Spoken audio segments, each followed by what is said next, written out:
At the ancient Tyn sect, a disciple rushed in with urgent news. A young man stormed into the sect's mountain base, saying something that shocked everyone. He wants to become our chief disciple. Elder Tuo Hung spoke up. Have all the gatekeepers died? How could you let him be so arrogant? Nam Hodinen quickly replied. He holds the Tyn ancient token. As soon as he finished, the Grand Elder frowned slightly. Who exactly is he? Just then, a confident young man entered and declared, Loa Eding will be the chief disciple. As he spoke, he held up the Tyn token. According to the rules, the holder is treated as an honored guest and granted one request. That they then threw the token straight to the Grand Elder for inspection. Sure enough, it was genuine. The Elder was curious how he obtained it. That D started spinning a story about getting it from a pawn shop. Probably some clueless fool pawned it and never redeemed it. This made the Elder furious. Wishing he could strike this guy down instantly, Elder Tuong quickly intervened. Our sworn brotherhood with the T Kui Yu Mun is nearing its anniversary. Only by gaining their favor can we revive the sect. Though this guy's background is unclear, we are still fighting over the chief disciple spot. He suggested that if the guy really has the skills, he could stay. The Grand Elder agreed, waving his hand to summon a mirror that shone a divine light on Hol Eth at D. Tuo Ung looked at the mirror in shock. This kid is shown as Phim Lu. Phim Men. Phim the. He laughed nonstop. A worthless loser who can cultivate, yet wants to be a top disciple. The Grand Elder said slowly. Listen carefully. Loa Eding, your talent is truly lacking. You can be an outer disciple, but never the top one. Nam Hodinen joined in. Right? Do not lose heart. With hard work, your talent can improve somewhat. Loathat D coldly replied. You kick out honored guests like this. He stepped forward, reciting the ancient rules of the Tyn sect. Then he listed a series of strict rules. All Tyn disciples must prioritize cultivation, renounce the mundane, cut ties with the world, and focus solely on training. Cultivation means cultivating the mind, hold firm the body heart, and you will succeed. Lose it, and all is lost. Cultivating the mind means cultivating virtue. Virtue builds your standing in the world. Without it, you are isolated. After virtue comes faith. No disciple of Tyn can be taught if they cannot be trusted. The Grand Elder was surprised. Is this really the ancestors' teaching? You know it. Loa the D quickly replied. Isn't it carved on the wet stone tablets along the path? I glanced at them on the way here. He smiled sly, thinking to himself, I am actually impressed you know the ancestors' teachings. The Elder nodded in approval. Just a casual glance and you remember it. If you are not bluffing, you must be a talented and well-informed person. But then he grew angry, less impressed with the ancestors' teachings. Fine. Letting you be the top disciple is like burying the Tyn sect. Unexpectedly, Tuo Ung interrupted. Forgetting our roots is what truly buries the sect. The Grand Elder was furious but had no reply. Seeing their dispute, Loa D laughed loudly. What a joke, an elder divided. Ignoring our ancestors' teachings, this sect future is bright indeed. The Grand Elder turned pale with rage, his eyes shooting sparks at Loathat D. If you did not have the Tyn token, I would have killed you 1,000 times over by now. Suddenly, someone entered, smiling and said, the noble sect is lively today. Everyone looked toward the newcomer. It was Zhu Si-he and his disciple Zi-min, the chief protector of the Siyu Than Yu Mun. Si-he said he came on the orders of the Demon King to pay respects to the Tyn sect. The Grand Elder politely welcomed him. Today the Demon King personally sent you. May I ask your instructions? Nan Hon, as a disciple, also showed respect. Protector Iz. Esia clasped his hands respectfully. Not all. I come on behalf of the Demon King concerning a disciple. Or rather, the princess of the Siyu Than Yu Mun. Next, a boastful man in his purpose. The princess is intelligent, beautiful, and born with a rare royal talent. If your sect's best disciple is not good enough, the Tyn sect will surely be ridiculed. To protect Tyn's reputation, the Demon King has decided to invite the best disciple from your sect for a test. If he passes, no one will dare to question the engagement, but if he fails, the engagement will be cancelled. However, the Nine Saint Demon sect won't let the engagement end easily. They will send a generous gift as an apology. The Grand Elder carefully analyzed the situation. The Nine Saint Demon sect clearly planned this thoroughly. Kahung rarely agrees with him. Clearly they do not want this engagement. While everyone was silent, Loathat suddenly laughed. He mockingly laughed at the two disciples of Dudusi Evu. Back then, the Nine Saint Demon sect had to rely on Anhansi to survive, and now they dare to demand a test of our sect's disciples. Ridiculous. Dumen pointed and scolded. You beast. Insulting my sect, do you think I won? Pull your tongue out. Loathat showed no fear and continued speaking strangely. That old man probably did not expect his descendant to skip martial arts and only inherit the savage nature of the demon tribe. Esia's face darkened with anger. Furious, he used his power to launch hidden weapons at Lai that day, catching him off guard. Suddenly, the weapons turned into a massive green smoke. When the smoke cleared, the Grand Elder and Kahung appeared. He asked in a deep voice, Kid, do you know why we stepped in to save you? Loathat calmly replied, If you do not care, Tuinasi sect will truly perish. Essia saw he was unharmed and questioned. This brat insults our sect. So why does the elder protect him? Do you want to start a feud with the 9 Saint Demon sect? The Grand Elder dropped his courtesy. Are you planning to kill someone right at the front of our Tiwine hall? Dumin silently gritted his teeth in anger. This arrogant kid. Let us see how long your pride lasts. He respectfully asked Du Sihe, the great protector, to let his disciple handle this little pest. Ho nodded. Fair enough. With approval, Dumen pointed to challenge Li that duh. Kid, I challenge you. Do you dare accept? Li that day answered. Wanna die? Come on then. The Grand Elder was displeased and unaware of what is good or bad. Kahung agreed such boldness. The Grand Elder declared, fine, prepare the arena for the 2 juniors. He thought to himself, the order from Tiwine Hansi has been given, no one can save you now. Kid. But Li that de thought differently. Just what I wanted. Shortly after, a reprimand rang out. You are crazy, no weapons. Yet you agree to the duel. Nam Hoinin suggested. Just change the order from Tigun Hansi and let me fight for you. That way, you will survive. Li that de refused. I won't bother with that. Looking at the weapons in front of him, Li that da complained. Admitting the ancient sect is really behind the times. They do not even have decent weapons. Nam Hoinin retorted. You really have no eye for this? These are all treasures, rarely would outsiders like you be allowed to use them. He sulked. If these are not good enough, then go barehanded to the arena and wait for death. Li that da ignored him. Kept searching. What is the rush? There is still this here. Nam Hoinen stopped him. That is just a pile of scrap metal. After a while, Li that da was satisfied. Finally found it. Nam Hoinen was curious. What? A real treasure. Li that da held up an old iron rod. Not bad. I will take this iron rod. Nam Hoinen was surprised. But that is a fire-blowing stick. At the arena, Old Mac seriously declared, today's duel has no weapon restrictions. The match ends only when one falls or surrenders. Any objections? If not, I will be the referee. The new talent Du Min from the Holy Demon Sect faces off against the young goat herder Li that Dai. Du Min is serious. While Li that Day remains calm, as he is confident. Make him suffer so he learns the price of defaming the 9 Saint Demon Sect. The Grand Elder calculates, using the 9 Saint Demon Sect to eliminate this clown. And maybe even get the ancient token back, not a bad plan. Old Mac shouts loudly. The duel begins. As soon as he finished, Dumen's sword pressed against Koli that da. A deep cut appeared, blood flowing non-stop. Tao Hung could not help but be surprised. This little demon's speed is impressive. At his age, Li that D still stands firm. Seemingly unshaken, Nam Hoen worries.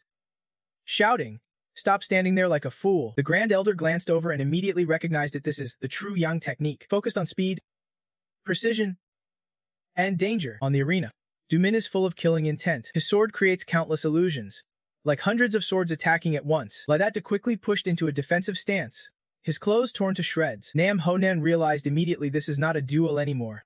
It is a brutal beating. Li that De gasps for breath. Du Min sneers, you get how far apart we are now, right? I am being merciful. The next strike will end this, so you do not have to suffer anymore. Hearing this, Li that Da's heart fills with rage. Du Min quickly unleashes his final move. His sword pierces Li that Da's shoulder, blood pouring out. The next strike aims at a deadly spot that could take his life. Du Men's eyes gleam with killing intent as he whispers, Kid, feeling better now. Then he thrusts his sword harder, piercing through Li that D's body. Down in the underworld, be grateful I gave you this pleasure. Just when it seemed over, Li that De suddenly flashes a sinister smile. Hey, that hurt. Du Min doubts, I did not hit you. Li that De replies coldly, you hit me too hard. Du Min can't believe his eyes. No way. I could not have missed. This kid is definitely hiding something unusual. Thinking that, he instantly becomes cautious and jumps away from Li that Da. Li that Da just smirks, wipes his face, and says, already scared after just that. That sentence drives Du Min crazy with anger. You think I do not dare kill you. But this time, Li that Da dodges his strike. A light kick avoids the attack. Du Min is stunned. Du Min sees the tide turn, sweat pouring down. What the hell just happened? Li that Da just throws back 2 words. Too weak. As he watches, eyes wide. This kid's good. He actually dodged Du Min's attack. Nam Honen is the only one happy. Like that. So you have been hiding your true strength. The Grand Elder begins losing his cool. He thinks Du Min's technique is the true Yang technique from the 9 Saint Demon Sect, sharp but lacking variation. The Grand Elder pieces it together. Ladata must have secretly memorized Du Min's moves from the 2 times he got stabbed before, so he could dodge when Du Min repeated the same attack shortly after. To remember the opponent's moves like that. Impressive indeed, but his eyes remain full of hatred. And that is all there is to it. No matter how smart he is, Ladata simply can fight back effectively, being counterattacked. Du Min starts to erupt. Flames suddenly blaze on his body, his face turning terrifying. He roars, Ladata, you will die a miserable death. Du Min curses, You are nothing but a worm with no cultivation, losing control. Don't get too cocky. That smiles calmly, finally taking this seriously.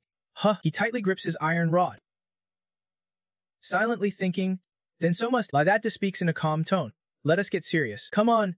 Tao Hung sees the weapon in his hand and can't help but ask Nam Hoi Nan. Do we actually have this kind of weapon in our warehouse? Nam Hoian feared punishment, but only Alei replied, it is true. It really is.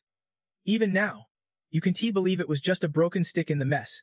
I could not bring myself to say it out loud. Zemin thought the same. If it was just a broken wooden stick, fine, but even wielding a divine weapon, an insect is still an insect. Esiha watched carefully, curling his lips with a slight smile. The stance has changed. Let us see how you handle the next move. Suddenly, Zemin vanished before everyone's eyes. Nam Hodinen gasped in shock. Gone. He disappeared. Tudo Hung felt embarrassed by his reaction. Your cultivation is not up to par yet.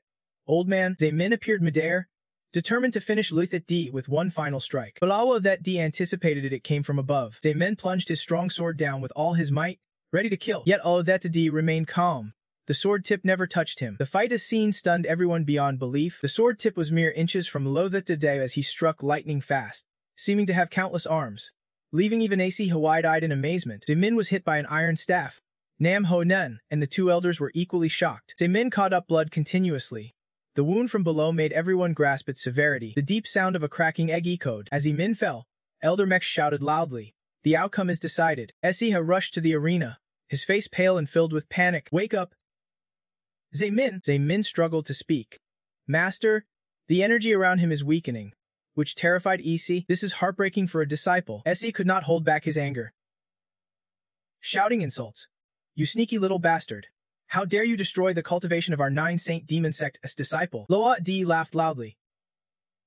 That pathetic. Nam Hodinen observed from start to finish, sweat pouring down. Loa that D just with one move disabled his cultivation skill. Tuang stood aside, grinning.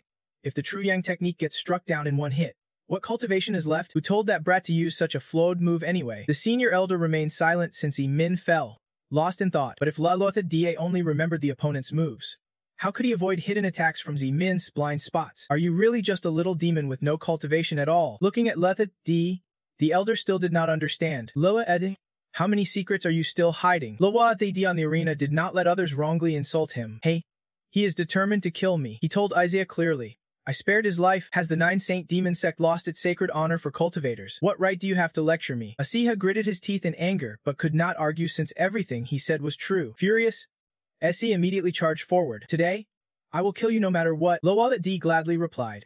Come on then. But before Odusi could reach him, Eldermax appeared, blocking Woe, the Dia's path. He formed an energy shield, forcing Uzio to retreat. Sia barely landed after exerting much effort, glaring at Eldermax but powerless. The 3 elders immediately surrounded them, waiting to act once Isihei made a move. The senior elder warned in a deep voice.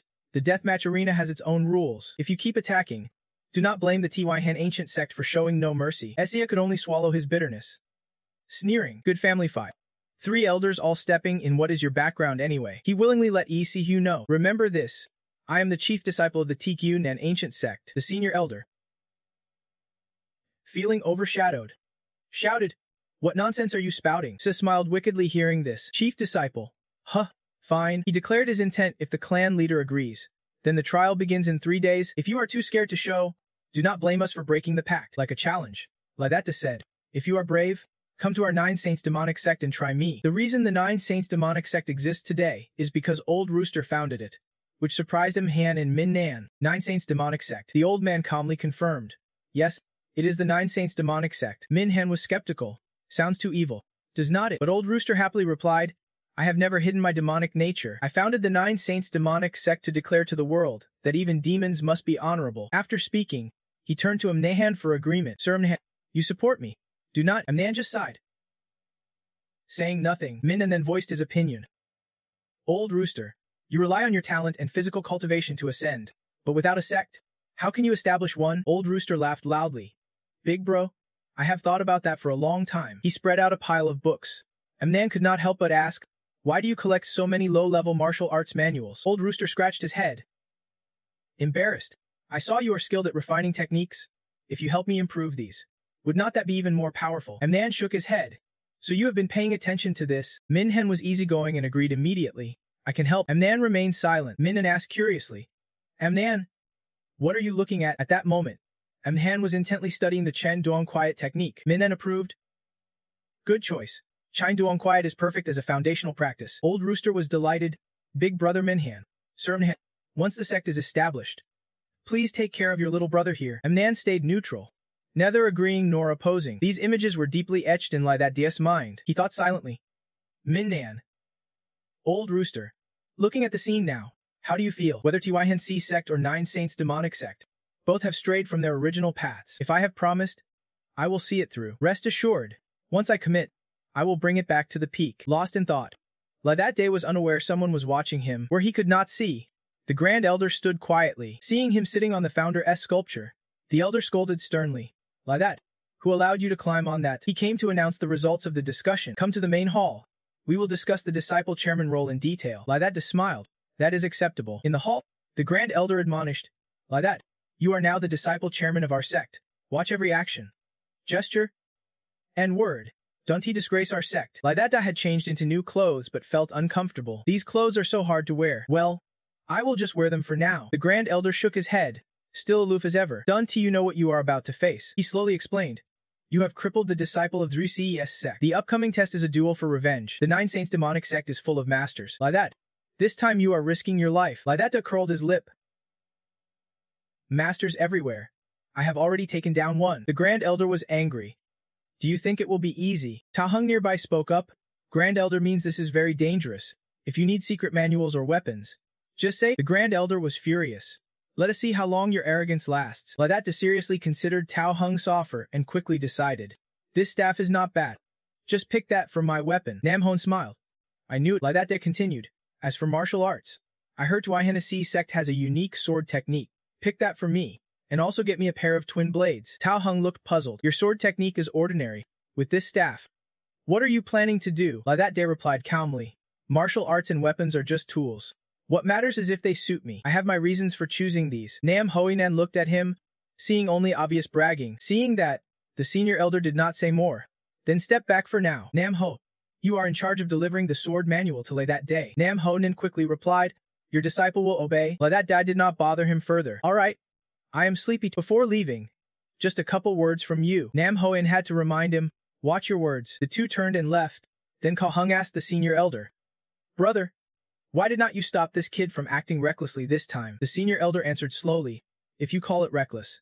Has not he already caused enough trouble today? But in the end, he went beyond my expectations, turning bad into good. Lai that day Nam Hoen left, but their conversation did not stop. Where's my room? I want to lie down a bit. Nam Honan still kept a polite tone. The disciple president's room. I have never been there either. Watching their backs, the senior elder exclaimed. Let him go all out. Who knows? Maybe a miracle will happen. Outside, night had fallen. In a spacious, well-furnished room, Nam Honan could not help but remark. Noho danced the disciple president. This room is really roomy. Lai that was focused on reading, then looked up. It is just okay. Nam Honan smiled lightly. Only you would say that. Didn't I expect you to actually become disciple president? Congratulations. Lai that was carefree, doing as you please. Huh, have you ever practiced this Kaimen sword technique before? Nam Honan was a bit surprised. Yeah, I have studied it a little. Lai that nodded. A little is fine. You train with me. Nam Hoinan's face turned pale. Right now. Soon. The two were standing in the courtyard. Lai that only waved his hand a few times. But how hard he struck was up to you. Nam Honan reluctantly cooperated. All right. But Lai that suddenly changed his mind. Just simple attacks are boring. Nam Honan felt uneasy. What do you mean? Lai that proposed a match rounds using Kaimen techniques. You have to obey me for a month. Deal. Nam Honan calculated carefully. Win 1 out of 10 rounds. Trying to exploit the rules. You are too naive. You make a demand too. Fine. You must learn to use honorifics. With the bet set, the match began. Nam Honan swiftly launched the first move. By the third round, Lai that had taken a one-sided beating. Kaimen sword is just an ordinary martial skill. How could it compete with a cultivator? By the 7th round, Nam Honan's attacks were relentless. Lai that could not defend in time.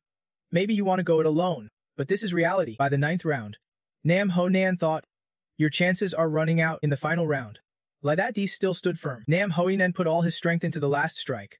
Remember your manners. Lai that smiled lightly. Thanks for the lesson. Nam Hoinan's strike was blocked as soon as it came out. He did not use force. Just emotion. Lai that smiled. Thank you. Nam Ho, I have grasped the mystery of the Kaimen sword. Nam Honan was stunned. Could not believe it. What just happened? Lai that reminded him of the bet.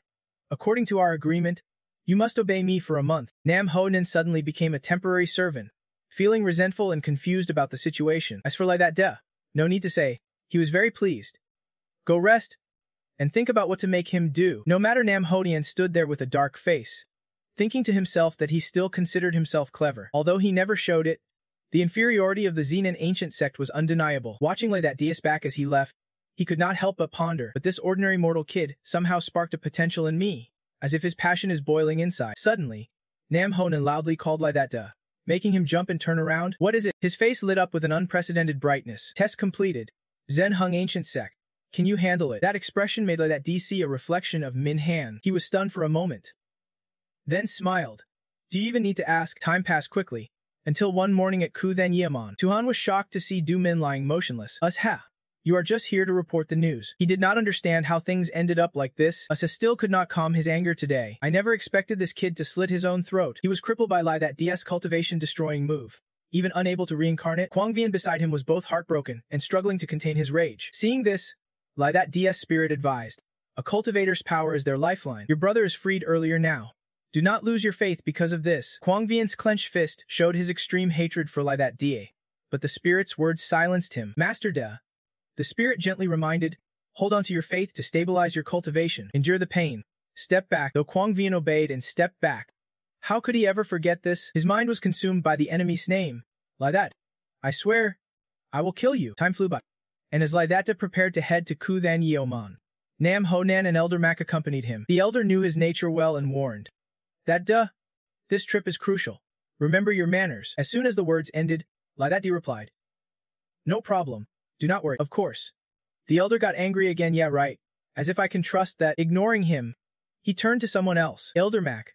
Nam Ho, you two must watch that day closely. After the instructions, to avoid lingering, the elder quickly said, the three of you get moving on the way. Nam Ho, afraid Lai that might cause trouble, spoke up. Senior brother, Ku Then Yeomon is powerful. The welcoming ceremony will be grand. You must stay composed and not embarrass us. He just smiled without promising anything, leaving only this line. No matter how big they are, we will see. The conversation drifted off. No one spoke until they arrived, but when they reached Ku Then Yeomon, the scene left the three speechless. There was not a soul in sight. Lai that could not help but laugh, asking Nam Ho-nin, is this the grand welcome you were talking about? Elder Mak carefully observed and realized it was not entirely empty. Han slowly approached, politely saying, the chairman of Teen, an ancient sect, has arrived. Tu-han did not greet from afar.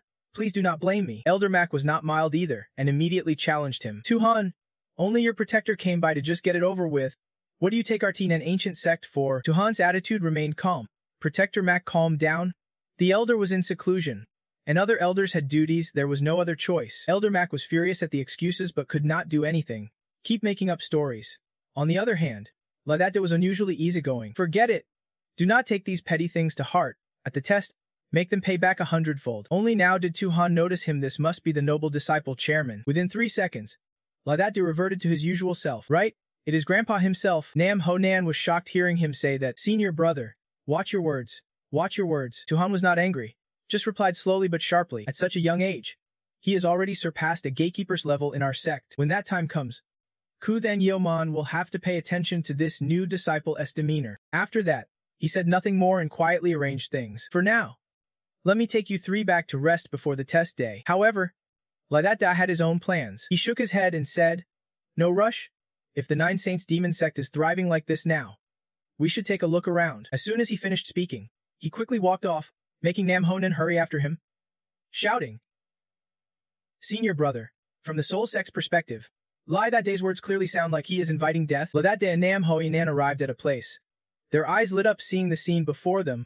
This statue was really cool. It was the Nine Saints Demon Sect's dual arena. There were 2 majestic stone statues here, each with its own unique features. One statue had spawned its face, another had horns, and the last one had wings on both sides. The final statue resembled a Tyrannosaurus Rex. Lai that looked around the arena, unable to hide his excitement. This dual arena is truly impressive. Lai Mak agreed. Right? No matter how many times I come here, I am still amazed. But Nam Ho-nin sighed emotionally.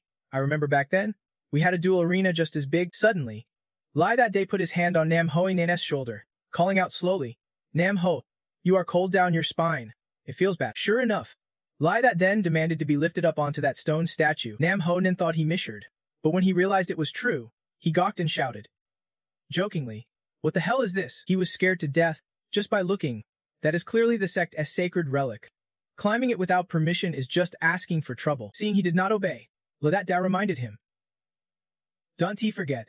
This month I can order you around as I please. Nam Honan turned green with anger and argued back. Senior brother, I can survive a month like this. Your only option is to beg me on your knees. If you want me dead, just do it quickly. That sneered at that, calling it boring. Mac watched quietly but finally could not hold back and patted that D's shoulder. Have mercy on Nam Honan. He thought Mac was going to advise him to back off early. Mac, do not even think about stopping me. I am going up there today. Mac laughed loudly, grabbing his collar and said, Stop you. I do not think so. Fulfilling a disciple's request is my duty. Then with one hand, he lifted him up. Go on. That day was happy about this and quickly climbed onto the statue's shoulder. He landed easily and praised. Mac, you are great. Your control was perfect. And you even shouted to show sincerity. Thanks.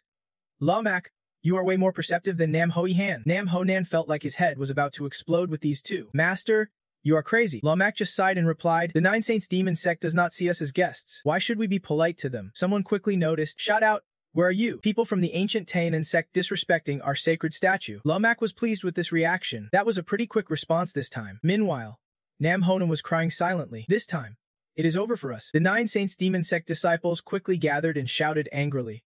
Mutts from the ancient Tainan sect, get down here. How dare you disrespect our sacred relic? Do you want to die? Suddenly, someone yelled loudly. That Dao was stunned.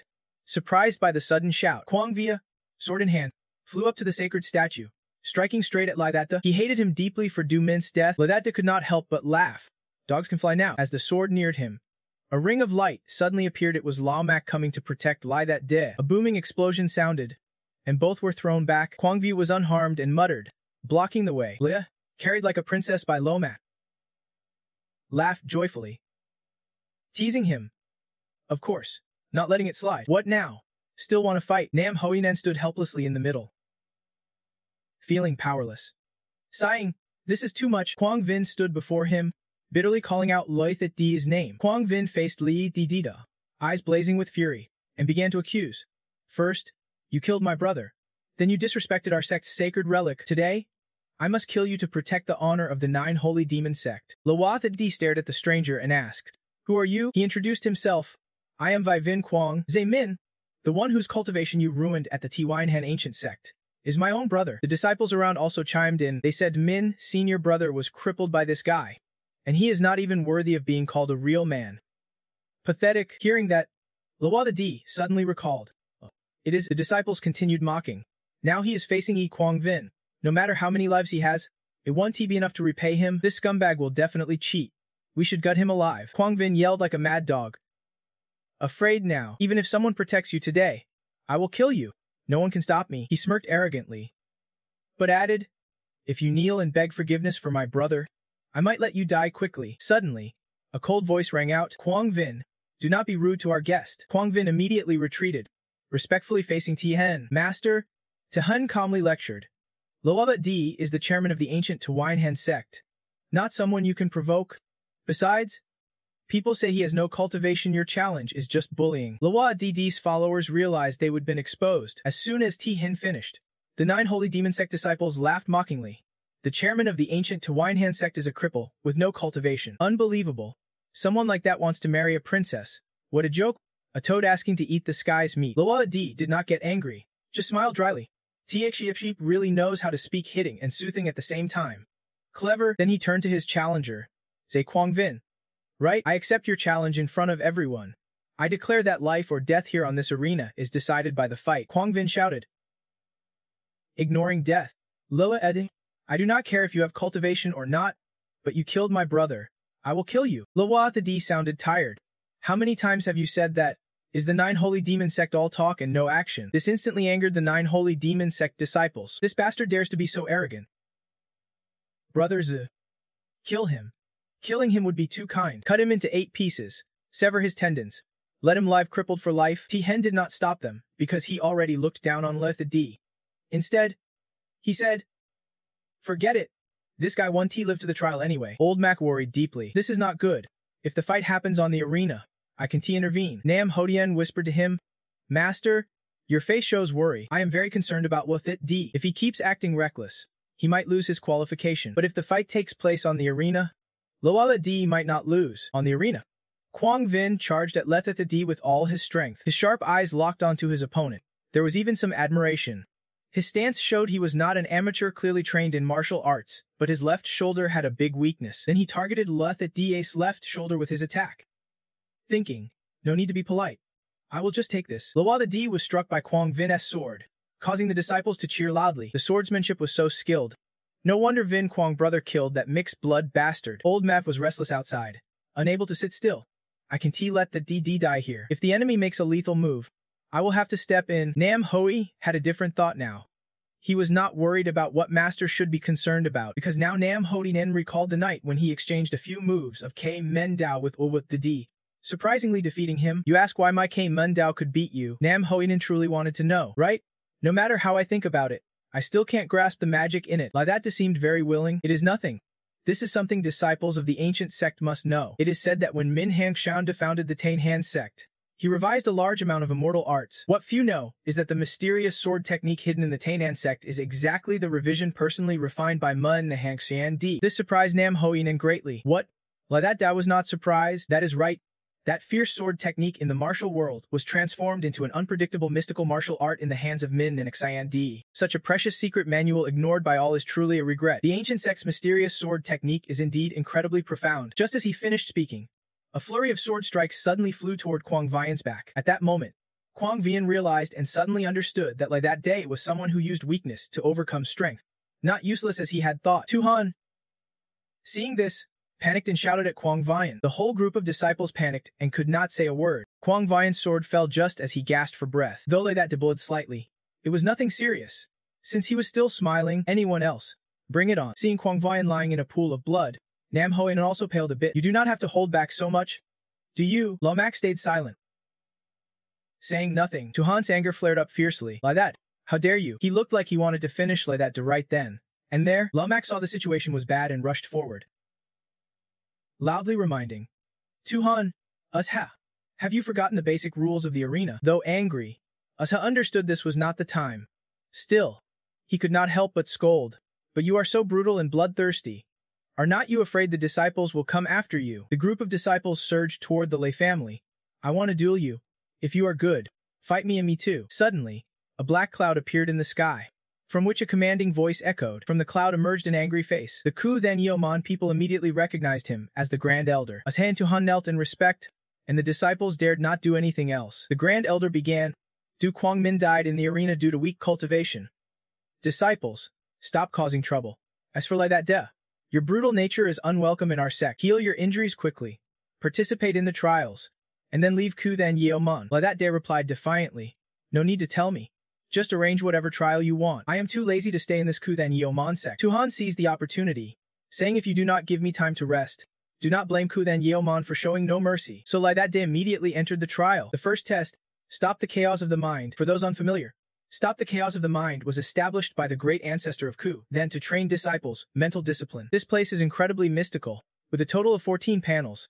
Each level raised the difficulty of the trial. Upon entry, everyone faces their true self, as stopping the chaos of the mind is like entering one's own inner demon. The demons dance chaotically, and the heavenly blades and myriad fruits, though illusions, feel extremely real. Those affected lose reason. Severe cases suffer physical harm, wounds tearing flesh and bleeding. Those without strong mental power and insufficient physical strength must retreat quickly or risk being controlled by their inner demons. Tuhan appeared kind, saying the Tainan ancient sect is a prestigious orthodox sect with a long history.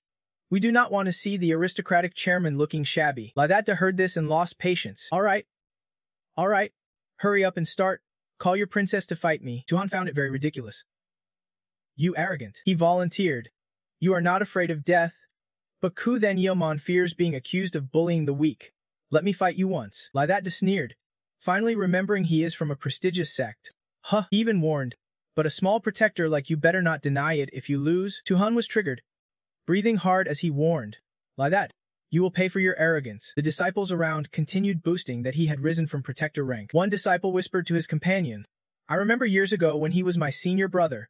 He had already reached the 5th level, making the disciple next to him extremely admiring. Tuho and Protector Uck were contemporaries, but he looked far more mature than Protector Ux. The teaser quickly signaled him to be quiet. Shas, do not let others hear. Then he explained. He is just a bit older, but he is already approaching the flower realm. Truly extraordinary, the big-eared one kept wondering. So does he have a chance to reach the 8th level? The teaser pointed. Look, he has already broken through the 5th level, the big-eared added, and is about to reach the 6th. Tuan stepped into the chaotic mind forest and immediately felt as if his flesh was being torn apart. The chaotic mind forest is truly terrifying. Is the 6th level really my limit? Blood dripped from his mouth, but Tuan gritted his teeth and endured. He was not about to give up easily. Ahead, thousands of ghostly arms stretched out to grab him. Floating zombies appeared at level 7. These illusions were a real pain. Go away. Tuan struck hard to shatter them and free himself. He took heavy steps, struggling to escape the chaotic mind forest. As he stepped out, Tuhan panted like he would just fought a battle. Everyone around shouted. Level 7. Amazing. No wonder he is our senior brother. Lydata stood aside, silently mocking. Idiot, the chaotic mind forest tests your spirit, but you force your breakthrough with brute strength.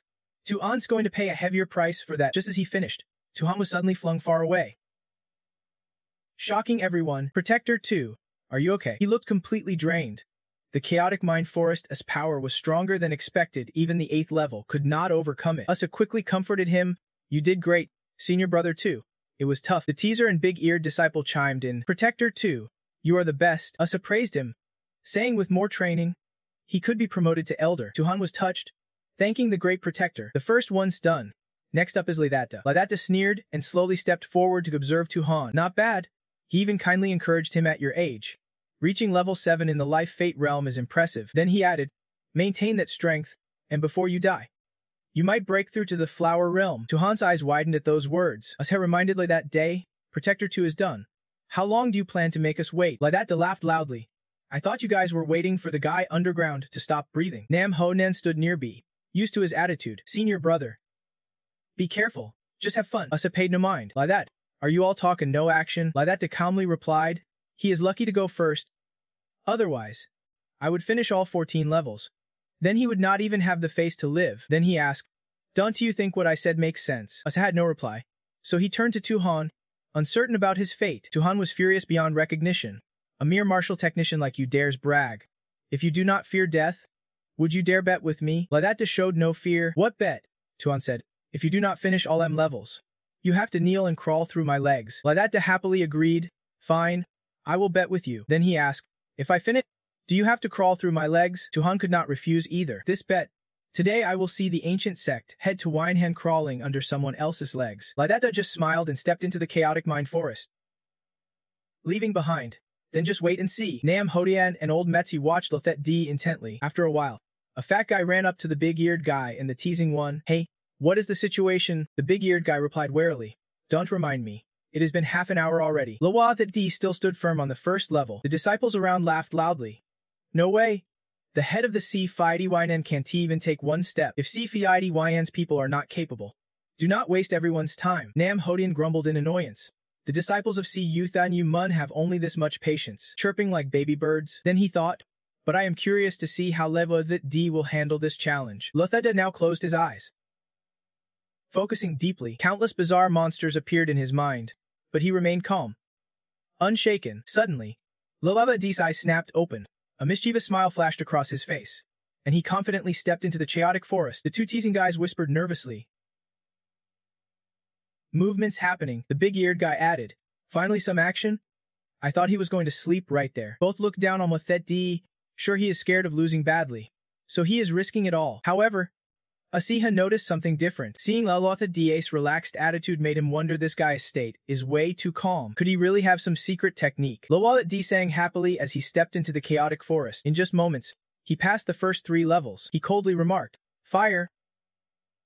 How unoriginal. Overcoming these challenges seemed way too easy for him. At the 4th level, even chained, he treated it like no big deal. At levels 5 and 6, countless powerful beams pierced through him, but Lothet D stayed calm, unhurt. When demons appeared, he just coldly ordered, get lost. The 7th level had ugly skeletons that even left him speechless. Nam Hoyen saw Lothet D's smooth progress and felt proud. 7 levels down, even without knowing what is going on.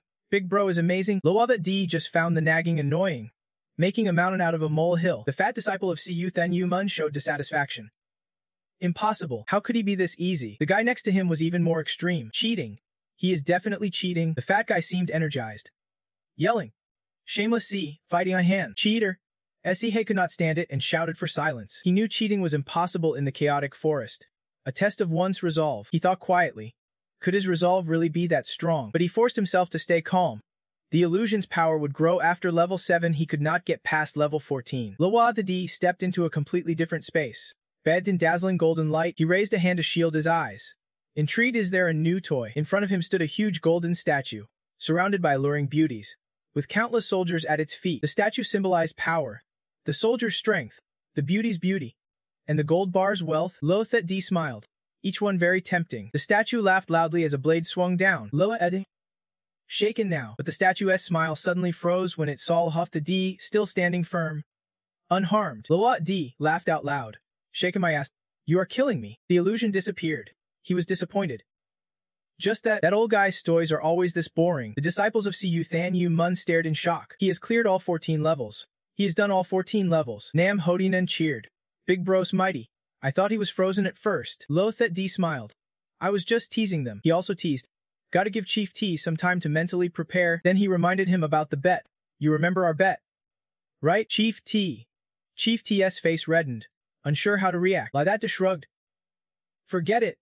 Why would I bother with someone like you? Tuhan felt humiliated and angry but was powerless. Usa spoke up. Congratulations to Chairman Lai for passing the first trial. As chairman of the Tainan sect, you really do have some skill. Laidata replied coldly. Enough with that move. Quickly set up the next round. Usa suddenly laughed, a smile full of confusion. All right. The second test will challenge your martial strength. Hearing martial strength, Laidata could not help but laugh. Martial strength. I have already taken down 2 of your top disciples. Do you want me to cripple a few more to satisfy you? Tuhan, who had been silent until now, suddenly shouted arrogantly, I will be your opponent. Laidata seemed very interested in this challenger. Tuhan still showed contempt for Laidata. Using unorthodox moves, you are too full of yourself after taking down a few disciples. Dare to fight me? Laidata did not answer immediately but mocked. The loser really has a thick face. Tuhan knelt and begged Uta, pleading for another chance. Usa warned in a deep voice. Tuhan, do you know what will happen to the 9 Saints Demon Gate if you lose again? Tuhan remained firm.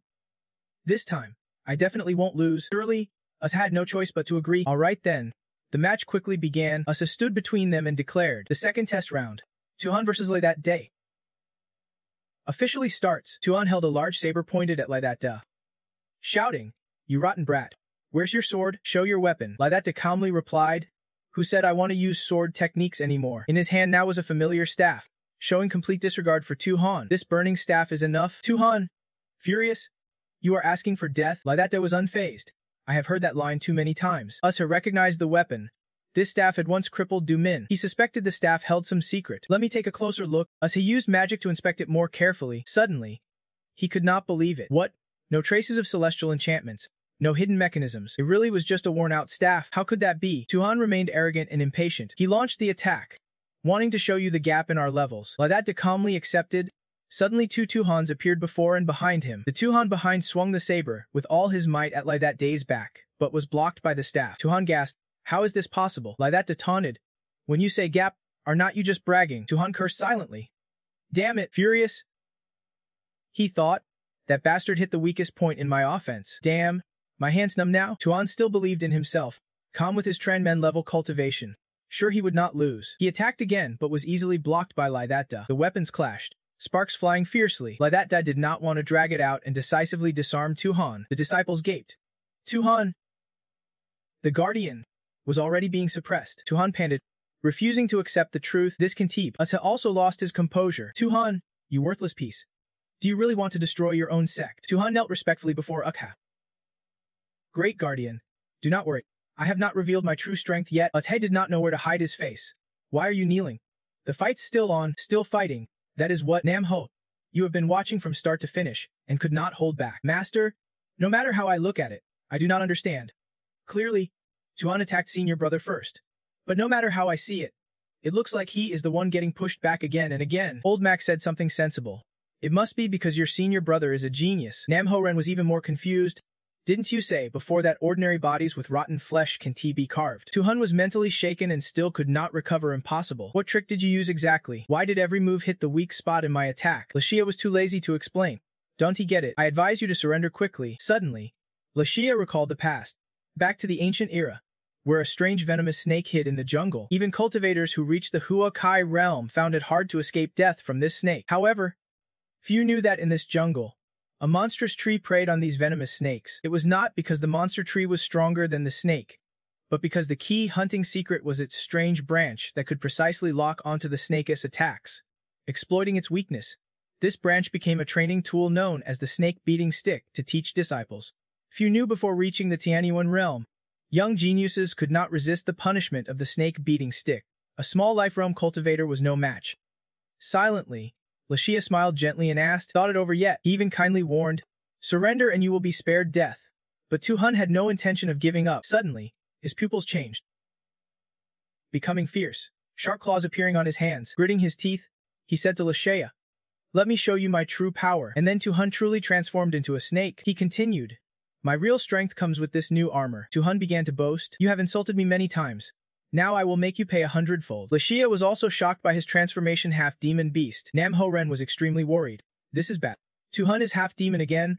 Senior brother was stunned. Old Mac was equally worried. Half-demons can harness their demonic cores for terrifying power. Lashia, can you hold your ground? Tu-hun did not forget to introduce himself.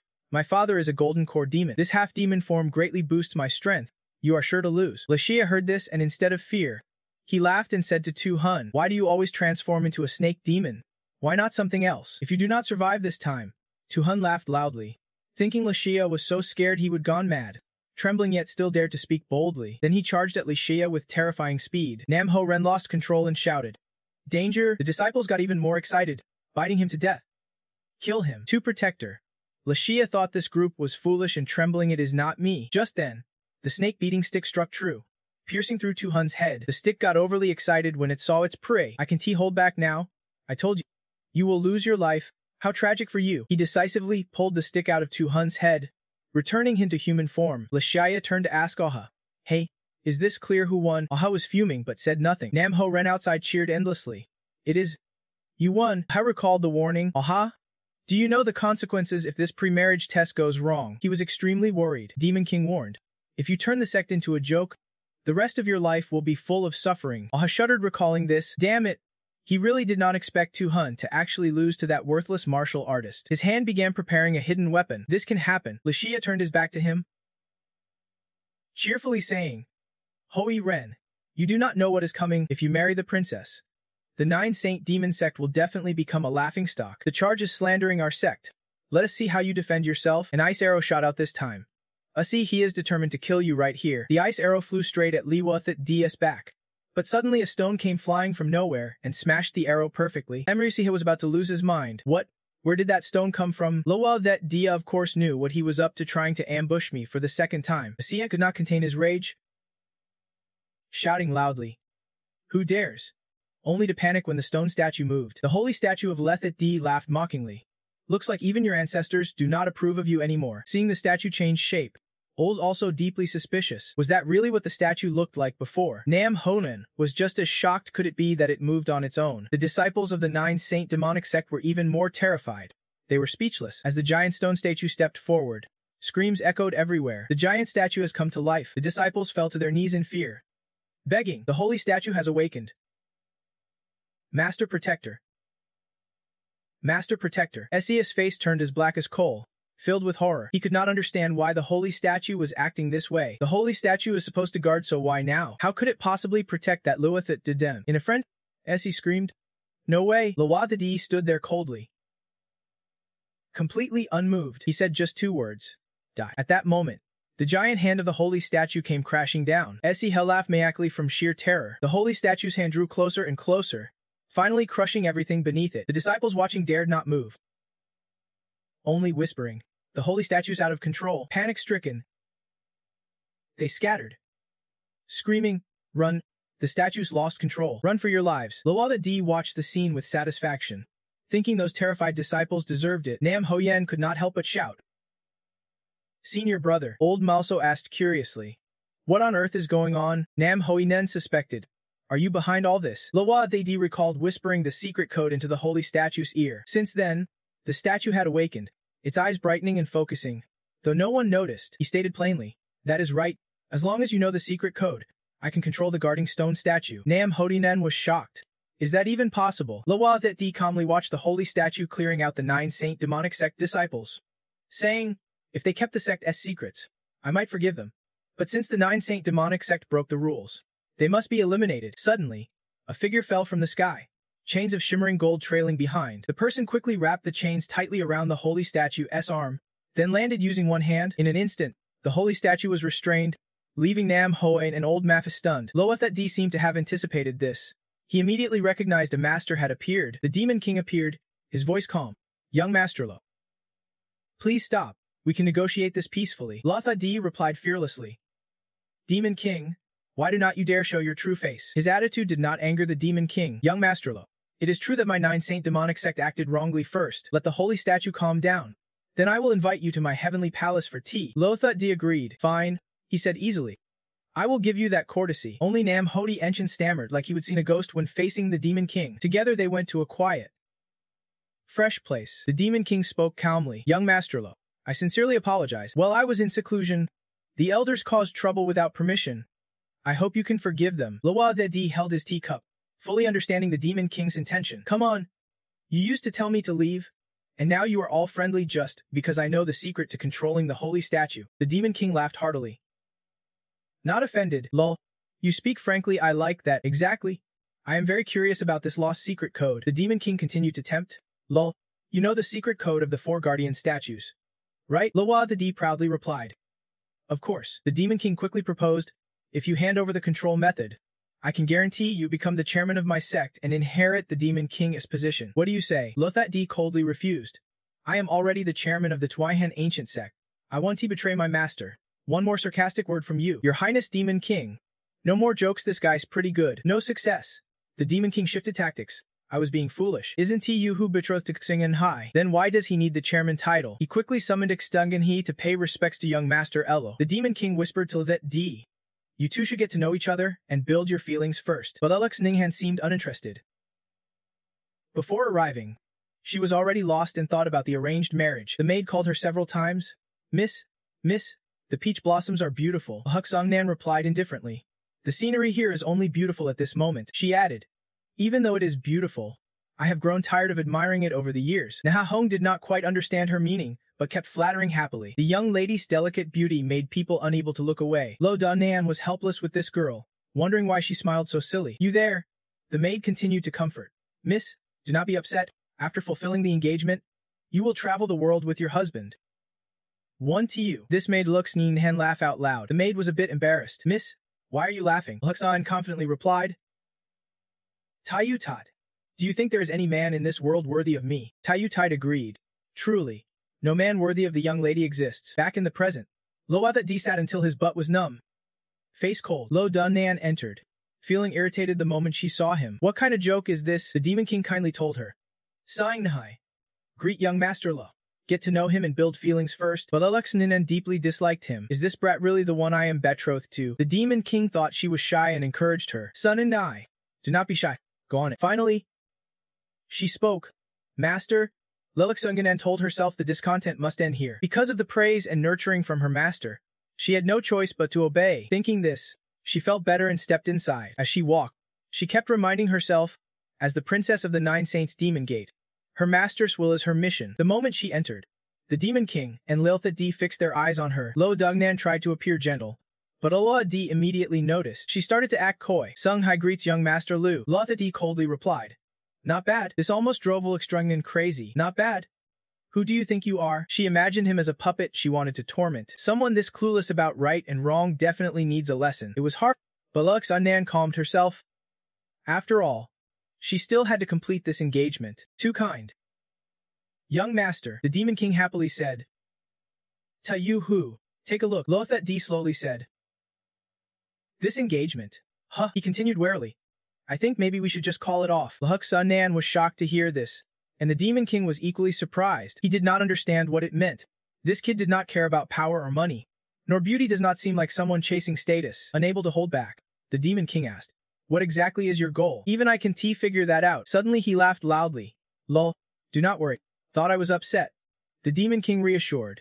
Though Xtanai is a divine beauty with a heavenly gifted body, I see you have extraordinary spirit. Not to exaggerate, you are destined for greatness. Like Suang Nan reluctantly nodded in agreement. That is right. That is right. Husband and wife are one. Strength or weakness is just an outsider's view. But inside she felt a wave of indescribable nausea. Who said we are husband and wife? Seeing this, Ladat signaled everyone to be quiet. Stop it. You have misunderstood. He spoke sincerely. I rejected the marriage simply because I do not feel compatible with you. Hearing that, like Suang Nan's anger flared up, making her want to strangle him right there. What did you say? That sentence haunted her like an inescapable ghost. You do not like me. You do not like me. Yu Hong saw the tension rising and quickly spoke to ease the situation. Little friend, I understand now. Are you upset about the assessment? He said gently that this was indeed decided by the elders of the sect themselves. The Nine Saints Demon Sect will come to compensate. But canceling the marriage probably is not what the chief of the ancient sect intended. Right? That Dai made no effort to hide it. It is not like that. I cancelled the marriage on my own. It has nothing to do with the sect. Your Highness. No need to worry anymore. Suddenly he pushed up with his hands and stood. That is all I wanted to say. If there is nothing else, I will take my leave. Like Suangna's anger boiled inside, wanting to kill him immediately. Damn bastard. But outside she kept a polite attitude. Take care, young Master Lu. Yu Hong did not understand what he had done wrong. What are you really thinking? He still smiled. Little friend, we will meet again. Ladatta muttered and let it go. But before leaving he reminded them of something important. Right? About the idol's secret code. You still want to know? Do not. That made Yu Hong smile brightly. If you had not mentioned it, I almost forgot. Of course I want to know. Ladatti gently laid out his condition. Then let the princess join my ancient sect purification. Though the marriage was cancelled, he ended with a final line. I am still short one wife. Those words made like Suangnan so furious she trembled, her rage about to explode. Old Mac knew about Lei that day cancelling the marriage and was puzzled. Why? Nam Hoanen also disagreed, saying there should be limits even when acting freely. The ancient sect revival was just empty talk. Ladatta only smiled, slowly asking them, Nam Ho, Old Mac, do you really think marrying in can revive the sect? Nam Ho Nan was not used to this attitude from him. Why are you addressing me so coldly? Ladatta ignored it, saying, in a few days, the princess of the Nine Saints Demon Sect will join my sect. Compared to a marriage, this is far more beneficial. This shocked Old Mac and Nam Hoi Nan. Old Mac immediately changed tone. That is a different matter. Nam Honan agreed. It really was impressive. Lai that day looked at them with contempt. Don't you two doubt I am talking nonsense anymore. How boring. Nam Honan still worried. But how will the elders react? Lai that day replied confidently. Don't worry. I guarantee they will understand when they return to the ancient sect purification to report to the elders. Ta Hung turned pale upon hearing the news. Ta Hung suddenly accused Lai that day. You are a spy for the Nine Saints Demon Sect. Lai that day remained calm, gently asking, on what basis do you make that claim? Ta Hung hurriedly listed his reasons, his tone urgent. First, the ancient order of purification is not easy to obtain, but if the Nine Saints Demon Sect gifted it, they could buy the third demon elder instead. Second, you are just a mortal, yet you have repeatedly defeated the demon sectus elites. Something's definitely off here. Nam Hoen spoke up in defense, but even the senior brother once defeated me, which proves something. Ka Hung cut in, his voice full of contempt. You are too stupid. Useless. The third point Ka Hung made shocked everyone even more. You say he can control the idol of the Nine Saint Demon Gate. How could a mortal know the heavenly secrets so well without any connection to the Demon Gate? Putting these 3 points together, the conclusion was clear. Ka Hung even recalled the conversation between Lai that day and the Demon King, concluding that Lai that day, you are the trusted aide of the Demon King Luan Nat, sent to sabotage our ancient sect. Lai that day listened and only felt amused. Elder Kao, your imagination is truly rich, he asked back. What could our dying sect offer that would make them sacrifice 3 disciples? Ka Hung was cornered and could only stammer. You, senior elder sitting there, do not get too worked up. He turned to ask Lai that day, then tell me, why do you want to break off the engagement? Lai that day answered calmly, simply because I do not want to marry them. He continued, besides, we can rely on a marriage to revive the sect. After meeting the Demon King Luan Nat, I realized one thing. He is too cunning. Whether the engagement succeeds or not, he will exploit it. Lai that day confidently added, I already have a clear plan to revive the ancient sect of Tainan. Nam Honan also raised his hand. I will do my best to. The senior elder whispered. Very clever. You can pin anything on him, he declared.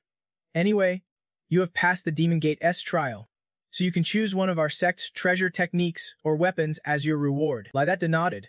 This was the demeanor of a true elder. Before leaving, Old Mac instructed. Ho Ihan, you go with that de. Nam Honan gladly replied. Yes. Ka Hung was left behind. Speechless, Nam Ho led Lai that da to a place and introduced. Senior brother, this is the sect's treasury of Tainan, where all the sect's treasures are kept. including a few immortal artifacts. While walking, Ladata suddenly stopped. Nam Honan was surprised and asked, "Senior brother, you can really control the Divine Tooth statue, right?" Ladata was silent, seemingly recalling distant memories. Divine Tooth Master. Divine Tooth Master. Those calls echoed in his mind. Master? Does this statue have spirit? The words of disciples echoed in his head. Divine Tooth Master, are you satisfied? Mayan stood under the statue, scratching his head sheepishly. Memories of the Divine Tooth Master and the founding of Tainhan ancient sect became vivid. After a moment of reflection, Ladata finally answered, "Divine Tooth? I have never heard of it." Nam Honan was surprised.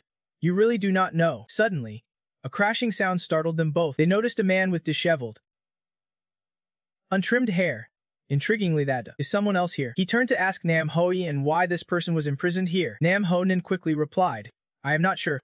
Even my master does not know his background." He added, "Some say he was once a genius disciple in the sect, but was imprisoned here for life due to a serious crime, tasked with guarding the Divine Tooth Seal." Ladata muttered, "Really?" Nam Honan warned him anxiously. "Senior brother, you should be careful too. Do not end up like that." Ladata joked, "Are you trying to scare me?" Nam Honan replied, "Just giving you a friendly warning." They continued their journey and soon arrived. Nam Honan joyfully exclaimed, "We have arrived." He excitedly introduced, "This is our headquarters, where the sect's outstanding disciples gather and operate." Before them stood the Ting Bin Pavilion, a massive and majestic structure. Upon entering, a junior disciple greeted them. "Hello, senior brother." Nam Honan calmly introduced the three tower pavilions with pride, saying all the rarest techniques are stored here. "This is the foundation and strength of our sect." Loava D just felt, "Is that all there is?" When the two entered, some people noticed them. Nam Hodinan sensed the atmosphere was a bit tense. "Senior brother, we should be a bit humble. I feel like everyone's watching us." Loava D did not care. Why bother with them? Saying that, he quickly moved forward. "Come on, let us check out the library pavilion." Nam Hodian could only follow, reminding as he walked, "Slow down, senior brother." Inside, they saw quite a crowd. He started paying attention to the two. He asked his orange-haired friend, "Is that him?" The other nodded. "Yes, the new disciple secretary just arrived." Loa Ed A asked again, "Is he that useless guy with no cultivation talent who only got the secretary spot because of an ancient token?" The orange-haired one added, "I heard he does not even have the aptitude to cultivate." Nam Hodin got worried when he saw they were watching him. Elsewhere, two others whispered, "I heard he is a spy sent by the Nine Holy Demon sect." Really? At another corner, two more were gossiping. "I heard he bribed the Heng Limu and Ku Tamjia for that ancient token. How is that even allowed?" Under everyone's scrutinizing gaze, Nam Hoyen could not help but get angry. "These fools do not understand senior brother's strength. Let me teach them a lesson." Loavat D seemed easygoing but still did not say anything nice. "Forget it. The chit-chat of these shrimp and crabs is not worth our time. Besides, I see you do not have the guts either. You are the one comforting him, telling him not to care. Let us start picking books." Nam Hoyen just followed along, looking at books like Martial Theory 78, Spear Fist, Little Flying Dagger, then said, "Senior brother, these are all mundane martial arts. Nothing special. We should look for higher level techniques." Loalat D found the Heavenly Blade Manual and told Nam Hoi Nen, "Don't rush. I have found something good." Just then, a group approached. The one in the middle, looking like an arrogant Tri-Do-E, spoke up. "You must be Lawathet D, right?" Loathet D calmly replied, "That is right." Tri-Do-E did not hesitate to insult him as someone who used dirty tricks to get the secretary position. "People like you are not welcome here." Outside the hidden pavilion, curses kept ringing out. "Loa Ede, right? Heard you use dirty tricks to get the secretary spot." The bratty Tri-Do-E sneered. "I suggest you be sensible and resign now, or your days of winning won't be peaceful anymore." His underling joined in. "A bro is right." Nam Hodien saw things were getting bad and asked Trio, "What do you want to do?" Seeing Lothi D say nothing, not even bothering to look, Trie felt a bit embarrassed. "What is wrong?" Not convinced, Loatha D did not answer and turned his head away. He went back to his work, making me forget what I was choosing already. Ignored. Trie got furious. "How dare you look down on me?" Nam Hodi quickly raised his hand to stop Tridu. He shouted, "You openly challenge our senior brother the secretary. Admit your mistake now. Don't he think having brother he backing you means you can act lawlessly?" How could Tri-De listen to him? Nan Hone, loyal to the secretary, got insulted, and then grabbed his collar. "He is braver than I thought," urged on by his underlings. "Ishi bro. You have to teach this impostor a lesson for meddling." Tri-A shouted fiercely. Threateningly, "Get out of here now." Nam Hodinen was a bit scared but could not help replying, "Idiot." This caught Wathi D's attention. Nam Hodinen explained, Senior brother Thate D can easily defeat a true Fate Realm cultivator. I am just trying to protect everyone's lives, but Triuh seemed to ignore it. His tone aggressive. What do you want to complain about? As he was about to strike, Loaba D's staff suddenly appeared, blocking the attack. Lothat D calmly said, "This is not the place to start trouble." Nam Ho Nen was surprised by his senior brother's attitude. Senior brother. Loaba D pointed directly at Triuh's face. "If you want to fight, take it outside." Triuh did not hesitate at all. "Fine. We will settle this outside. If you lose, get out of the sect." Lothat D nodded. "Your choice." Nam Hodian got excited hearing that. Senior brother. "Give them a lesson." Lothat D smiled gently. "Yeah? Let you learn something new." Nam Hodian was stunned. "What?" Lola D turned to Triuh's voice full of confidence. "Let us see Nam Hodian's true strength. If he loses, I will leave here." Triuh jumped on the chance. "You said it yourself." "All right. See you at the courtyard." Nam Hodian hurried to speak up. "Wait, but it is too late now," he gloomily told Lothat D. "Senior brother, I can't handle such a big deal." Loaba D encouraged. "You are Master Messi's disciple. Be brave." Nam Hodian honestly replied. "He is too kind. That is why he got assigned to teach outer disciples like me. I am only in charge of communication, because my cultivation is not progressing." He suddenly remembered Master Messi and comforted himself. "Already spaced out. Rest now. Why try so hard?" Loaba D reassured him. "Don't worry. With me here, you won't lose." Nam Hodian's eyes lit up. "Really?" When the fight started, Triuh was still arrogant. "If you are scared, just surrender. My great blade does not hold back." Nam Hodian trembled but tried to reply. "Bring it on. I am no weakling." Loaba D stood near me, his voice calming. "Hodian, do not be nervous." Triuh's two underlings whispered. "Is that really Lothat D? Still just a kid." Lothat D shouted to encourage. "Just listen to me. That brat is not your match." Nam Hodian trusted him. "Senior brother, how should I fight?" Loaba D answered simply. "Fight however you want." Nam Hodian got excited. "All right. Anything else?" Listening again carefully, he was stunned. "What?" Triuh seized the opportunity to attack. "Where are you looking?" Nam Hodian quickly focused. Triuh charged with his blade, face full of confidence. His huge blade slammed down hard. Nam Hodian tried to block but clearly struggled. He gasped. "Too heavy," and was instantly knocked back, lucky not to fall. Nam Hodian cursed quietly. "Damn it. I blocked it but still can't he hold on." He decided to change tactics and went on the offensive. Sisithli's sword cut through the waves. Triuh's two underlings stared. The purple-haired one spoke. "Nam Hodian's fighting spirit is pretty strong." The orange-haired one disagreed. "What good will that do? The gap in cultivation is just too big." The difference in strength between them was obvious. The two underlings commented. "Aka fights him like he is bullying a kid." Tri hit Nam Hodian again, sending him flying. This time Nam Hodian fell hard but was caught by Lothat D. He smiled lightly. "Pathetic. Huh." Nam Hodian called out in pain. "Senior brother." Loa D immediately said. "Nan Hon, you are using the water sword wrong." He leaned close and whispered in his ear. "Listen to me. Do it like this." Triuh loudly mocked. "Too trash teaching too trash." Laughable. He sneered with contempt. "How much longer do you want to chat? I do not have much patience." After hearing that, Nam Hodian stepped into the yard. Like that reminded him. "Remember that. Okay." Nam Hodian looked extremely confident this time. He politely greeted Triuh. "You have been waiting long?" Huh. Triuh immediately threw out a rude remark. Done playing around. Nam Hodian ignored it. Just shouted. Again, Triuh carefully observed the situation. Nam Hodian was about to strike. Why is he mocking him? Dispersing the water spell is not strong. Is this the tactic that worthless guy taught you? Triuh pretended to be concerned. Without a water shield, you are dead. Nam Hodian suddenly recalled their earlier discussion. He once asked like that day. "Senior brother, can this spear technique be used in battle?" Ladat cheerfully replied. "I want you to do what you do best." He explained thoroughly. "Your water spear technique is not suited for fighting, but it is perfect for washing clothes." Nam Hodian felt something was off. Is this supposed to be a compliment? Ladat continued to lure him. "Of course, you are really talented, but everything I teach you is the truth," he emphasized. "Don't use your second-tier sword style to fight. Use your first-tier technique." Then he made it clear. "Cleanly take out your opponent." At this moment, Triuh soared up, determined to finish Nam Hodian with one final strike. Nam Hodian was no longer afraid. "Let us see about that." The water spear technique for washing clothes. He used this move against Triuh. First, he used water bubbles to clean. Sensing the opponent's movement called soaking, Nam Hodian closed his eyes. Here it comes. This time he dodged Triuh's attack thanks to his sensing ability. Triuh was furious seeing Nam Hodian evade his strike. Dodged. At that moment, from the water curtain, Nam Hodian's spear lunged forward. He hit Triuh, sending him flying. Damn it! Nam Hodian followed like that DS instructions step by step, using the spear tip condensed with bubbles to clean away dirt. Next, He added swirling force to purify. His spear moved strangely fluid, finally launching a decisive water escape strike. Nam Ho-nan successfully knocked Triuho's blade away, leaving him sprawled on the ground foaming at the mouth. Triuho now looked like a soul had left his body. Nam Ho-nan completed the task. His washing was done. Two henchmen rushed over, shouting, "Brother Ho, senior brother Triu. Can you believe it?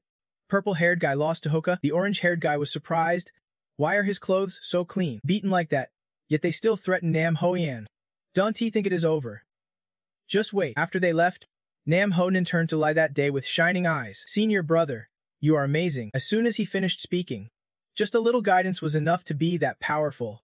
Lai that guy then pulled out a pile of books. Stunning Nam Ho-yan, Lai that spoke up. "Enjoy the victory. Come help me check these secret manuals. Then send them over." Nam Ho-nan still stunned. "When did you find so many books?" It was not until evening that the two returned. The mansion finally here. Nam Ho-nan stared in shock at the stack of books. "Senior brother, the elder only told you to get one secret manual. And you come back with this?" Lai that calmly replied, "This is one." Nam Ho-nan was speechless. "This looks more like a pile of mundane martial arts." Lai that said, "I got the compiled edition of common martial arts." Nam Ho-yan shook his head, taking words out of context. He was just too tired. "Fine. Today I am too tired to argue with you anymore." Lai that nodded. "Right? You should get some rest early too." Nam Ho-nan was just waiting for this. "See you tomorrow then." After speaking, senior brother yawned and left the room. Lai that quickly closed the door, carefully locked it, then looked at the pile of books with a dangerous glare. He gently lit a sheet of paper on fire and fiercely burned the pile of books. Watching the flames rise, Lai that smiled and whispered, "I told you so." He looked at the ashes with satisfaction. This was one book, the true scripture. Lai that thought to himself that since this 9 great heavenly scriptures, or original text, was secretly handled, it has truly become useful. He recalled clearly how Min Nan once comprehended it from the heavenly body of the 12 immortals. Today, I really want to see what the Lei family's abilities can uncover. Lai that now felt a strange, indescribable sensation. It was like he was standing on something, but could not tell what. After a moment of daze, he suddenly realized he was standing right on his own heart. A sudden wave of blood surged, crashing down on that heart with terrifying force. As if to drown everything, Lai that could not react in time. A large mouthful of blood burst from his mouth. Only then did he truly feel how painfully the heart's blood pulse was throbbing. Blood kept pouring out, but that only made Lai that more intrigued. "Next, let me see how terrifying you really are," he muttered to himself. Yet the heart was not drowned. It floated calmly on the sea of blood. Lai that was a bit disappointed. Is this the end? But at that moment, he sensed something was off. The waves were still, the sea calm. This definitely was not over. Just as expected, a massive blood wave, many times larger than before, thundered in, making Lai that gasp. The cycle continued until the next day. At the training square, Nam Ho-nan was diligently practicing when suddenly a shadow appeared. Suddenly, 2 twisting swords lunged toward him. Luckily, Nam Ho-nan reacted quickly and dodged just in time. He shouted, "Who is there?" The visitor was Liu Yuan. As soon as he appeared, he sneered mockingly. "Isn't this the chairman's lackey? Still looking like a useless loser." "Huh." Nam Ho. Liu Yuan wore a frightening, challenging smile. "Why rush? Come at me. Want to talk to me, or what?" Nam Ho, usually timid, quickly waved his hand. "Senior Liu, I have duties to attend. Please do not make things difficult for me." But Liu Yuan had no intention of backing down. "I do not care what duties you have. You hurt my junior brother Xiao Hu, and I am here to seek justice for him. You injured my junior brother Zhou Hu, so I must settle this for him immediately." At that moment, Fuong Mendong stepped forward to help Nam Ho-nan. He spoke calmly. "Senior Liu, please do not trouble Ho-nan. If Ho-nan has duties, let him leave. I am protecting him. If you have a grievance, come find me." Liu Yuan looked at Fuong Min-dong with even more arrogance. "Isn't he this Fuong Min-dong, the great senior brother of the outer sect's useless trash?" Fuong Min-dong did not get angry, just stayed silent. Liu Yuan pointed his sword straight at Fuong Min-dong's throat. "Insulting, but just a useless trash with a slightly higher rank." He challenged, "Do you dare to lay a hand on me?" At this point, Fuong Min-dong could no longer keep calm. "Liu Yuan, do not bully others so much." Nam Ho-nan stood aside, worried this would turn deadly, quickly trying to stop Senior Liu. Suddenly, a cold voice rang out. "How do you think I will fight you?" Liu Yuan immediately looked toward the speaker. Lai that, like a senior figure, spoke calmly. "Back then, the Xianen sect did not divide inner and outer sects. Now you are following those worldly sects?" Liu Yuan coldly asked. "You are Lai that de." Fuong Mendong respectfully called out. "Senior brother." Lai that, his face covered in blood, still smiled. "That is right." He turned to Liu Yungain and saw that the senior chairman brother did not even bow. Nam Ho-nan asked in panic, "Senior brother, what happened to you?" Fuong Mendong admired him deeply. You truly are the Grand Senior Chairman brother. He respectfully clasped his hands. Outer disciple Fyong Min Dong pays respects to the Senior Chairman brother. Nam Honan was still confused. Senior brother, why is your body covered in blood? Only then did Liu Gian speak up. A worthless trash who gained his position by unfair means dares to act arrogant. He even fought me. He licked his blade like a madman. Now, I will show you exactly how heavy I am. But when he turned back, no one was paying attention to him. That guy was sternly advising Nam Hoinan. Nam Ho, clean me up a bit. He obeyed immediately. After Nam Hoinan finished cleaning him, that looked polished and brand new. He calmly asked Liu Nguyen, tell me, how did the fight go? Liu Nguyen was furious that he was being looked down on. Damn it! Fight me right here. Right now, his face suddenly sprouted snake-like scales and fangs appeared. Liu Nguyen coldly warned, don't think because your cultivation is low, I will underestimate you. Determined, he said, I will crush you with my strongest form, so you will know what despair really means. Nam Hoen saw sweat pouring down nonstop. This was for real. Fyong Men Duong recognized this as the Golden Serpent martial form. De looked surprised why a snake. Just then, Liu Guyan suddenly charged. Give me your life. De remained calm, ready to meet the attack. He clenched his fist, smiling brightly. Just in time, they struck each other simultaneously. Liu Guyan's sword shattered into pieces. He could not believe it. What? Nam Hoinan stood aside, speechless. Senior brother, what exactly did you train last night? Fyong Men Dong, like a fan, said. Incredible. Liu Guyan stared at a vague fear rising inside him. He muttered, this is strange. Everyone says he is just a mortal. So how is this possible? A thought flashed in Liu Nguyen's mind. When his eyes landed on that DS muscular lines, he suddenly realized it was a fortified body. How could he have that? Meanwhile, in a hidden corner of the Kiiran ancient sect, Kahung sat drinking tea, his deep voice asking, Hajianang, have you finished the investigation I assigned? Hajianang bowed respectfully. Disciple has completed the mission. He calmly reported that Da had entered the Tingbine Pavilion and chosen a total of 108 mundane-level martial arts manuals. Kahung sipped his tea, pondering why he wanted so many martial arts. Hajianang continued. Besides that, he also selected the Moon Serpent Rotation Technique and the Staff Mastery 6 Intentions. Hearing this, Kahung set his cup down, disdain in his voice. The Moon Serpent Rotation Technique is a blood energy-based power-forcing method. It is a heretical path, and he will quickly reach the Mediator Realm. What a greedy, lazy, arrogant waste. Truly a useless and conceited fool. Hajianang nodded in agreement. Master is right, but he also has some insight. However, Staff Mastery 6 Intentions is the foundation of the Emperor Staff Technique S6 Transformations. Only it can cultivate the true Emperor Staff 6 Transformations. Maybe he does have some vision. Kahung chuckled softly. The Emperor Staff 6 Transformations is an Emperor's technique. If the basic method were so easy to cultivate, why has no one in our sect mastered it yet? Still, he dared not be complacent. That guy is still the chairman now. He must not be allowed to block your path. Hajianang was silent for a moment, then bowed his head. Disciple will remember master's teachings. Kahung suddenly remembered. Have you arranged for Liu Nguyen yet? Hajianang quickly replied. Yes, it is done. He should have received it by now. Kahung nodded approvingly. Good. You should make a trip. Do not let Liu Yugayan cause too much trouble. He had no idea that Liu Nguyen's situation was currently very unstable. He only cares that after Liu Yuan wins, you go apologize to that useless chairman. Back in the fight, Liu Yuan is on the defensive, long full of rage. Kid, you. He looked at Li Xia, feeling the power surging through his body, and could not help but ask, what dark technique did you train to get a body like this? At this moment, strange red patterns appeared on Li Xia's arm. Nam Ho Ren was curious too. What is wrong with senior brother's arm? Fyong Men Duong explained. That is the Barrier Divine Body. The Barrier Divine Body channels the primordial heavenly Tao into the body, constantly refining the flesh, allowing cultivators to train anytime, anywhere. This technique strengthens the cultivator's physical body. When mastered, even relying on physical strength alone, one can leave the mountains and seas, standing equal to the ancient immortals. Li Xia also understood well but currently only grasped the basics. His defense and offense were still insufficient. Liu Yuan, feeling abandoned, grew even angrier and shouted, Li Xia, you are acting crazy. I do not care if you have a mortal or divine body.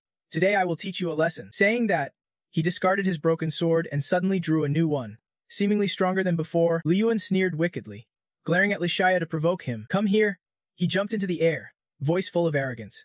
What is so great about strengthening your flesh? My golden scale martial strike dominates the air and will break through your defense. But when he looked down, Li Xia was nowhere to be seen. Where is he? Suddenly, Li Xia appeared right beside him. Voice soft. Where are you looking? Then he struck a palm towards Liu Yuan while speaking. Your grandpa is in heaven. Liu Yuan dodged the strike, surprising Li Xia a bit. Still missed. Looks like I need more time to master this power. Liu Yuan panicked when he saw Li Shia could also fly. How are you up in the air? Li Shia hovered, arms crossed, voice full of disdain. So what if I can fly? Why shout like that? Nam Ho Ren gaped. Since when could senior brother fly? Fuo Mendong's eyes glowed, fully focused on Li Shia. The chairman's disciple really is not ordinary. Yuan finally realized he was not useless, but still confidently pressed the attack. So what? He thrust his sword at an incredible speed. Li Shia easily dodged and countered with a punch. Li Yuan struggled to evade but stubbornly taunted. Li Shia, you are too slow. Without hesitation, Li Yuan charged to attack Li Shia. Li Shia quickly crossed his arms in front of his chest to block. Seeing this, Li Yuan sneered with mockery. Not bad.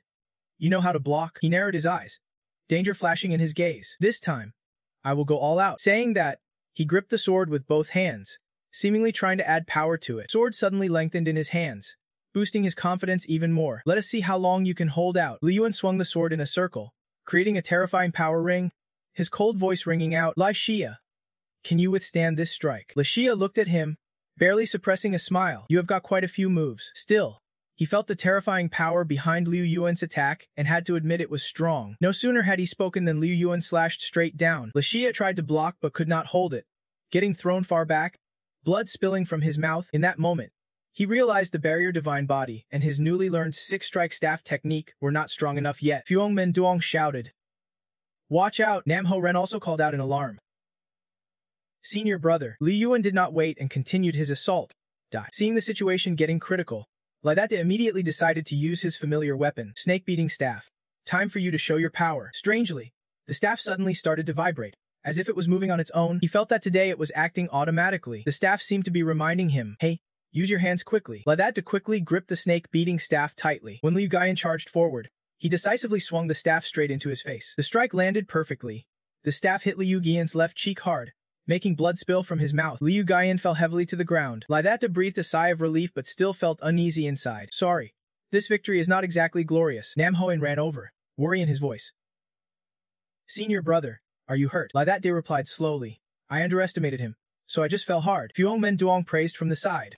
The chairman's staff technique is really powerful. Meanwhile, Hakiya had witnessed the whole fight and was deeply worried because Lai Data's staff technique was completely different from what he would known before. He realized first was the mastery of the suppressed body technique, then the ability to fly using martial arts. Hakiya knew such martial skills could not achieve those effects.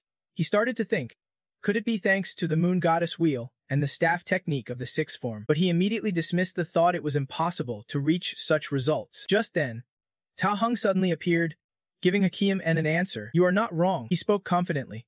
The fighting spirit you saw from Lai Data during flight, that is the staff technique battle intent. Hakiya could not believe it. Master To Hung confirms this is the sect's ultimate secret technique. Suddenly, Ta Hung shouted loudly, Law enforcement team, quickly. The law enforcement team appeared. Ta Hung ordered. The elder has commanded to arrest Lai Data. The law enforcement team did not hesitate. They immediately surrounded Lai Data's group. Nam Honan asked nervously, what is going on? Fuong Menduong stayed calm. He was the one in black from the law enforcement team. The three of them immediately stood close together. Nam Honan turned to ask Lai Data, Senior brother, what have you done now? Fuong Menduong was both cautious and defensive. Liu Guiyan made the first move. Lai Data glanced around, already knowing who was behind all this, and smiled. Let us see what the leader has to say. Tao Hung, realizing Lai Data was hinting at him, stop pretending to be nice, he ordered. Chairman Lai Data conspired with the Nine Saint Demon sect to steal our sect's Imperial Staff secret manual. Arrest him immediately. Everyone quickly gathered around. The elder appeared, angry.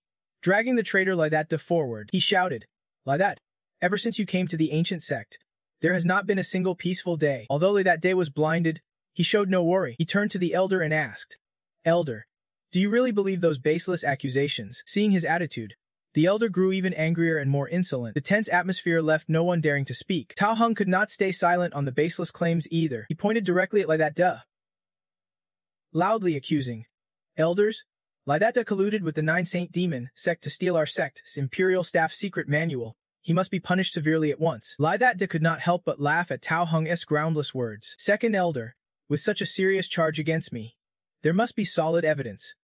Right? Tao Hung remained arrogant. You revealed the staff's battle intent in a blink. That is proof it is our sect's Imperial Staff's F6 form. He was very confident, accusing Lai Data. Before, you denied my theory, saying our sect did not deserve the demon sect's design. Now it is clear the demon sect has been eyeing our secret manual for a long time. Kahung said, It is like everything's been confirmed. I fear the demon sect has discovered a secret method to conceal cultivation, letting you disguise yourself as a mortal and stage a grand performance. He was referring to the mortal talisman. The absurd story was linked together by Ka Hung with astonishing accuracy. Then you used some trick to steal the secret manual and hide it inside a mortal's martial technique to fool everyone. After studying it, you destroyed the evidence and burned all the secret texts. Finally, he concluded as if everything was clear, a clever tactic. But unfortunately, you were too arrogant. The fierce strike of the Kenkan being revealed everything. Hearing this, Laidata could only stare in disbelief because it was so ridiculous. He laughed like his teeth were about to fall out. Holding his stomach from laughing, he asked Ka Hung, Chief Elder Hung, are not all your so-called solid proof just subjective guesses? Ka Hung blushed with anger when questioned. Laidata, you hold the Kum being as 6 transformations. Then explain. Laidata stood tall, fearless. I learned the Kim being is minor 6 transform insight, from which I grasped the underlying principles. What is strange about that? Don't you allow others to be geniuses? Ka Hung's face flushed red with anger, shouting, what are you talking about? After a moment of dispute, the Grand Elder spoke. Law enforcement team, release Laidata. Ka Hung was very dissatisfied. Grand Elder, the Grand Elder said slowly, this kid makes a fair point. We have no proof he stole the secret manual. Laidata was released, rubbing his hands while comforting Ka Hung. Chief Elder Hung, do not be upset. Maybe I am just too exceptional for you to understand. To soothe Ka Hung's wounded pride, Laidata proposed a wager. Ridiculous. Ka Hung refused.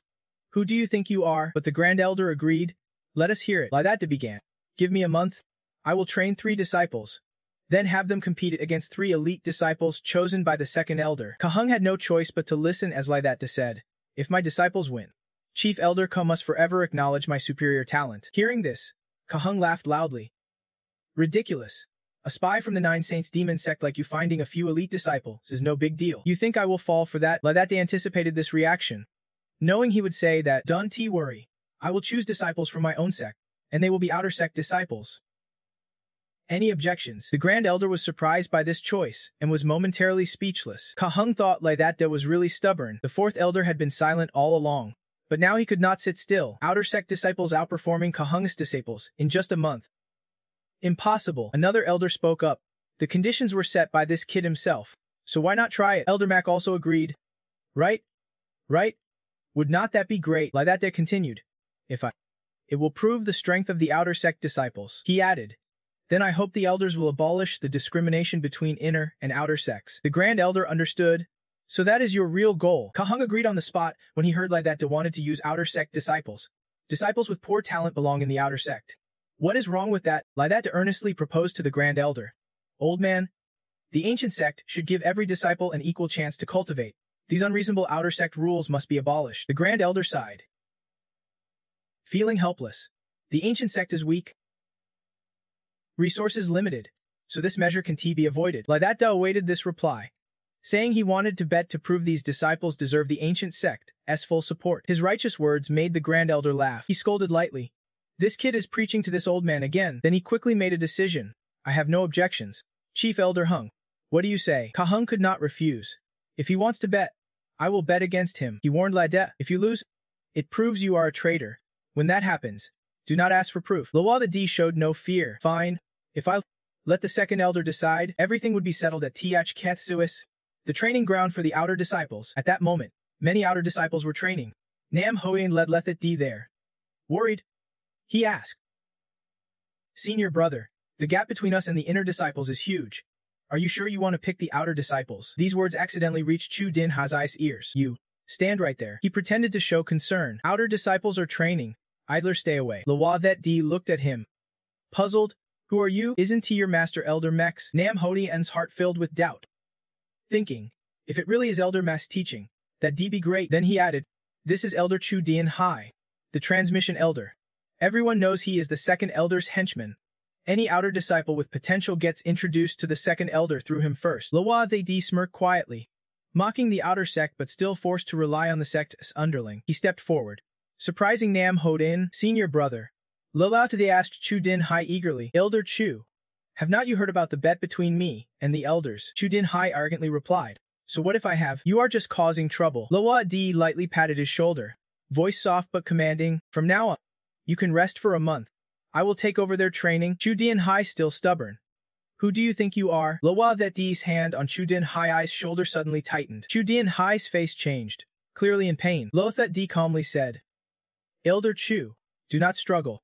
But my grip 1T loosened. Chu Din Hai slowly knelt under the pressure, trembling.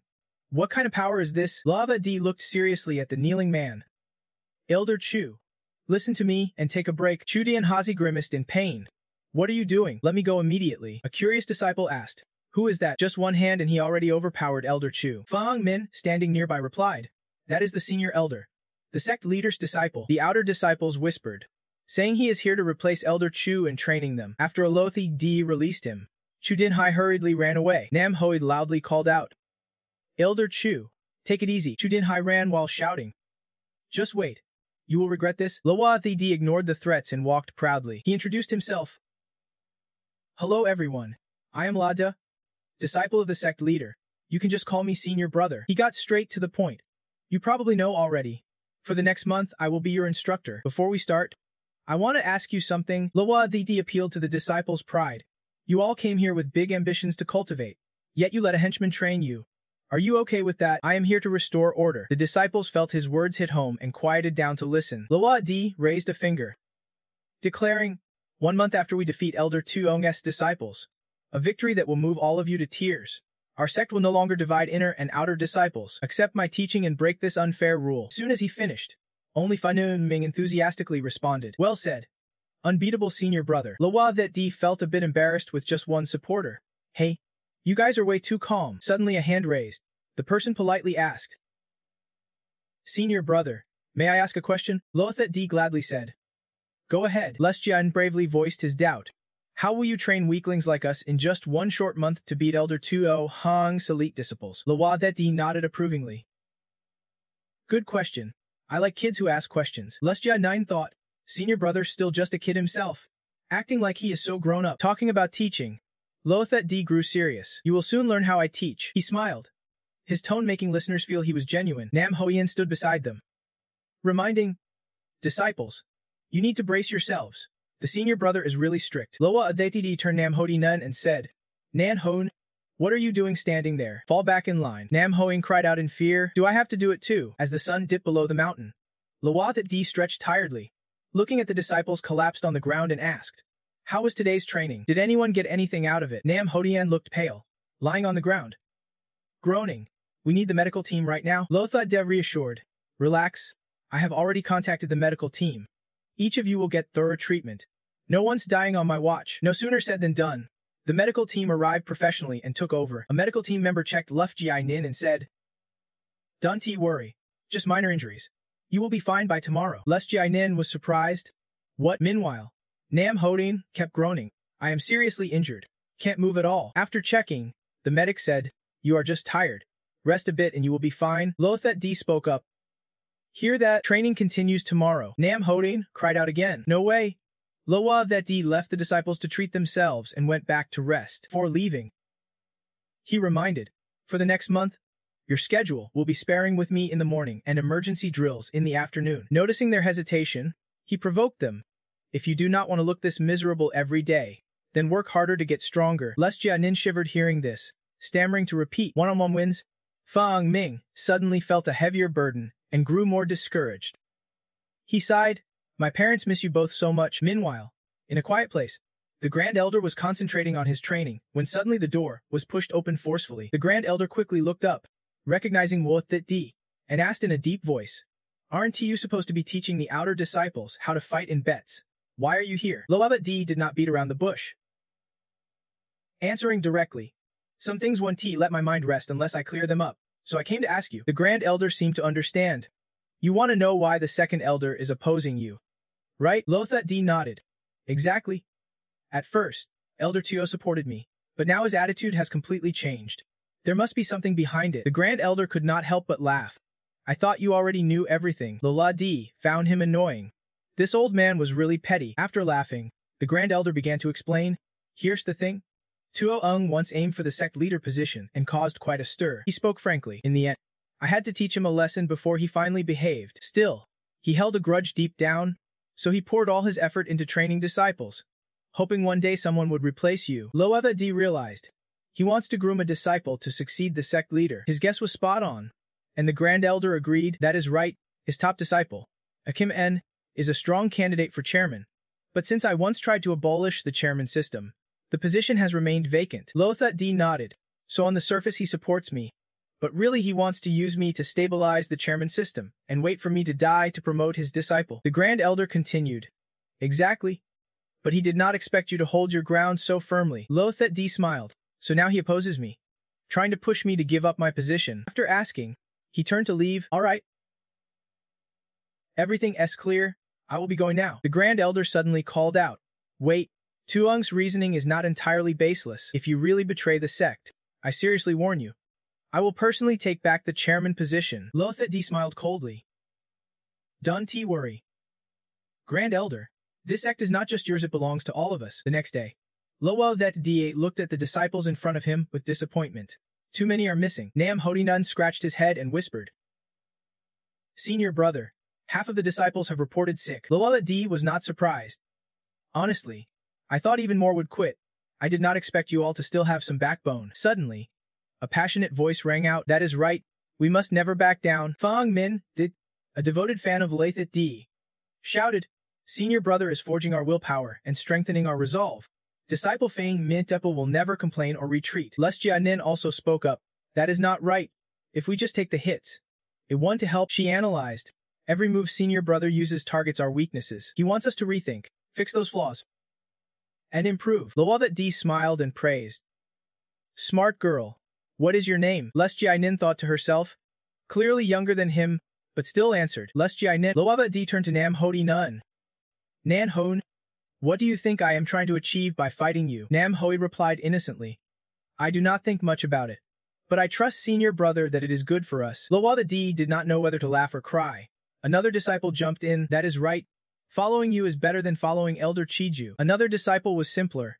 I just do not want to quit. Someone else had a different thought. You hit me. I will get even someday. But if someone truly cares about us outer disciples, of course we have to support them. Lothar D was very pleased. Good. Everyone has their reasons. I want to judge who is right or wrong, he sincerely said. In cultivation, the most important thing is a firm heart and believing in yourself. You are the future pillars of the Tiwinanasi sect. All together now. No more talk. Lothar D will start training. Let us begin the sparring. I am assigning you into groups of 3 to spar with me starting today. During the process, I will correct your weaknesses. Nan Hon, Fang Min, Les Jianin, you 3 go first. The 3 immediately obeyed with serious attitudes. Yes. Senior brother. Right after, they charged at Lothar D. He stared at them coldly, easily dodging their attacks and pointing out Nam Hodi N's mistakes. The Kutriyothi sword technique is best for defense and counterattacks. Why are you holding your hands straight like that? Remember how you defeated Tridu? After correcting Nam Hodi N, Loa Dev moved on to Fedra. Next, it is your turn. The BSN strike suits you, but you hesitate too much. Think it over carefully. He quickly demonstrated with swift, precise stick strikes. Finally, he turned to Lesi Jia Nin. Dulong Den Fop requires agility in hands, eyes, body, and footwork. Don't attack blindly. Then, without hesitation, he kicked her and warned her it would be worse otherwise. After finishing the exercise, Lothar D stood firm, showing no signs of fatigue. Rest for a moment. The next group. Get ready. Les Jianin sighed, frustrated to be in the same spot as yesterday. The other 2 were speechless, while Lothar D focused on training the next group. Hakin Amen and Chu Dianhai secretly watched from afar. Chu Dianhai worried. Yesterday I convinced half the disciples to quit, but the rest were swayed by Lothar D. I am afraid they can be changed now. Hakim N showed irritation. Elder Chu, are you saying I am no match for these outer disciples? Chu Dianhai hurriedly tried to calm things down. Young master, please do not misunderstand. I am only following the orders of the elder captain. Hakim N looked down on him. Loa Didi relies on fighting to cultivate. How could that possibly increase his power? I thought he had some clever trick up his sleeve. Chu Dianhai quickly praised him. No wonder. Young master, how could such a mediocre cultivation method catch your eye? After a while, Hakim N grew impatient, bored out of his mind. I am leaving. Chu Dianhai kept praising them nonstop. Young master, your insight is impressive. Before leaving, Hakim N added, I have called 2 other junior brothers back. Their power ranks just behind mine. With them, we definitely won T lose. Chu Dianhai was thrilled. Young Master He is so thoughtful. Loa D is sure to lose this bet. As the sun set, the 3 men Nam Hodi N, Fang Min, and Left Yi Nan were all covered in wounds. Fang Min, Depp asked. Senior brother only kept the three of us, because Lahotha D brought out 3 books. Relax. No extra training. This is the Bia Sin Spear technique. I adjusted it last night. He explained further. These 3 volumes are tailored to each of us. Fang Min was surprised. Is this still the Bia Sin Spear technique? Nam Hoinan was curious. Senior brother. Do we have to relearn the technique? Loatha D explained. Besides fixing martial skills, there is also cultivation involved. Fang Min, you have strong integrity. Keep that and harmonize it with the technique. Fang Ming was moved to tears. Next, Loa D told Luk Jai 9, you are very smart. I trust you can learn quickly and create more skillful moves. Finally, he simply said to Nam Hodian, you just have to try your best. Nam Hodian was upset. Wait, what about me? No praise. Loa D ignored the question and said, unless something unexpected happens, the bet against Teo Hung depends on you 3. Don't disappoint me. 7 days later, all the outer sect disciples admired the trio's remarkable progress. Even Lothetha D had to admit they were not bad. Unfortunately, Fang Min still had some flaws. Unexpectedly, Fang Ming did not fall but seized the chance to counterattack. Nam Hodin and Lekgayen launched a combined attack. Custody sword technique activated. Du Long then switched to Clean's Long Na. Lawathat D blocked the move but slid on the ground. He praised. Well done. Outside, the outer sect disciples cheered enthusiastically. Amazing. Senior brother pushed back for the first time. Those 3 are incredible. Ladata heard this and immediately shouted back. What nonsense is that? If you all bother to study the revised cultivation methods I fixed, anyone could reach this level. Understand. Everyone responded loudly in agreement. Lak Jainin was overjoyed by the positive change. The disciples were slowly coming back. Suddenly, an uninvited guest arrived, declaring loudly, everyone listen up. Noamus Ladata was not too surprised. Tao Hung was here again to arrest someone. Chu Dainhai gleefully watched others suffer and yelled, law enforcement team, surround and arrest. Ladat, you are harboring disciples and even teaching them demonic arts. That is a serious crime. He fancied himself the embodiment of justice, piling on witnesses and evidence, yet still refused to back down. Ladat Do was tired of hearing it and snapped, enough of your nonsense. Will you stop? Nam Ho Nam was worried. This Elder Chu, Fuongmen Dong stepped forward to explain. Elder Chu, you are mistaken. Senior brother never taught us demonic arts. But Chu Dainhai remained stubborn, saying, you all are way too arrogant. He pointed at Lei that day and shouted, I am the elder who passed down the skills. I still do not get why you guys do not practice demonic arts. Yet your power has skyrocketed. Nam Hoiden could not stay silent. Elder, you are seriously mistaken. We relied on senior brother's revised cultivation method to raise our level. Only Li Qiyi truly understood what he did. He just implanted the body script into the fixed method. Compared to original cultivation, this simplified version is already slower in effect. But he did not want to repeat that process. The original cultivation method was something he never wanted to experience again. No wonder Ming Ren kept it secret. Then Chu Yanhai acted worried. You fools. Elders, I am worried you will fall into demonic madness. Got it. Nam Hui Ren immediately objected. That won't happen. Fuong Men Duong agreed. Exactly. Chu Yanhai failed to convince anyone. His face darkened as no one listened. Enough talk. All of you step back, or I will charge you with betraying the sect. As he finished, Lakia stepped forward like a demon, surprising Nam He Ren, senior brother. Chu Yanhai is recalling that panic from last time. Lakai appeared like a ghost from hell, coldly asking, You, Chu, do you even know who I am? Chu Yanhai was too scared to speak. Lakai continued, Do you know how much I weigh? Chu Yanhai's face turned pale under the pressure. How can you be so strong? Lakia slowly advanced with disdain.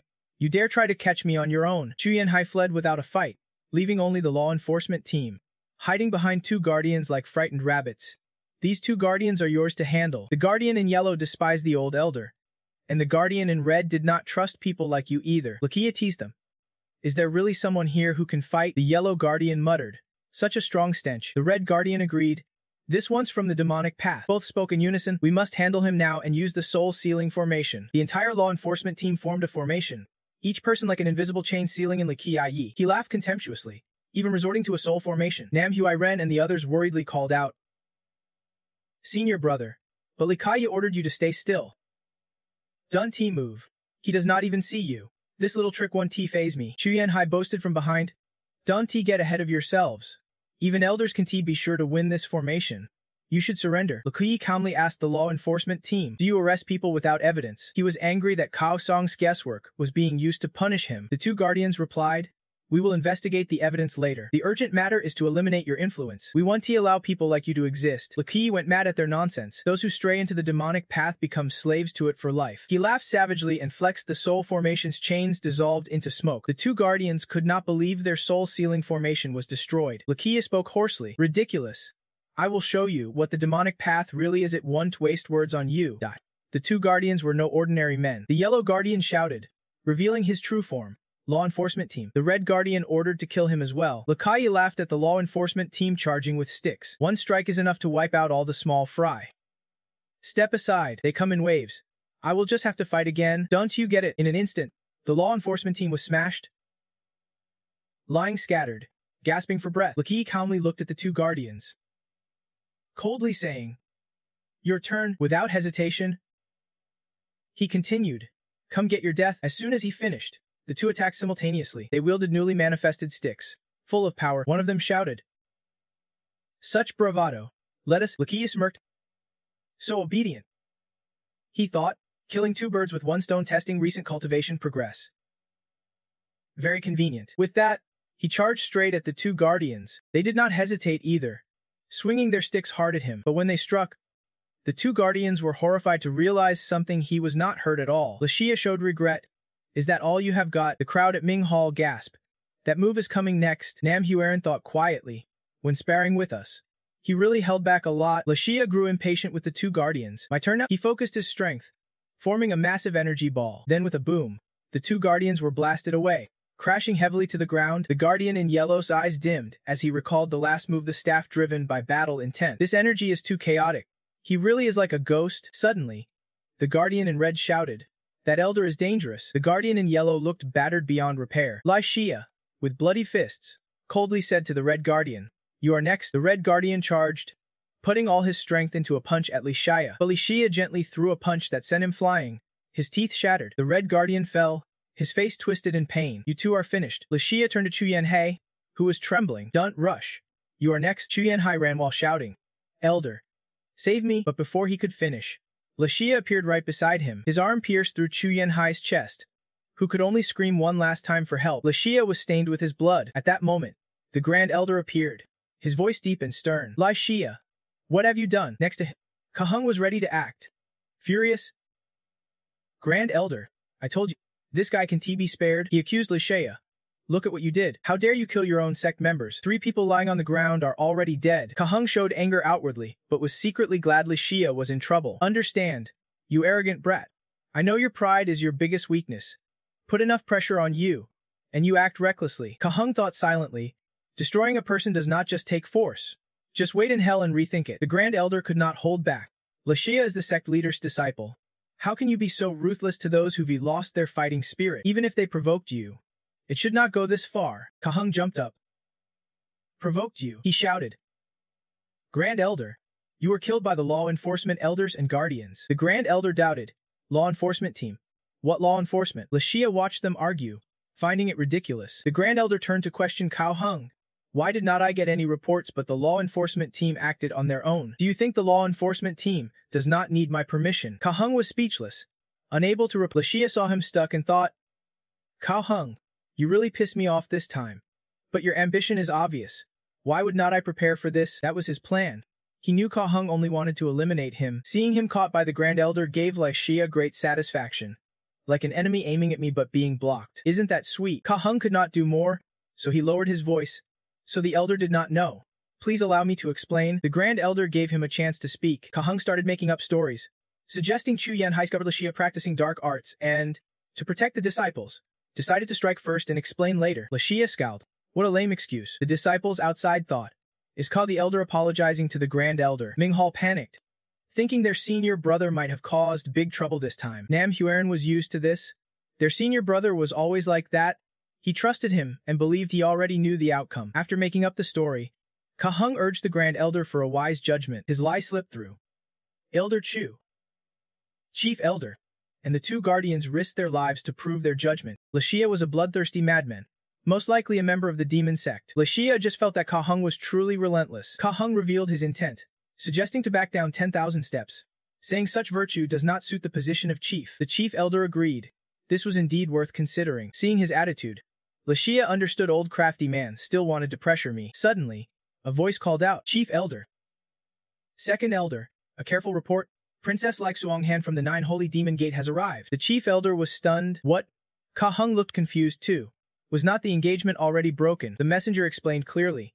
She insisted on meeting the chief disciple Lixia. This news shocked the Chief Elder even more. Meeting Lixia, Ka Heng was furious his plan was ruined. She really came. The disciples admired.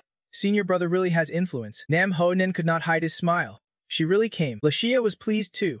Not bad. Arriving just in time. Looks like now's not the time to discuss this. You came looking for me? So of course I must meet. After all, the princess came in person. Ka Heng only managed to say one thing. If you can do anything else. Taking the chance.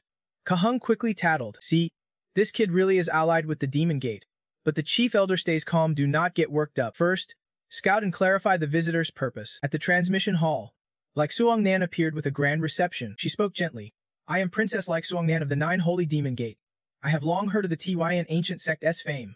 Today, uninvited, I hope you will forgive my intrusion. She was very polite, saying it was an honor for the 5 elders to greet her personally. Lixia subtly reminded, including me. The Chief Elder replied slowly on behalf of all. Princess, you flatter us. Lixia rashly broke the engagement, but it seemed he would earn the princess's forgiveness. The elder was deeply grateful, not knowing why the princess came to visit today. Hearing this, Lixuangnan suddenly recalled the reason and asked the Demon King incredulously, Master, do you really want me to go to the Tyn ancient sect? She could not accept this, still wanting to follow Lixia. The Demon King gently comforted her. My child, I know you are upset. He continued, but you must go. Lixuangnan did not understand why the Demon King was so open, saying Lixia's cultivation was not high, but his inner depths were profound, even he could not see through him. This time you must uncover his secrets, he honestly expressed. I have a premonition this is very important to our sect. Lixuangnan clenched her hand, whispering, Master, you say that. She felt deeply wronged, as if she mattered less than that little brat. The Demon King laughed. My child, you are jealous. Lixuangnan blushed shyly. Not all. The Demon King stopped teasing and said, Lixia is not worth mentioning. If he passed inspection, there must be deceit. The scary part is we do not know his methods. Lixuangnan was at a loss for words but found the Demon King's logic convincing. Think about it. A mere mortal brat, relying on secrets he holds to defeat powerful enemies and control statues. The Demon King spoke with solid reasoning. Sure, this is only a small part of what he knows, considering the intelligence. Lixuangnan did not know how to interrupt him. The Demon King gently said, My child, your master solemnly asks you once for the future of the Nine Holy Demon Gate. He seemed to ask for her opinion. Are you willing to give up your dignity to become Lixia's servant? But he already knew Lixuangnan would agree. My master will never disgrace his mission. She had no choice but to bitterly accept this. Back to the present, she calmly said, Senior brother Lei that day is exceptionally talented, with profound cultivation and solid Dao skills. These words confused the listeners a bit. What?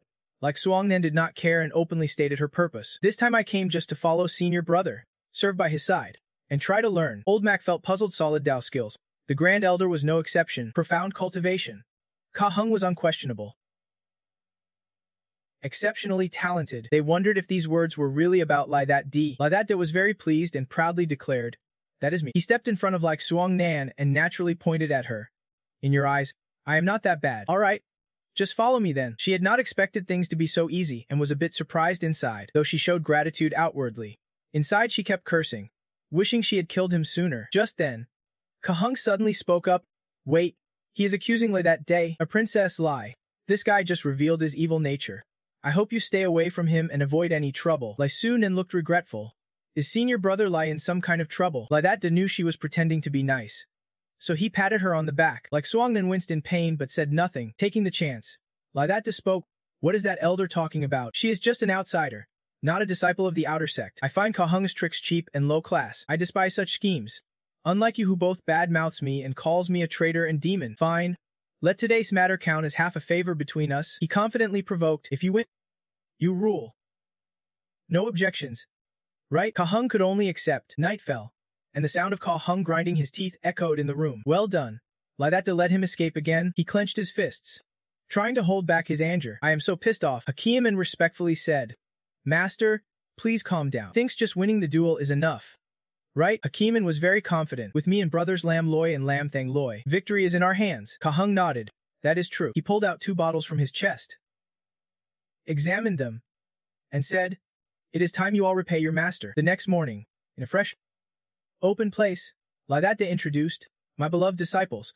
Today I introduce someone new. The male disciples looked shy like teenage boys, unable to believe it. Is she really the princess? Like Suanghem was not happy. She felt like a rare exhibit surrounded by stares. She looked at the disciples staring wide-eyed and thought, are these really like that DS disciples? They do not look reliable at all. She also knew about the upcoming match and found it ridiculous for outer sect disciples to compete against the inner elite. Ridiculous.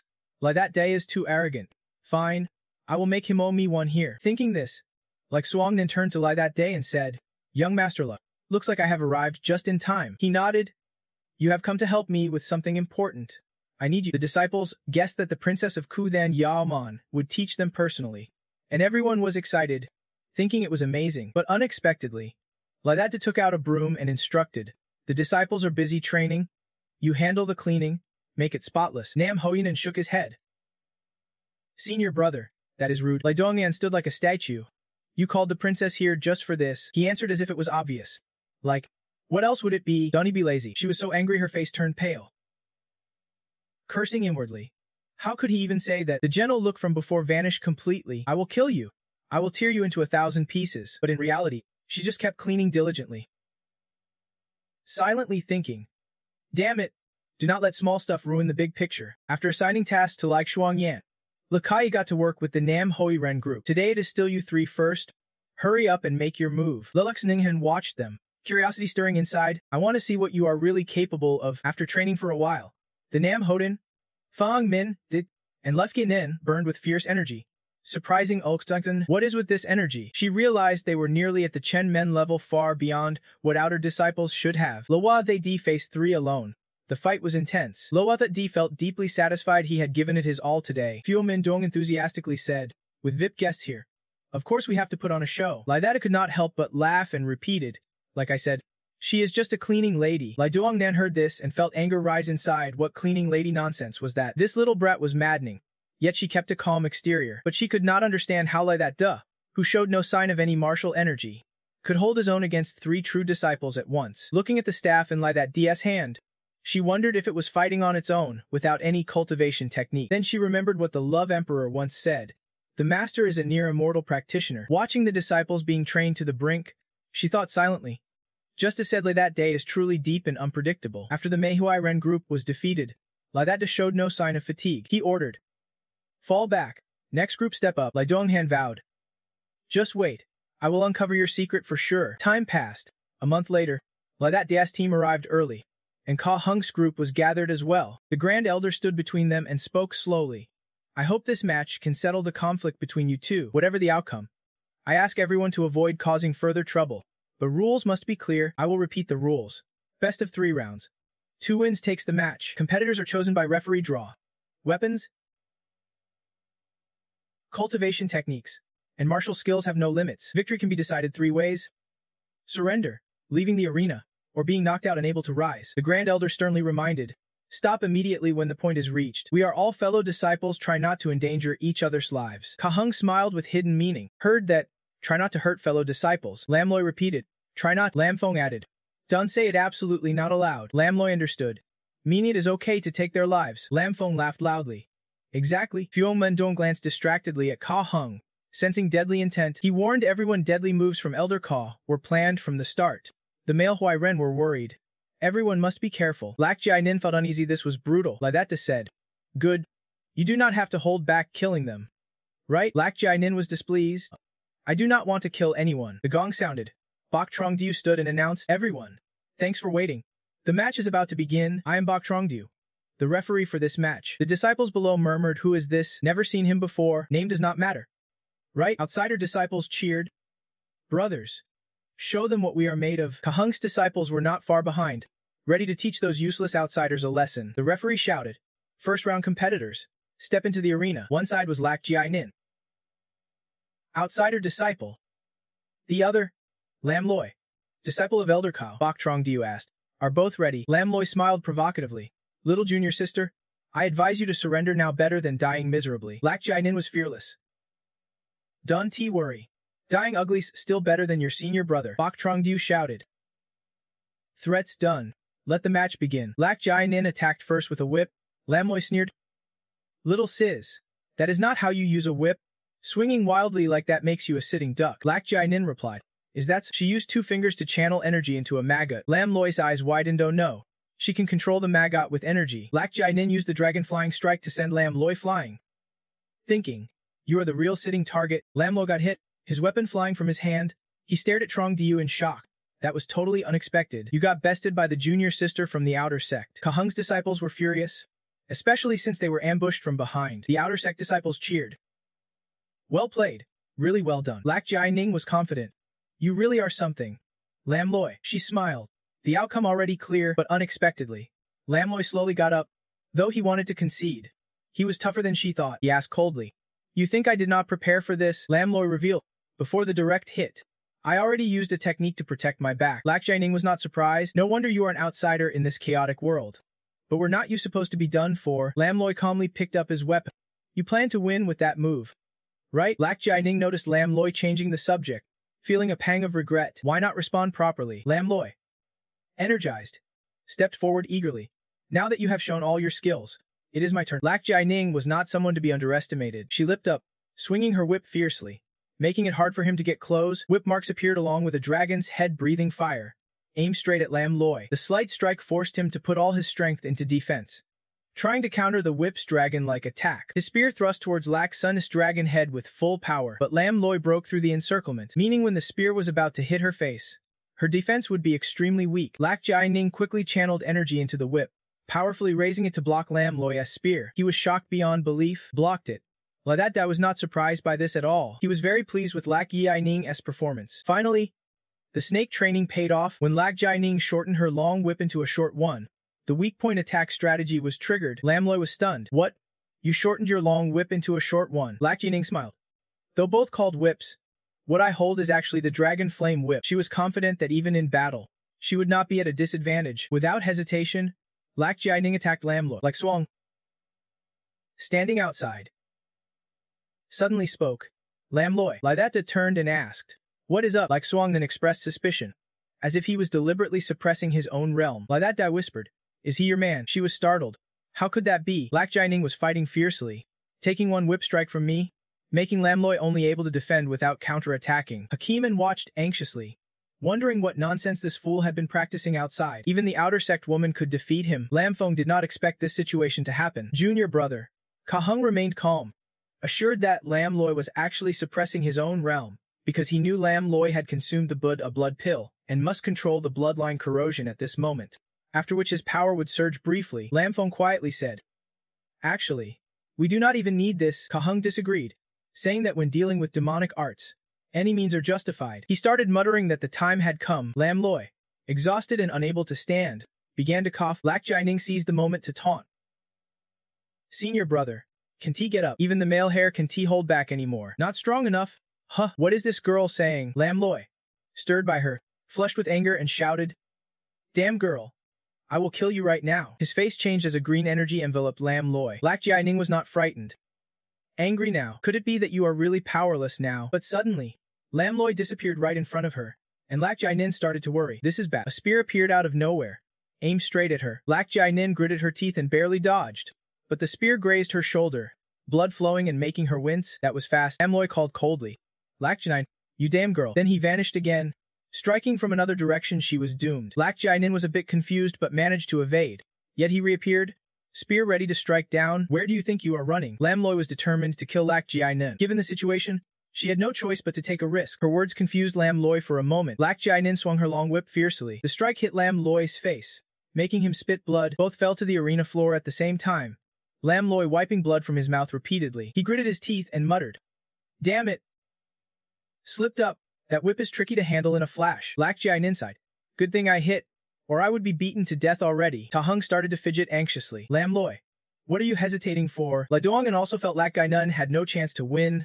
The opponent was definitely hiding a trick. I think you should just surrender. La Da was silent for a moment. I do not agree. If there is a hidden move, this little girl has not even used her killer strike yet. Lak Jia-nin stood up, thinking to herself, could it be she only has that one move? She recalled that DS training words. You know, the long whip really is not suited for you. Lak Jia-nin asked in surprise. What? Why do you say that? He answered, because you have a rash personality. She admitted, true, No doubt about it. Like that day explained slowly. The long whip requires adaptability and flexibility. But you rush your attacks, leaving big openings. Lak Jai-nin understood this. Isn't he that why I planned to retreat to close combat? Like that said that was just a defensive tactic. She needed to retrain her offensive style. Hearing this, Lak Jai-nin panicked. Senior brother, you are not telling me to abandon my cultivation. Are you? He smiled and pointed to Fuong Min Duong training nearby. You do not have to. Isn't he that a real-life example to study? I am also telling you. The spear's attack style actually suits your personality best. It is better if you can combine the spear's strength with the whip's flexibility and adaptability. Lai that believes this move might just become your killer strike. Back in the fight, Lak Jai-nin took a deep breath to calm herself. Lam Loi kept insulting her. You damn brat. Next move. I will take your life. Suddenly, he noticed something surprising. The short whip in Lak Jai-nin's hand was changing. Ta Hung's disciples were confused, but Lai that immediately understood. It happened. Her whip transformed into a spear. Lak Jai-nin shouted. Come on, let us settle this with spear fighting. At this, Bok Trong-diu could not stay silent. Stammering. This choice was unexpected. He had described it vividly before. Lak Jai-nun turning her whip into a spear was outright provocation. Lam Loi showed disdain, using a spear against me. Do you think you can look down on me? Lak Jai-nin shot back. Don't he talk nonsense. Come on, at top speed. They clashed again. Outer sect disciples watched tensely. Tao Hung's disciples were just as nervous. When the two faced off, an unprecedented scene unfolded. They seemed evenly matched. Lam Feng was utterly shocked. How could this be? She could not even keep up with Lam Loi's speed just now. Akeem is calm now. That is the change from dividing her energy. Lam Feng thought he misheard something. Akeem impatiently explained. Earlier, she poured a large amount of energy into her weapon for power.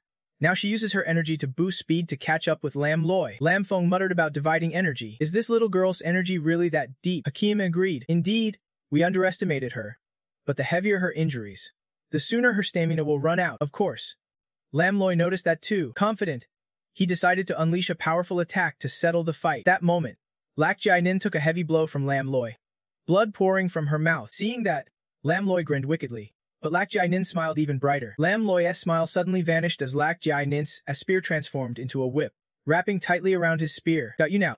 Just waiting for your next move. Lam Loi panicked. What the hell is this girl? The whip wrapped tighter around Lam Loi's spear. Quickly, she took his spear away because she did not intend to decide the fight with spear techniques. Losing his spear made Lam Loi so angry his face changed color. Running after her, he told himself he had to get his weapon back fast. But what awaited him was Lak Sin's whip. The whip now coiled tightly around Lam Loi's neck. That was her plan all along, got him caught. Lam Feng watched his restless younger brother Lam Loi. Like that dice group grew more excited watching. Even you have to admit she did great. Lak Jai-nun tightened the whip and shouted at Lam Loi. Surrender.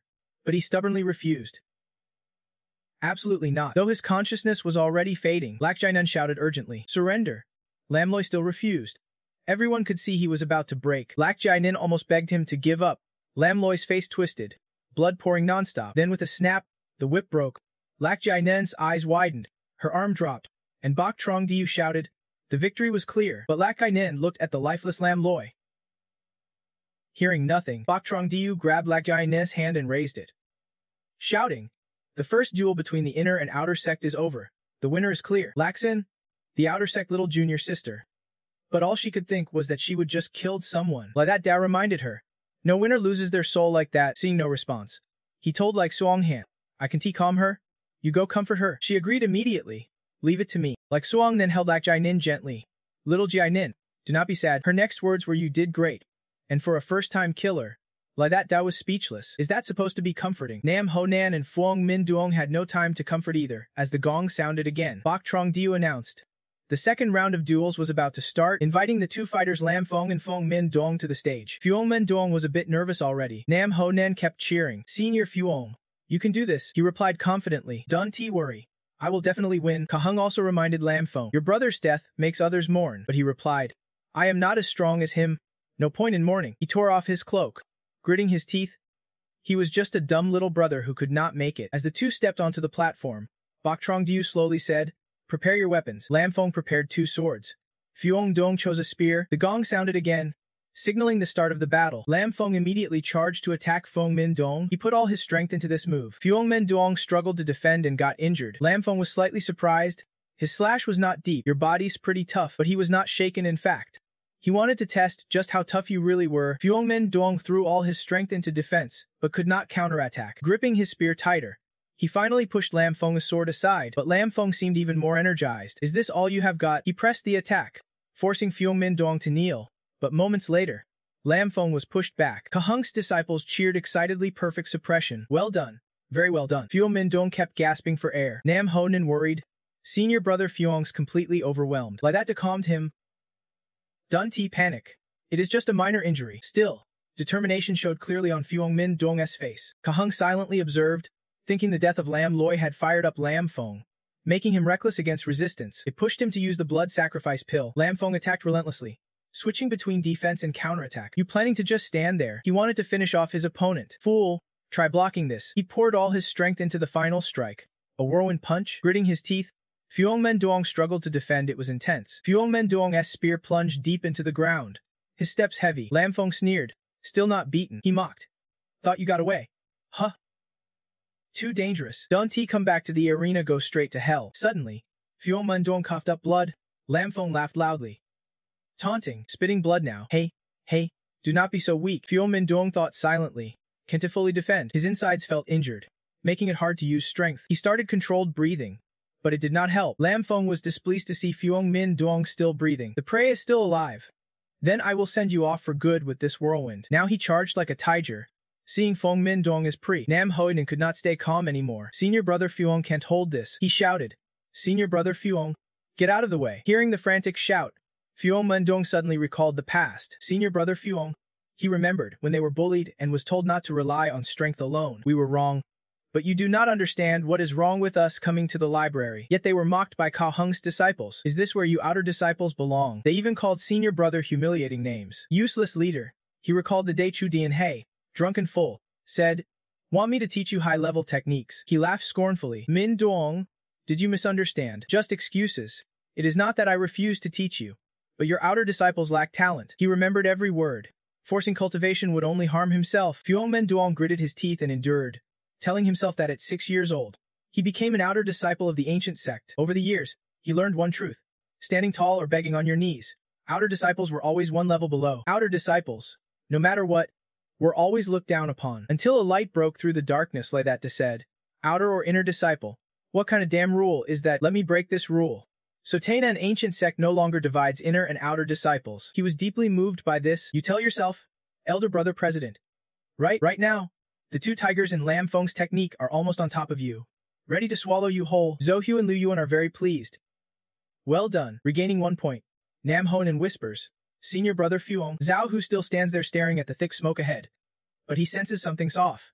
Watching the person standing firm in front. Why has not Lam Feng fallen yet? Nam Hoinen's eyes flash brightly. Senior brother. Fuang Mindong. Fuang Mindong removes his hairpin. Slowly speaking, his hair fluttering with his words. I will definitely win this match. After calming himself and committing fully to the fight, Fuang Mindong shares his final words with Lam Feng before the battle. I have always believed that, he boldly continues. As an outsider, we will never rise above. The blond man standing far off quickly waves his hand to explain. I do not look down on outsiders. Fuang Mindong ignores him and gently adds.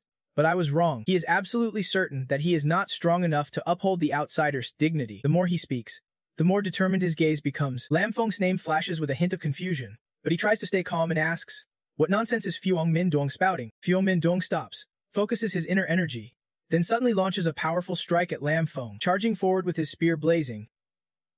He reaffirms, I am the outsider senior brother.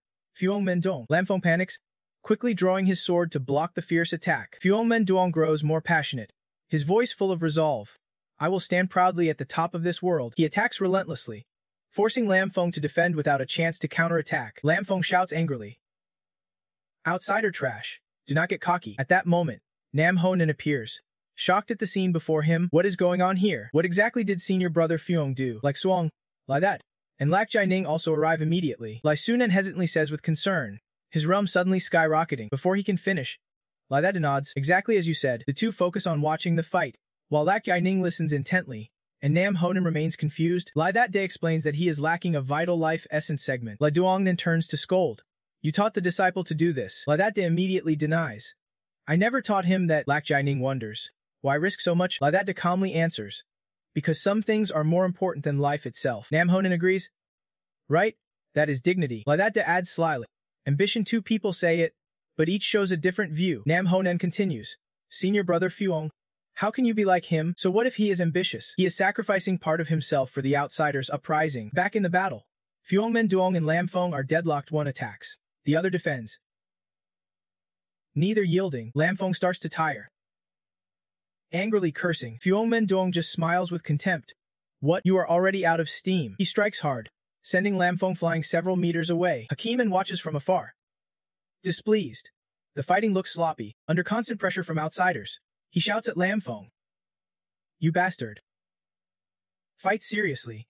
Don't he make me have to step in for you? Lam Fong snaps back angrily. Screw you. Come try and stop me. Hakiman yells. Idiot. You are about to be knocked out of the ring. Lam Fong is startled. Stepping out of the ring, have I really been pushed this far? Fuong Mendong, with terrifying inner strength, confidently says. Where do you think you are running under the arena? If you keep winning like this, I need to head to the border for the showdown. Lam Fong lost his cool. Shouting, you outer disciples. Fang Ming calmly replied. There is a limit to how much you can underestimate others. He kept pushing his power, his body blazing like fire. From afar, Tri A and his group were amazed. The purple-haired guy exclaimed, whoa, this energy's even stronger than Hekk's. Shut up. Tri A barked in frustration. Fang Min, Vite's eyes blazed with killing intent as he stared down Lam Fong, risking everything to settle the fight. Burning through his lifespan, his body erupted with massive power, reaching seemingly the peak of his realm. They charged each other, triggering a huge explosion that shook the entire hall. Dust and smoke filled the air. The blonde guy coughed violently from the smoke but remained worried, while He Kimen and Tuong watched calmly. Tri A anxiously asked, is it over by Lutha Da and Nam Hoyen? Confusion ran just as deep. Nam Hodinen complained, unable to see clearly what happened. The blonde shouted, you two stop fighting in that thick smoke. Are you still going at it? Before he finished, he froze at the horrifying sight. The two pierced through each other, standing frozen like statues. Lam Fong's stabbed straight through Fang Min Aziying, pain and tragedy written on his face. Blood dripped from the blades, while Fang Wen Daikda's spear pierced Lam Fong's belly just as brutally. With a dazed, bloodied face, Fang Min Daikin whispered Lam Fong's name, who was no better off. The call echoed. Lam Fong, the crowd outside panicked, shouting, this is bad. Both were unconscious. No winner could be declared. Get the medics here. Quickly, as the medics arrived to carry Fendermin Zeng away, Loa Edi, Nan Hon, The Hun, and Lef Jinine rushed over. Nam Hodinen panicked. Senior brother, please do not die. Lawa the D cut in sternly. Don't say such unlucky things. Lelux Ninghan stepped forward, raising her hand. Wait, she pulled out an unknown vial and instructed. Give him this pill after treating the wound. It will save his life. A medic recognized it was not from the Nine Saint Medicine sect. Lawala D was moved, saying, I want to forget this kindness. But Lux Donghan replied coldly, this does not concern you. Looking at Fing Min Adepus condition, she added, a warrior like him is rare even in the medicine sect. He earned my respect through his own strength. Turning back to Lam Fong, the medics prepared to carry him away. They assured He Kimen and Tugon, don't worry, elder. He can still be saved. But Tudo Hung angrily shouted, if he can be saved, carry him down. If not, bury him. Why report to me? Hakim M could only stay silent. The medic replied fearfully, yes, yes. As Lam Fong was carried away, Tuo Hung muttered softly, worthless. Kam En tried to reassure him. Master, calm down. It is too soon to judge. He looks full of hatred. We will win next time and settle this later. Back by Lutha D, the sky suddenly whipped up with wind, and birds scattered in panic. Nam Hodien sensed the killing intent. It belongs to He Kim and An. Two dark figures approached from afar, bringing a grim energy. Nam Hodien trembled and stepped back. Despicable. Just that already makes me tremble. Lawada D looks at you. Scared already. You could just surrender now. Nam Hoi hurriedly explains. Big brother, I am not scared. Lutha D laughs. I am not joking with you. He encourages. After all, there has been effort from Lucky Yan Nin and Fundrung Mizaing. Losing is okay. Nam Hoi Nin hesitates. Can I really surrender? But then you decide firmly. I won't back down. I can disappoint them. Lutha D smiles. Not a bad expression. The final match begins. The masked man beats the drum. Boom boom boom. The blonde man announces. Round 3 starts. Both take position. But since the last match got out of control, he warns, hoping both can stop at the right time. Hakinaman confidently says, don't worry. I know my limits. Nam Hoyen looks at him surprised, then breathes a sigh of relief. Hakiman sneers. You sighed because you think I want to use my killing move. How funny. Nam Hoyen snaps angrily. Don't underestimate others. You grip your sword, ready to fight, and unleashed the water melody sword technique. Water whirlpools surge from the blade, heading straight for Nam Hodi Nun. However, the opponent only frowns slightly, then calmly says, "Come." Immediately, a purple light shoots from behind him, flying like a lost star, straight at Nam Hodian. The light slams into your sword, completely nullifying the water melody sword move. Nam Hodinan stands stunned, both shocked and dazed by the opponent's unpredictable power. Akimen smirks, voice full of contempt. "You are not even worth me taking action myself." He keeps taunting. "You are not even worth me lifting a finger." At that moment, Nam Hodian remembers the sword control technique. Thinking, the reckless one hesitates not.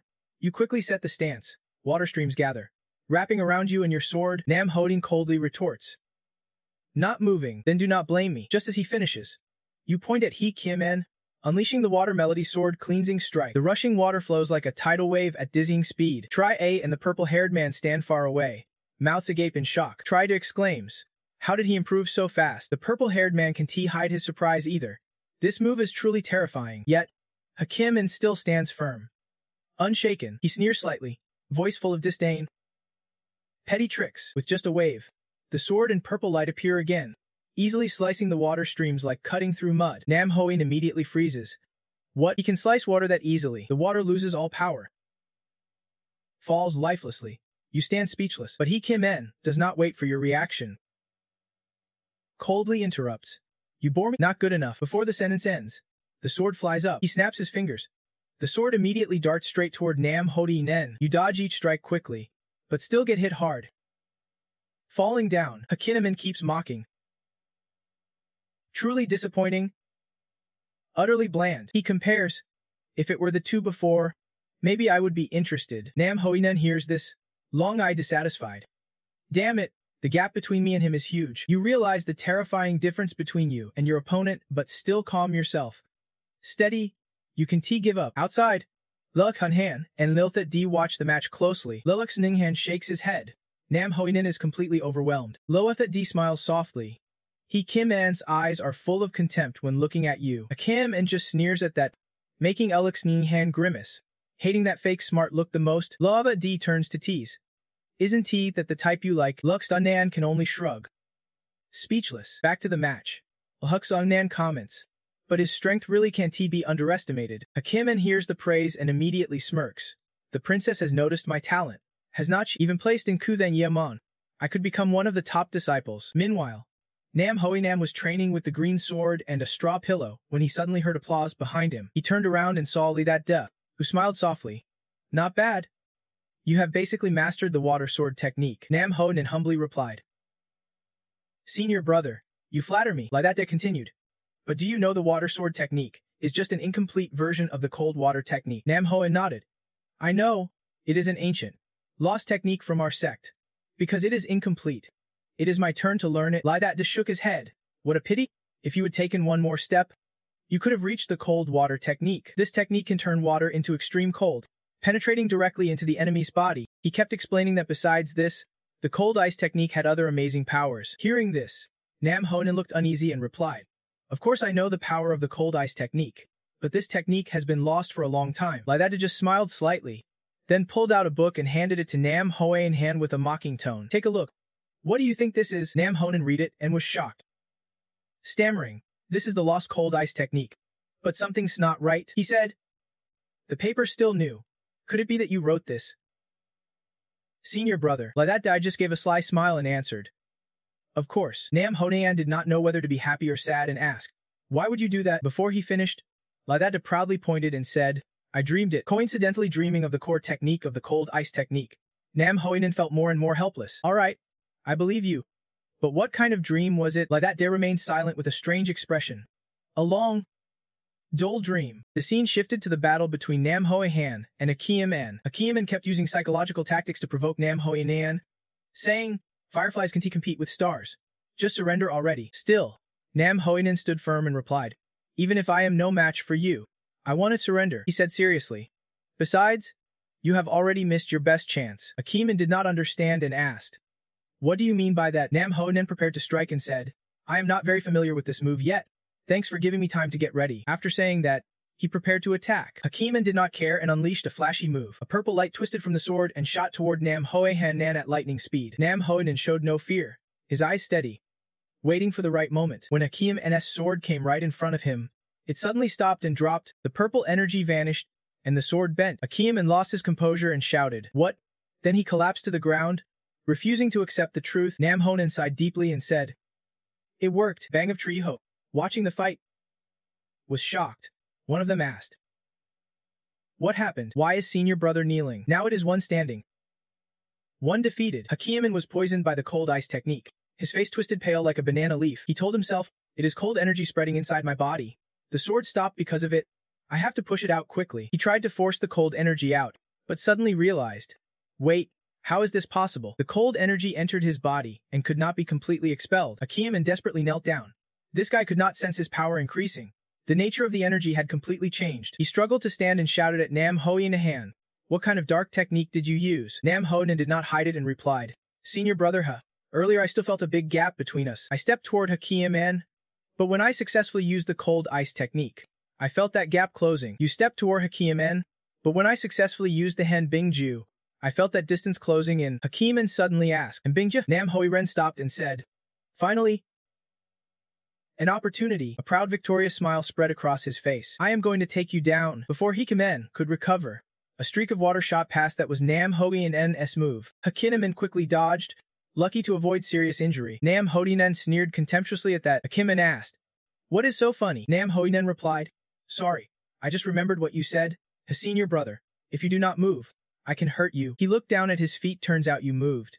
And I already hit you." Hakim hurriedly touched his face and found a scratch. He refused to accept it, clenched his fist in anger, then calmed down and said, "I have changed my focus." Nam Hodian grew suspicious as Kim's body flared up, purple flames burning fiercely. His face full of killing intent, he said softly, "Time to kill is now." Hakim let out a cold, threatening laugh. "Your life belongs to me." Faced with such aggression, Nam Hodian quickly assessed the situation. The pressure was overwhelming. Turns out, he had not been going all out until now, but he had no reason to worry. He glanced at the sword lying on the ground, thinking, "Your sword technique is still controlled by Hun Thi quite. The cold energy has not fully broken free." Standing tall with determination in his eyes, he thought, "So what if your cultivation is stronger? I can still win." With that, he confidently prepared to strike with skill. Outside, Leluk Hunhan and Lethit D watched the battle unfold. Lux Nin could not help but remark that Nam Hodi Ns's spirit had changed. Loava D nodded in agreement, noting that the kid had finally found his confidence again. In the fight, Nam Hoian slowly stroked his sword, gathering all his power. Suddenly, his body split in two. A water clone appeared, the watery double of Hun being quite, a technique he often used to delegate chores when lazy. Today, it actually came in handy. He shouted, "Senior here. This is my strongest move." Without hesitation, he and his clones charged at Hakim and to see if he could block them. But Hakim just smirked lightly, ignoring them, as if the world meant nothing. "Come at me then." Nam Hodian and his clones surrounded Kim, ready to attack. But in a blink, Hakim vanished. Nam Hodian was stunned what was happening. At that moment, a sword pierced his shoulder from behind. Hakim laughed triumphantly. "Well done." Just like that, each Nam Hoinan clone vanished into nothingness. Hakim mocked further.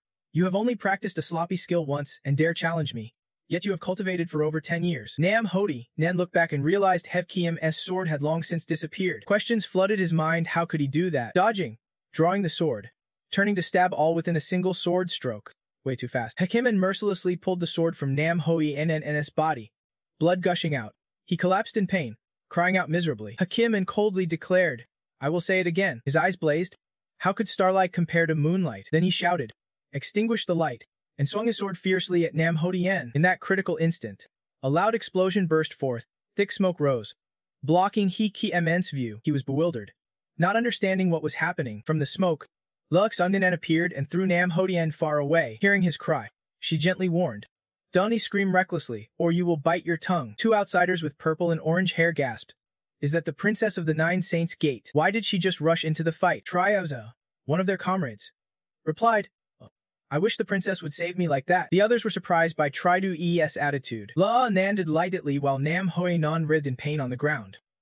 Groaning, "My butt's about to bloom," she replied calmly.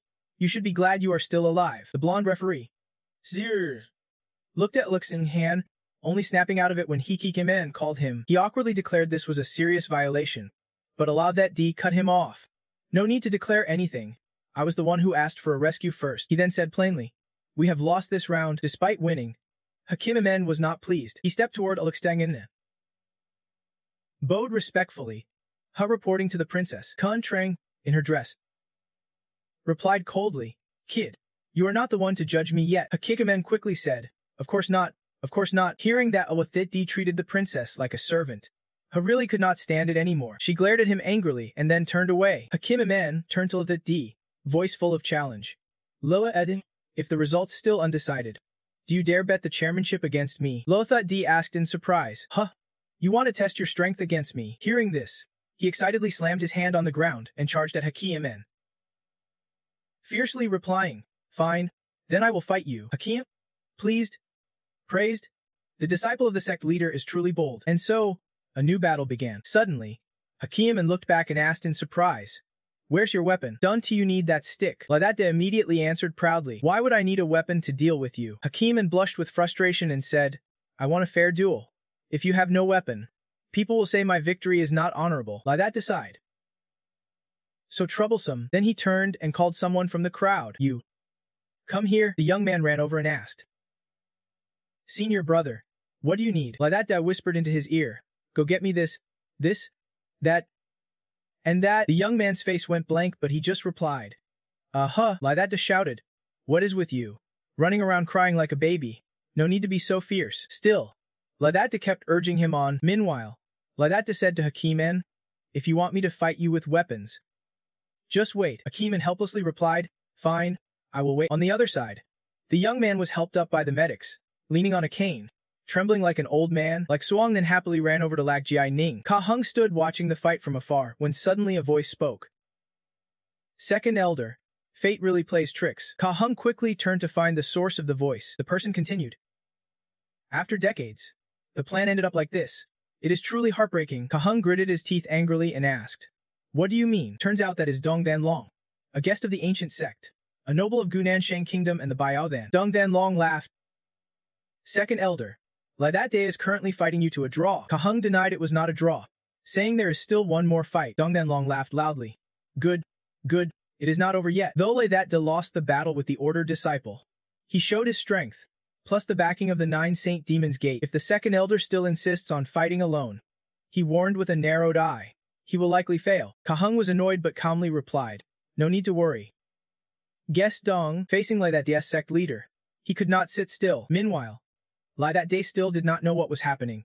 Yawning and complaining, "Why is it taking so long?" Finally, Ladate's men arrived running with weapons, saying, "Senior brother, I got the weapons you needed." Looking closely, they were 2 blades from the statue of the sect founder in the weapon museum. Ladate was satisfied. "Good. This is exactly what I need." The young man asked anxiously, "Are you sure about this? Using this is really dangerous." Hakim felt insulted and asked, "Ladate, what game are you playing? Using a broken chunk of stone to fight me?" Ladate coldly replied, "Stop talking nonsense. Grab your weapon and come on. Are you going to fight or not?" Hakim nodded. "Fine, but do not regret it when you lose." Then he warned, "If you want to die." Saying that, he summoned his sword. The sword was wrapped in a purple light full of deadly intent. But Ladate remained calm and unfazed. Hakim launched his attack shouting, "Then do not blame me for killing you with one strike." Those around worried for Ladate. "Senior brother, be careful. How do you block this sword formation?" On the other side, Zhu and the trio with blue, purple, and yellow hair kept commenting, "Is this really his senior brother's true power? His technique is similar to mine, but the intensity is on a whole different level." Thousands of swords rushed toward Ladate. His senior brother is truly the rising star of the ancient sect. Seeing this, Ka Hung felt joyful inside. Hakim's cultivation far surpasses his age group. Victory is already in his grasp. He tightened his grip on his sword, eyes full of disdain. Voice cold, "Against absolute power, your petty tricks are not even worth a scratch." His sword suddenly split into dozens of copies, charging straight at Ladate. Hakim, losing all composure, laughed madly. "After I kill you, the position of chief disciple will naturally be mine." He imagined the guillotine, voice full of glee. "I will hang your head in the square as a warning." Then he thought of the others. Voice cruel. "Outsiders like you will have their cultivation stripped and serve as lifelong laborers." Finally, he remembered Suang Han, eyes lighting up. "Princess like Suang Han will also become my woman." Snapping out of his delusion, he swung his sword at Ladate, voice dripping with contempt. Too late for regrets now, but at that moment, Ladate blocked just in time, shouting, "Troublemaker, die." Ladate stopped hiding, launched himself at Hakim, using a flawless strike technique. Every purple flash from Hakim shattered completely. Like that, landed gracefully on the ground. Hakim took a hit. His face went pale as if in shock. Body limp. Like that, grinned triumphantly. I spared your life by using a live blade. His disciples stared wide-eyed. Mouths agape. What? No way. Hakim finally collapsed. Treeho panicked, shouting, Senior Ha. Could it be? He has been stunned to death. Yes. His eyes glazed over. Silly smile on his face. Tears and snot streaming down. Tao Hung clenched his hand, trembling, calling out, Keyman. Dong Then Long nearby sneered, Second Elder. Looks like the outcome is set. Huh. Tao Hung was angry while Dong Then Long smiled slyly. Like that. You have done me a big favor. The healing team rushed over. Someone asked, can he still move? Where's he injured? But Hakim just curled up, laughing and crying, unable to answer. An observer exclaimed, strange. No wounds at all. Yet his mind's completely shattered like this. They turned to blame Lidata. Is this kid really that scary? Lidata just smirked without answering. The healers were helpless. This is not easy to explain, the crowd murmured. When suddenly an old man in black appeared, the Grand Elder. He spoke solemnly. A month of...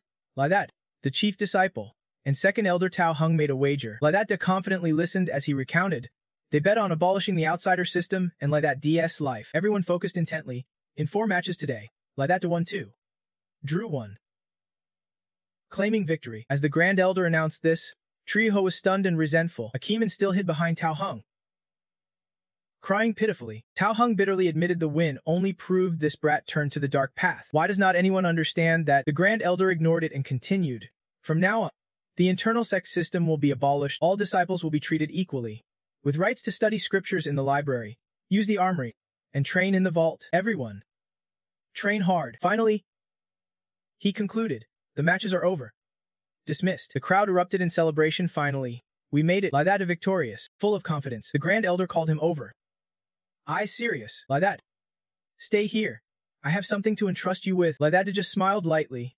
Okay. They returned home and sat facing each other as the Grand Elder began. Unexpectedly, he smashed the 2 blades Lidata used earlier, voice full of surprise. You chose this weapon again. One move even knocked out Hakim. Turns out Hakim was just shocked by Lidata's technique. He smiled and replied, still got plenty of energy. The Elder laughed. Haha. The pair of ordinary steel swords in the hands of the Ancestor Master is truly extraordinary. Suddenly, he thought of something and asked, could it be that the former Emperor's aura still exists in this sword, and you know how to harness it? Lidata was briefly surprised but quickly regained his composure. He continued, these twin swords were the favorite weapons of the Ming Ren back then. Though just ordinary steel, they are filled with the Ming Ren's aura in his heart. He thought, I did not expect the old man to guess this accurately. Better not to reveal anything just yet. Lidata replied, you mean this? I only want to use it to teach him a lesson on behalf of the ancestor. The Elder still did not believe it and asked skeptically, is that all? He whistled and asked back, or what else? The Elder remained firm, refusing to tell the truth. Your kid's a wild one. No clue what he is thinking. Hearing this, Lidata felt offended but reminded himself. Then the Elder just changed the subject. But the Elder still marveled, saying he was far stronger than that little sect leader running off the other way. Lidata stiffened at that. Little sect leader? Aren't you the boss? He explained. That happened over 10 years ago. No need to bring it up now. I did not call you here to talk about that, but about an upcoming threat. Lidata was confused. Threat? What threat? The Elder answered. Your recent actions have been quite brazen, definitely drawing the attention of the Baothan Kingdom. Lidata suddenly remembered. Baothan Kingdom does practice longevity techniques. Baothan Kingdom is theocratic land ruled by the Heavenly Saint sect for thousands of years. They use every means to expand territory. The enemy always eyes our sect cautiously. Have not you heard of all this commotion? Lidata could only accept it now. I do not care about such political affairs. The Elder pointed to the ground. The enemy has already acted, and Lord Don Long of Baothan Kingdom will definitely make a move against you. Lidata, are you ready yet? After intense battles, everyone finally got to relax. At the sanctuary, a hand practiced magic. It was princess-like Suang Han, deeply focused on her spellcasting when suddenly the door burst open, and Lidata shouted at her, hey, get ready to depart. Making her jump and scream, she angrily turned to scold. What do you think you are doing? How dare you barge into the princess's chambers? Lidata smirked mockingly. Princess. Don't forget, you are my servant. He put his hands on his hips and stepped in. Look, do you have servants with rooms this nice? And now you are arguing with me. Like Suang Nen froze for 5 seconds before replying. Lidata, there is rarely anything different about you. Do not be too much. Lidata's face fell. Too much. Your master sent you to me over a trivial benefit, so I could boss you around. He stared intently, So who is really being unreasonable and rude here? Like Suang then stepped forward slowly and shouted, "How dare you insult my sect master?" She raised her hand to slap Lai That Da, but a wooden stick blocked it. Lai That Da grinned triumphantly, raising the stick. "Give it back to me." As the stick came close to her face, like Suang Nan thought, "Not this battered stick again. Clearly, I am stronger than him." Seeing her silent stare, Lai That Da got annoyed. "Where you looking?" He kicked her foot, causing her to stumble. While she was off balance, he caught her waist. She blushed, expecting a romantic moment. But Lai That Da smiled. "Remember your place? You are my maid now? I can do whatever I want with you." She saw he was about to hit her, blushed shyly, and was about to ask what he wanted, but the stick struck her backside sharply. The sanctuary echoed with like Suang Han's sharp scream. A man from Nam Hoi rushed in, alarmed. "What is going on?" But seeing the scene, he froze too. Lai That Da stopped. Expression blank, like Suang Han wished she could sink into the ground. The man clasped his hands. "Please leave. Sorry to disturb you both. You may continue." As he spoke, he backed away quickly, like Suang Nan panicked more. Hurriedly explaining, "Wait, it is not what you think." After a hesitant pause, the young man finally decided to stay and talk. Like Suang Nan stood to the side, still a bit shy, but then relaxed. Meanwhile, Lai That Da appeared completely calm, crossing his legs comfortably as if nothing was wrong. The young man began. "Actually, I wanted to find senior brother too." Lai That Da asked, "What is going on?" The young man smiled brightly, clasping his hands. "Of course, on behalf of all outer disciples, I want to thank senior brother for your guidance." Hearing this roundabout speech, Lai That Da immediately caught on and said, "Cut the act. What do you really want to say?" Seeing that senior brother saw through him, the young man scratched his head and honestly replied, Since the inner-outer disciple system was cancelled, I have not seen senior brother for days." He spoke with a nervous laugh, then continued explaining, "In the past month, our strength has grown a lot. Even those who like to pick fights have been avoiding us. So we are all hoping senior brother can keep leading us to a higher level." The more he spoke, the more excited he got, even more than Lai That Da. After hearing this, Lai That Da propped his chin and, clearly annoyed, told him to stop talking. The young man was taken aback and asked, "Huh?" Lai That Da paid no attention and clarified, "The way you practiced until a month ago was the limit. I have already asked Old Mac to keep training you." He pleaded with Old Mac while joking, "Donna slack off?" Old Mac laughed loudly. "Don't worry. You can escape." Turning back to the young man, Lai That Da continued, "The next stage of cultivation will be smoother." Then he paused and announced, "I am about to go into seclusion." Hearing this, not only was the young man shocked, but like Suang Han was surprised too. She asked again, "Seclusion?" The young man gaped. "Where are you going for seclusion?" Lai That Da did not let them stay confused and continued, "I have been researching this for days." He hinted at a gloomy place with withered trees and red eyes all around. Then said, "I want to go to Ghost Tower." The Ghost Tower Lai That Da mentioned had a sinister air, dry trees, and a dark, cloudy, frightening sky. When they learned Lai That Da wanted to go to that eerie place, a masked voice, Fuong Mendong, spoke up. "Ghost Tower. I heard it used to be a cursed battlefield, with countless vengeful spirits buried beneath, so the dark energy is extremely strong." Then another anonymous voice, Lakjanine, added, "I heard from seniors there is a man-eating demon beast inside." The young man eagerly recounted, "I once heard a woman's cry nearby. A terrible, heartbreaking wail. Not sure if it is true, but your expression was totally into it." Finally, an unrelated comment was made, "If possible, I hope to be kidnapped by a beautiful ghost woman." After that, Triuho and his two companions stiffened, reminding him, "Hoka?" Hearing all this hit or miss info, Lai That Da just shook his head in disbelief. "Stop imagining things." The young man still earnestly explained, "It is true. Why else would it be called Ghost Tower?" He wrapped up with an illogical but convincing line, "Because there are ghosts there." Lai That Da laughed and asked like Suang Han, "Ghosts? Huh, what about her?" Like Suang Nan looked puzzled. Then she disdainfully replied, "Ridiculous. This princess is not scared of that." After all the wild descriptions and Nam Hoe Nahan's warnings not to go in, Lai That Da still decided to open the door and enter Ghost Tower, seeing that he had said all he could, but Lai That Da and like Suang Nan still chose to step inside. Nam Hoinan outside helplessly warned, "They absolutely must be careful." Like Suang Nan teased, "Ghosts should be the ones careful. If they dare show their face, she would beat them back to the mortal realm." Lai That Da laughed along, "Good, let us go." Inside Ghost Tower, the atmosphere was strange and terrifying, as if a strong, oppressive aura engulfed the place. No matter what happened around, Lai That Da calmly sat down, took out a box, and prepared to test his instrument. Meanwhile, Lai Sunan stood solemnly, arms crossed, watching the situation closely. She suddenly spoke, "This room is so gloomy, vast but dilapidated and crumbling. No wonder people say it is haunted. Then she noticed the scratches on the wall and continued. There are traces of energy on the wall. Looks like before she could finish. Lai that quickly interrupted. It is the CM wool. Lai Dong then immediately understood and replied. No wonder people say I carry the CM with me. He did not deny it and simply said, that is right. Then he reached out, gently touched the strings, and said, I want to try entering the path with the CDM. Lai Donghan thought of this and images flashed in her mind. She responded, who would have thought you look rough, but have such a refined cultivation heart? Then please show us a little. Lai that smiled at her challenge.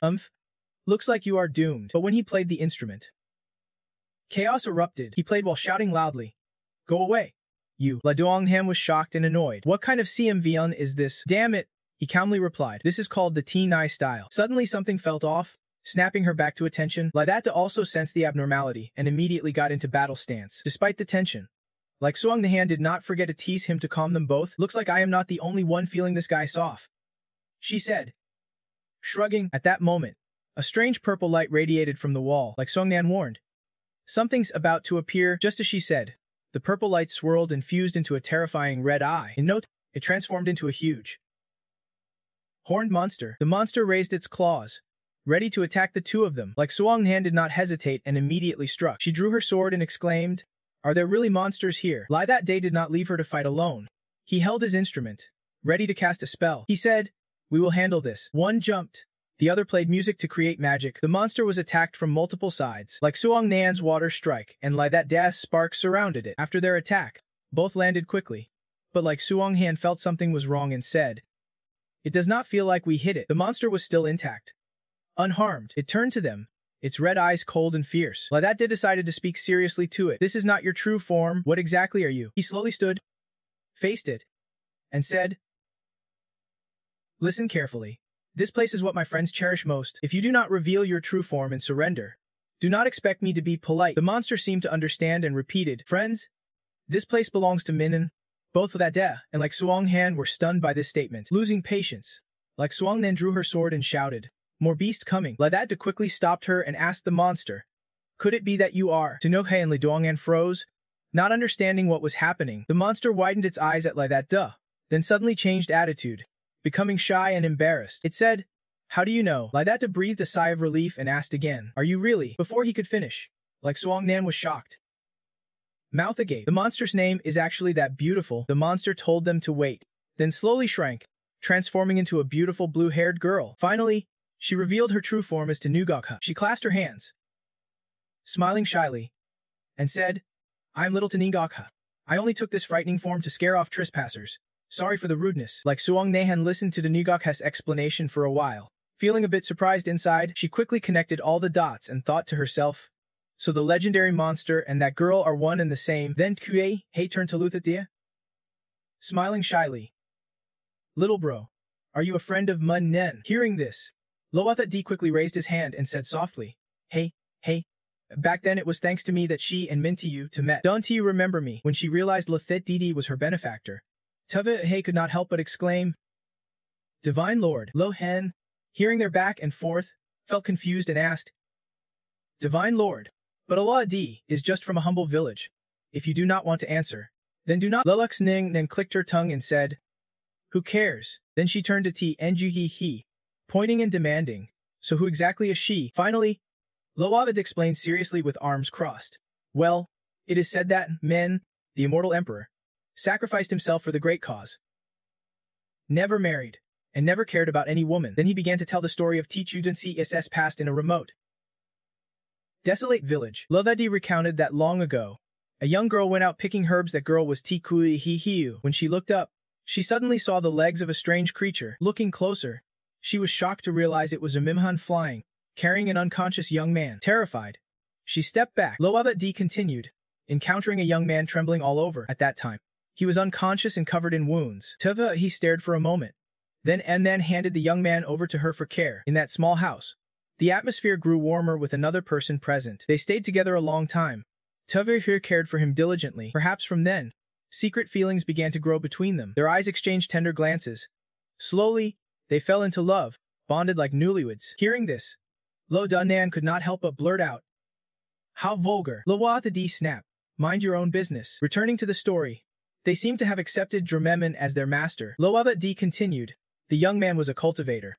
But the girl had no innate talent for cultivation. He trained seriously. But she struggled and could not improve. She felt insecure. The young man comforted her, even willing to give up cultivation for her, but he did not want to hold him back. So she resolved to create a special medicine to help her cultivate. When the medicine was ready, it emitted a strange purple glow. Despite hesitation, she drank it all, even if it meant defying fate. After drinking, her body writhed in pain, limbs trembling.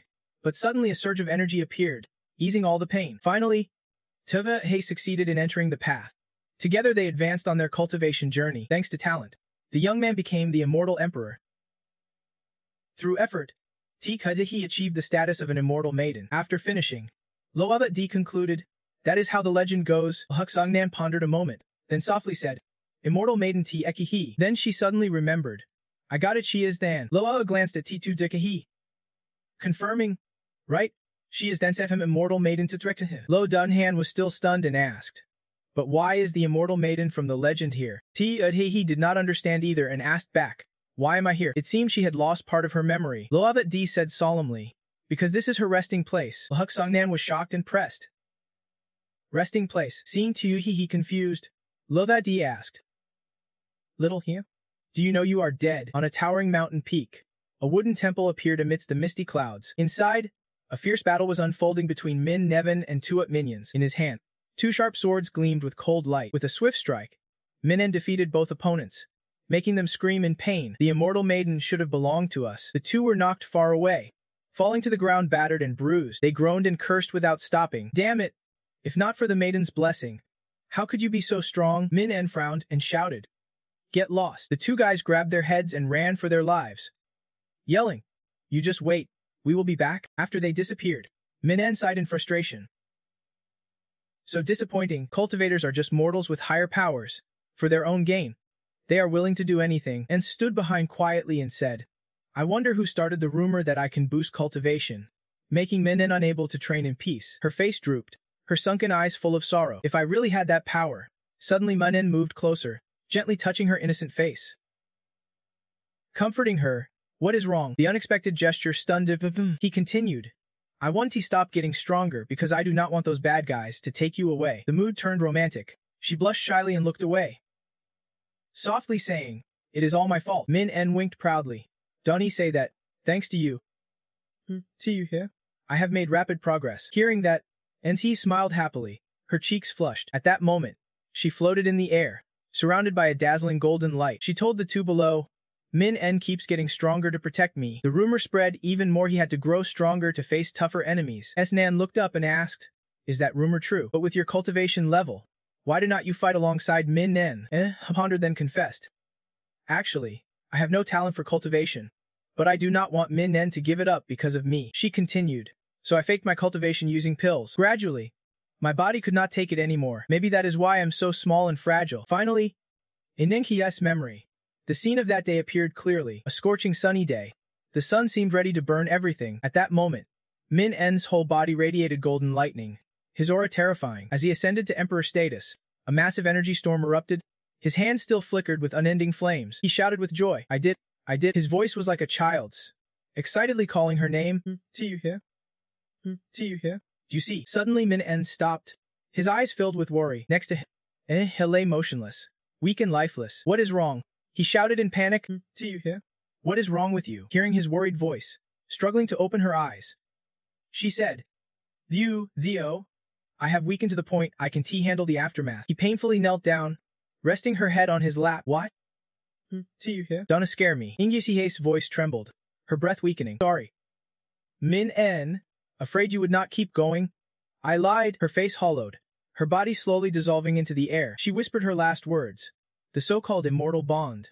Really can't he be? I am truly too small." Min cried out in agony. "Why? Without you by my side. What is the meaning of this cultivation?" Before disappearing, had managed a final smile for Min. "To the man I cherish most.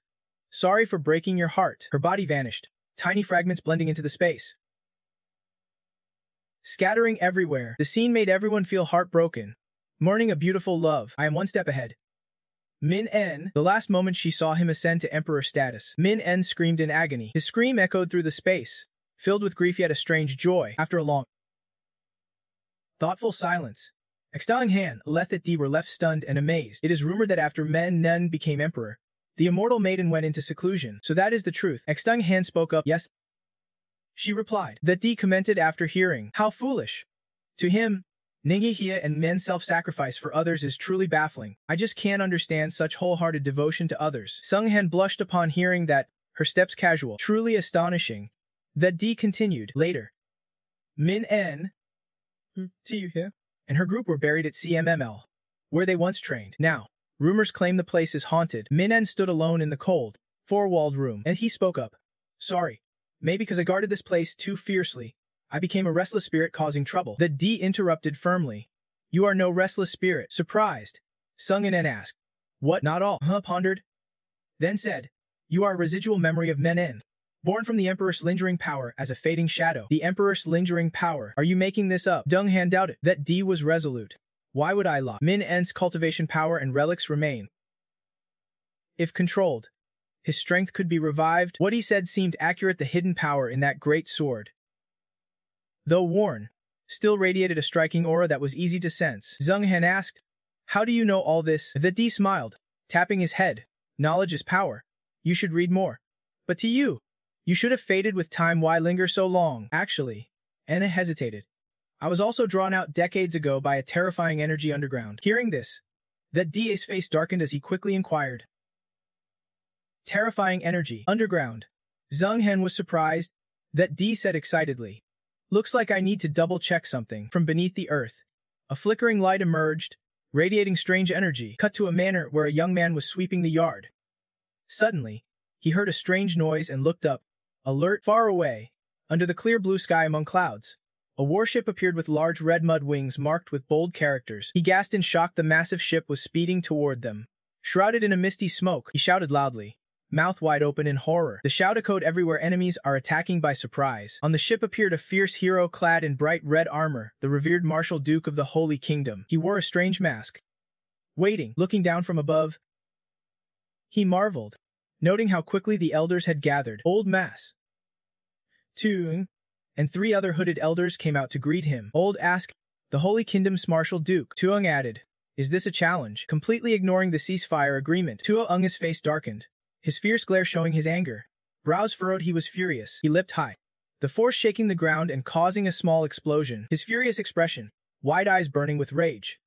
Gray face, teeth clenched tight. Let me go meet him. Ignoring warnings, Tua Hung charged to the front line, intent on attacking Marshal Duke directly. He shouted angrily. Marshal Duke, you are bold, openly challenging our sect. What exactly do you want? The Marshal Duke, still holding the red flag with large Chinese characters, looked up to the sky.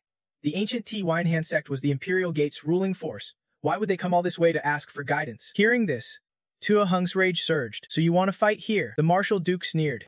Wait, I am not interested in trash like you. Hearing that, Tua Hung clenched his fists, energy radiating fiercely around him. His anger peaked. In an instant, he quickly cast dark magic, intending to punish the Marshal Duke. Wanna die? Yeah? After provoking the Marshal Duke just smiled smugly. Maybe you have already gotten what you wanted. You have got some skill, he remarked.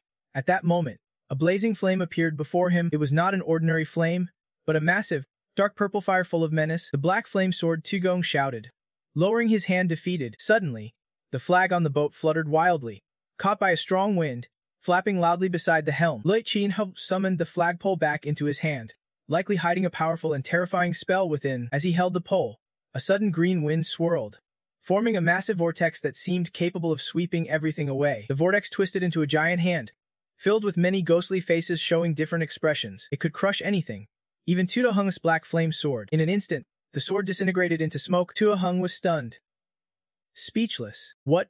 Defeated with just one strike? He could not believe this harsh truth. Li Qinho seized the chance, swinging the flagpole to counterattack. He smirked wickedly and said, the souls that died under my great flag, I will use them. He kicked hard, striking straight into Tuong's body. Tua Hung winced in pain, unable to defend himself. You will become part of me, Li Qinho said. He kept attacking Tua Hung, bruising his body and covering him in wounds. Tua Hung's face went cold, crying out in agony. He collapsed into the void. Fortunately, Old Mas arrived just in time to catch him. Looks like fate still spares his life for now, Mo said. The chief elder can't ignore such disrespectful actions. His voice stern, He ordered Tuo Hung to be taken to the infirmary. Old Mai wore a black cloak with a hood, his bloodshot eyes full of deadly intent staring at Li Chenhaochu. Meanwhile, Li Chenhao wrote a majestic jade-green vengeful spirit stone and spoke. See that. It seems you are the only one from the Tiwai Hanasi sect worthy to face me. The chief elder glared, the air heating up as his fairy rage ignited. So it is me you want. Fine. I will play along with you a bit. Loa that D placed his hand on a small hole in the stone floor, testing a simple spell with his energy. The energy reaction here is the clearest, he said, and stood nearby in unusual silence. Hovered in the air and replied, I am sure it was drawn out from here. That D asked, Little here? Do you have any clues about this energy reaction? Enfei frowned, speaking softly. Sorry, I was not fully conscious then, only felt a force driving me. Memories flooded her mind, the scene horrifying. That DA comforted her gently. It is Then he volunteered to search for clues. Then let us get to the bottom of this. His reaction surprised both Secondhand and Nikwetsu. He unleashed magic, his arm blazing with red magical flames. Snen panicked, thinking this was a sacred guardian technique. Impressive that this kid had reached such a level. A single punch shattered the floor into hundreds of large and small stone pieces. She quickly raised her hand to shield her face from flying debris. Her eyes filled with disbelief and amazement. The man before her had broken the floor into a deep pit, shaking the ground and frightening nearby onlookers with his overwhelming power. He smiled softly, then sheepishly said, The energy beneath my feet is now clear. Song Hen thought silently. Loa the day has truly progressed rapidly. Ingyi He looked worried, her face showing clear unease. Master M, why have you weakened so much? His face lit up with delight, red flames blazing nonstop from his hands. Next, let us continue exploring. He quickly got to work, digging nonstop like a mole. Zhang Han and he were both amazed by his bold action. This Lord Ne from the floor was tossed up as he dug, and in no time, that D had tunneled deep underground. The pile of dirt grew into a huge mound. When finished, he sighed in relief and wiped sweat from his forehead. Done. His face showed pure comfort and joy. He finally found what he was looking for. Deep underground, a large rectangular object wrapped tightly in dark cloth appeared. He slowly removed the old cloth to reveal a stunning golden gyuken, exquisitely carved. A radiant glow surrounded it, showing its power and authority. That D asked, See you here? Is this your instrument? Ensia's face lit up with joy. Yes. That D swiftly turned to the surface where Non Han and He waited. Everyone, come see this. He set the gyuken down and said, Sung Han wanted to double check, so let me take a look first. Her voice was firm and confident. Meanwhile, that D remained calm, showing no worry. Her hands began to emit energy to test the gyuken dug from underground. She approached, that D closed her eyes, and felt the instrument's energy. The energy fluctuates wildly. Is there anything else? He asked, but suddenly her expression changed. Eyebrows furrowed. In her mind, the image of the gyuken was clear. Its hidden power was truly extraordinary. There was an energy inside that did not belong to the gyuken itself. Dang and Han's words made the D suspicious. He asked Inta, See you here? Is this energy why you had to leave? She stammered. Yes. It felt like my place was taken over by someone else. Her reaction suggested this might be the truth everyone was searching for. Then why not just go back and live there? You want to be kicked out again, right? She asked worriedly. That D held the gyuken and said, Definitely. Compared to the energy fluctuations underground, as long as you leave this place, there won't be any problem. That is right. And gasped. And that D smiled happily. I want to keep this gyuken for now. You would not feel at ease if you did not come along, right? Then he chuckled, surprising Ify, who stood frozen and speechless. She shyly gave a small smile. Loa, please do not take it and cause trouble. Thanks to you, this little girl can finally go home. After saying this, Ensi was drawn into the gyuken, her body merging completely with it. From inside, her voice rang out. That is right. Loa, try playing it. Suddenly, Xtanghen stopped him, stepping back, covering her ears, then signaling that D to play. Inside the instrument, he giggled. The sound was better than Xtanghen expected, clear and beautiful. Each note painted a stunning picture before her eyes. So beautiful. Is it because of the fairy's presence? She slowly lowered her hands from her ears. That D confidently claimed he had successfully merged the elixir with the gyuken. My gyuken skills are the real deal. Above in the vast, clear sky, a fierce life or death battle raged between two opposing factions. The tension grew, everyone eagerly awaiting the final outcome. Underground, the fourth elder looked up and shouted, Great Elder, be careful. An old man nearby hurried to reassure.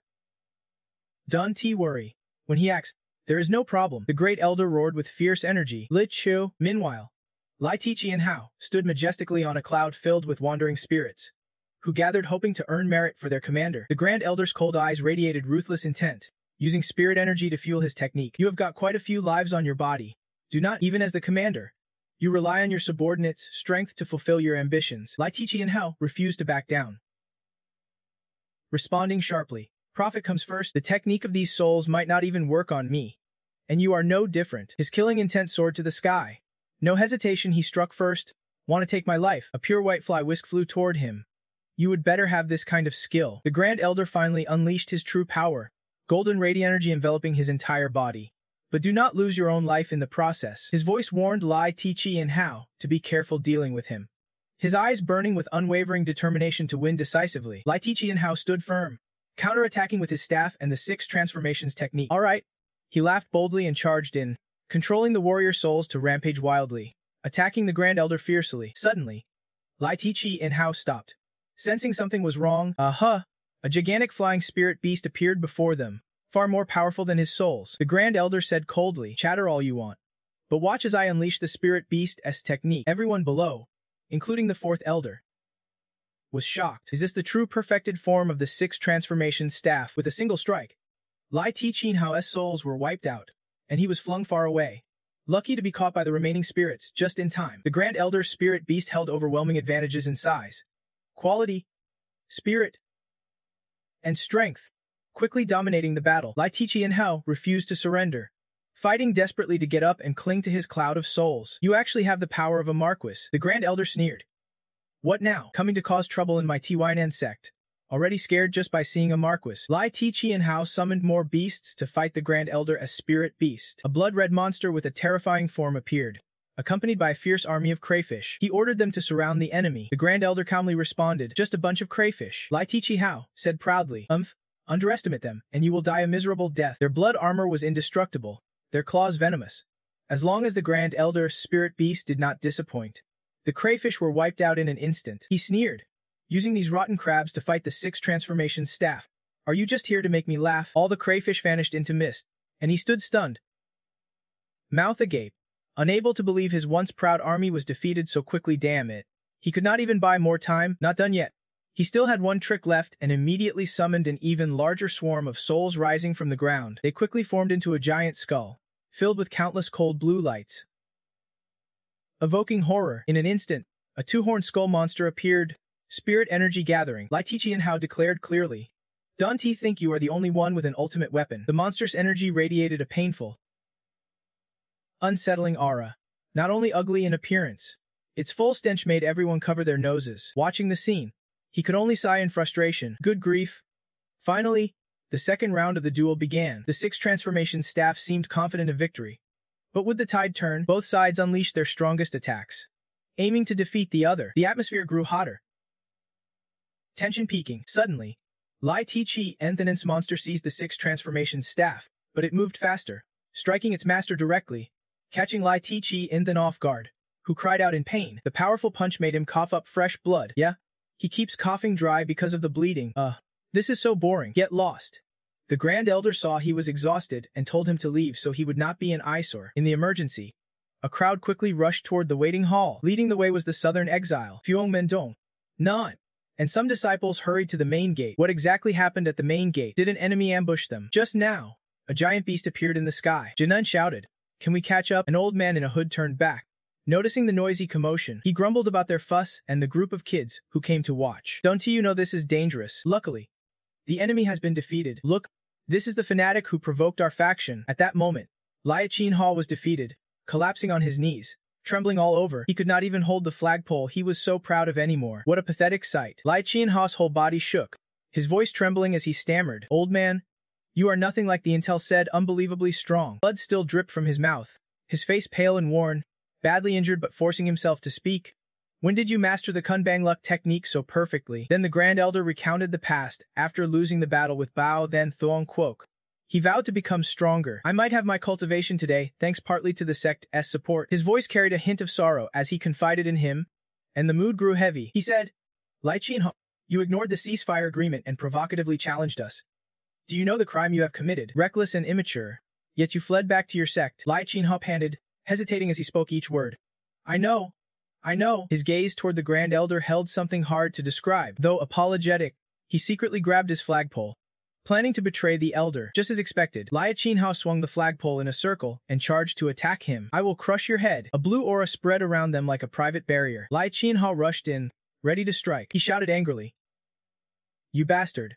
Old man, go to hell with me." He grabbed the Grand Elder, yelling out negative words as he held him tight. Outside, the disciples were shocked and worried for the elder's safety. Even the elders were furious at his reckless behavior. Coward, attacking behind someone's back. The fifth elder wanted to intervene for him, but was immediately stopped by the fourth elder. Elder 5, do not interfere recklessly. But he still tried to help the Grand Elder escape the cocoon Lia Qinhao created. The cocoon grew bigger, enclosing both men. But too late, the cocoon vanished into thin air amid everyone's stunned confusion. The scene returned to normal, no more howling winds. The sky was unusually clear instead of dark and stormy. They stood at the hall's entrance, helplessly watching what just happened. It is too late now. He has vanished without a trace. Elder 5 clenched his teeth, eyes full of bitterness. Something bad is coming. The southern exile, Fuong Mendong, and Lak Jianin exchanged anxious whispers. No matter what, this time we messed up big time. Did they plan this from the start, or was it just a coincidence? Or did they foresee this all along? If they strike hard now, everyone worries about the sect's and elder's future. The fourth elder frowned and hurriedly reported, "Elder 5, a disciple just relayed that Dong Danlong is missing." Hearing this, he cursed angrily. "Damn it! They planned this ahead.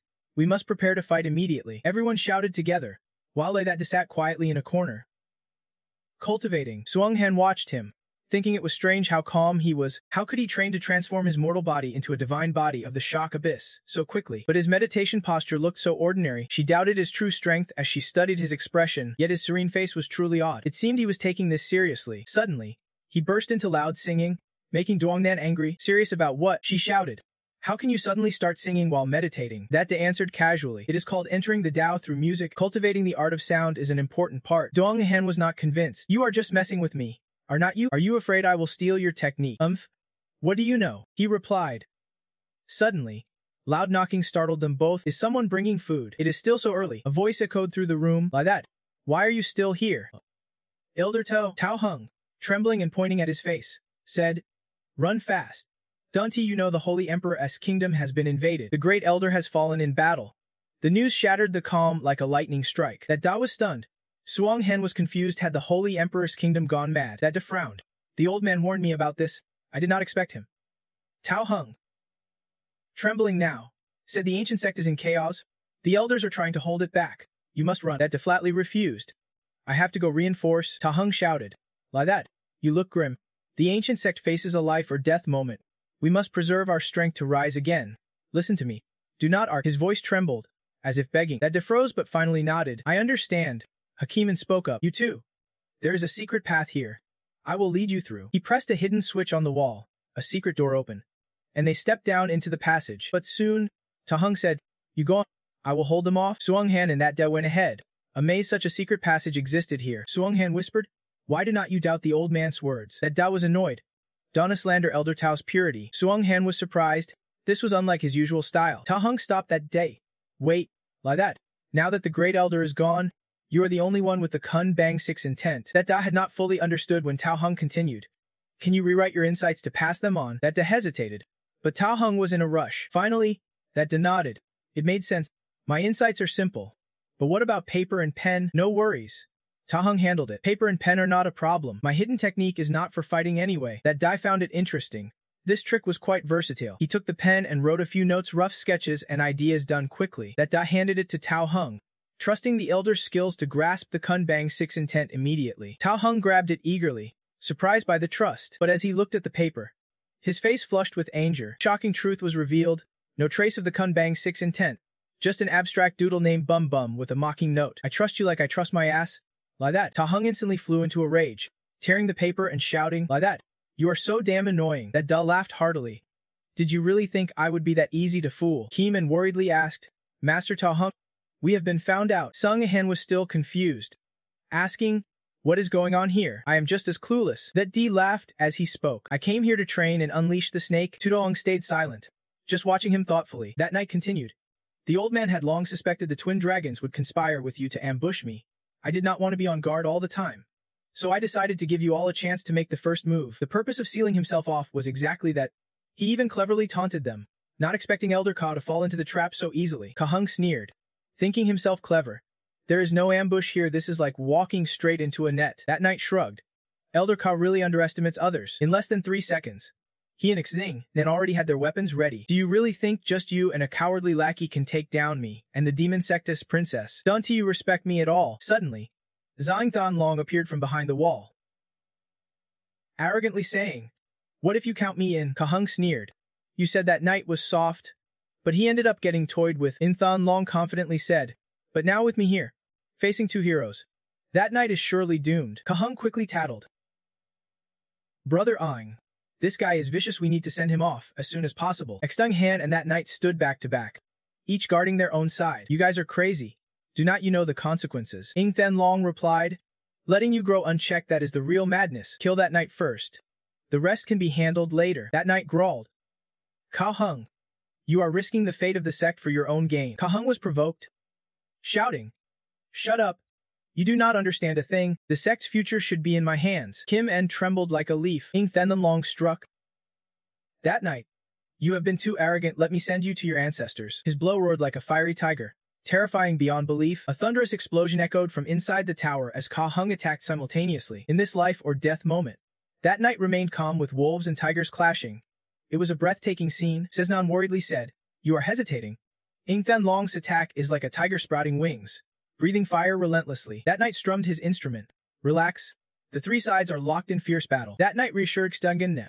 "Those guys are about to meet their end." The 3 forces collided, creating a cataclysmic explosion. Then everything fell silent, no smoke, no dust. Kahung panicked. "What just happened? Where did you go?" Ing Thonlong looked around. "What kind of sorcery is this?" That knight pointed his sword forward. On the other side, Min En and He appeared. Min En greeted them. "Kahung, it must be the former immortal Emperor Mun Nen." Ing Thonlong suspiciously joked, Hasn't he been dead for a long time?" Men sadly said, "How rude of me." He explained, "Actually, I am just the remaining energy form. No need to be afraid." Kahung suddenly realized, "Wait, could it be?" Min nodded. "Is this how you imagined me?" "Not bad." Ing Thonlong prepared to attack, thinking, if it is not the real form, then why be scared? Destroy it and get out of here. But he realized his powers had vanished. Min En laughed. "Looks like you still do not get it. You 3 are already dead." And he added, "What fools you were. You rushed in and vanished." Min En warned, "Think twice about yourselves before reincarnating." Kahung begged, "Former Emperor, I am the elder of our sect." Ing Thonlong refused to accept it, saying, "Are you joking?" Before the 2 of them vanished, he still shouted loudly, "My plan just started, this sect still needs me." Kahung left without closing his eyes, and Kim Emin could not escape either. Ing Thonlong met a tragic end. That D looked at the cold corpses before him and softly said, "I warned you. This was the trap meant to send you to the afterlife." He sneered and added, "By the way, I borrowed Min Nen's power to wipe out the sect." Xtang Hen stood there, seemingly shaken by the scene, stammering, "Is this the power of the immortal emperor?" That D nodded, voice full of regret. "Unfortunately, you can't witness its full strength here." Outside, Lefja Nen suddenly spotted something and shouted urgently, "Everyone, look toward the rear mountain." They all gasped as the majestic illusion of Min En appeared behind the mountain. Could it be that the immortal emperor as spirit is truly manifesting? Mun I think said reverently, "The immortal emperor is protecting us." Jian asked anxiously, "Is our senior brother at the rear mountain?" Hoi En sighed helplessly. "It is no surprise he is behind all this." Suddenly, a violent explosion rang out in the sky as large pieces of cloth tore from Light Chen Haosu's body, the one just defeated by the elder. Satisfied now, Li Chinahu fell onto the stone altar, gasping for breath. The elder looked at him with disgust. "What a waste of time." A man in brown approached, worried. "Elder, are you all right?" The elder replied, "I am just accidentally injured a disciple." He glanced around, deliberately drawing everyone's attention. The disciples here have troubled the elder enough. Li Chinahu lay on the ground, trembling and muttering, "Monsters." The elder looked at him coldly. "Still moving? Get your torn-up body out of here. I will pretend nothing happened today." Light Chin-Hiu gritted his teeth thinking, "I have bought enough time. Xing Thonlong must have handled things by now." He forced himself up. "Today I am the loser. We will meet again another day." The elder did not bother to stop him. "No seeing you off." Before Li Chen-Hiu could stand, Veti appeared, carrying Xing Thonlong. "You are not going anywhere." Thonlong's corpse hit the tiled floor, shattering it. Li Chen-Hiu shouted in shock, "Xing Thonlong." He looked up at the sky, filled with rage. "Ooh." Veti rode his spirit beast and shouted accusations. "Xing Thonlong tried to assassinate me in the chaos. Was it a tiger's trick to lure me away?" Li Chen-Hiu immediately realized. "You are that D." Everyone looked up, amazed. "Is that the Kun being spirit form?" "That is senior brother, that D." And Princess Luo as well. That Da and Han stop. He crossed his arms. Voice stern. So it was you who conspired with Yin Thenlong to create chaos and trap me. Was not it? The elder also looked up. Face darkening. Thinking. So there is really a spirit form now. This brat secretly improved without telling me. That D quickly landed, pointed sharply at Li Chinhao. Voice harsh. Don't he try to run.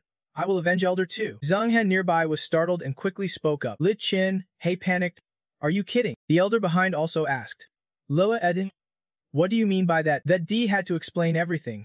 I was secluded in the ghost tower. He recalled that moment. Happily saying, all right. The Kongbing sixth sense has advanced another level. Stung Nam behind also congratulated him. Amazing. Suddenly, Tuo Ung and He Kim appeared, crying out, Loa Eden, run, I am badly wounded dying. A Kim En panicked and ran off. The D was shocked. Elder Tuo. Behind them, En Then Long appeared. Voice threatening. No one escapes. His face twisted with malice as he shouted. Come out. Kambung sixth sense. Everyone screamed upon seeing him. Zining Then Long. He is attacking Da. Tuo Ung and He Kim and took the hit. Shouting, run, let me huff. The D saw this and broke down crying loudly. Elder Tuo. Ka Hung whispered in denial. Dia. Emperor Minhan. Please protect us. After the plea, Minhan appeared. Commanding. All right. Strike Dong Then Long with everything you have got. Finish him. He took the hit and barely had time to scream. Back to the present. Ladat grew more enraged as he recounted, his voice steel hard. Elder Kao never hesitated to sacrifice himself for the greater good. I truly do not know how to repay that debt. He clenched his fists, recalling Kao Hung with deep sorrow. Elder Kao.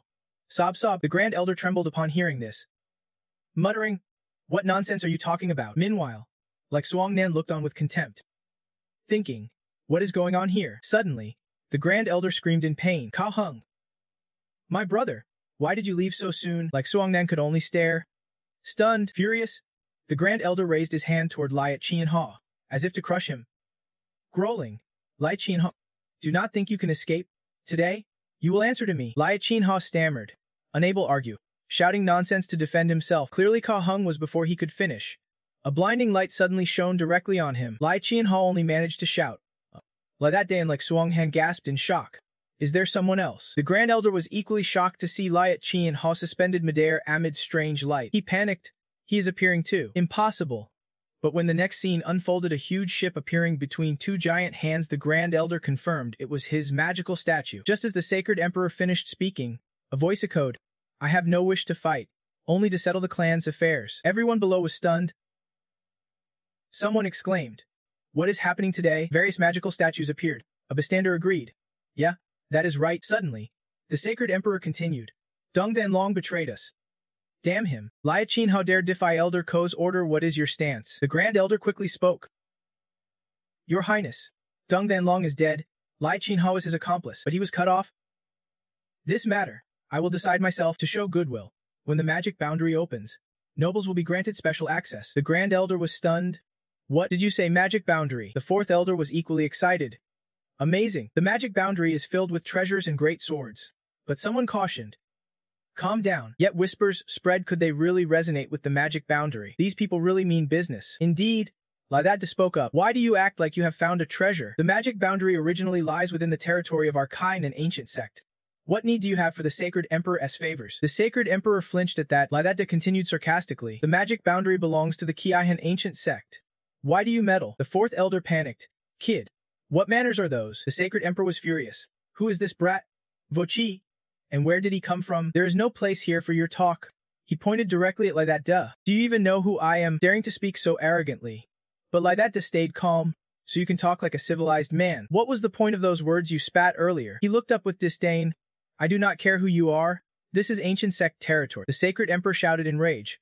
Such arrogance must be crushed. Saying that, he launched an attack. The Grand Elder hurried to stop him.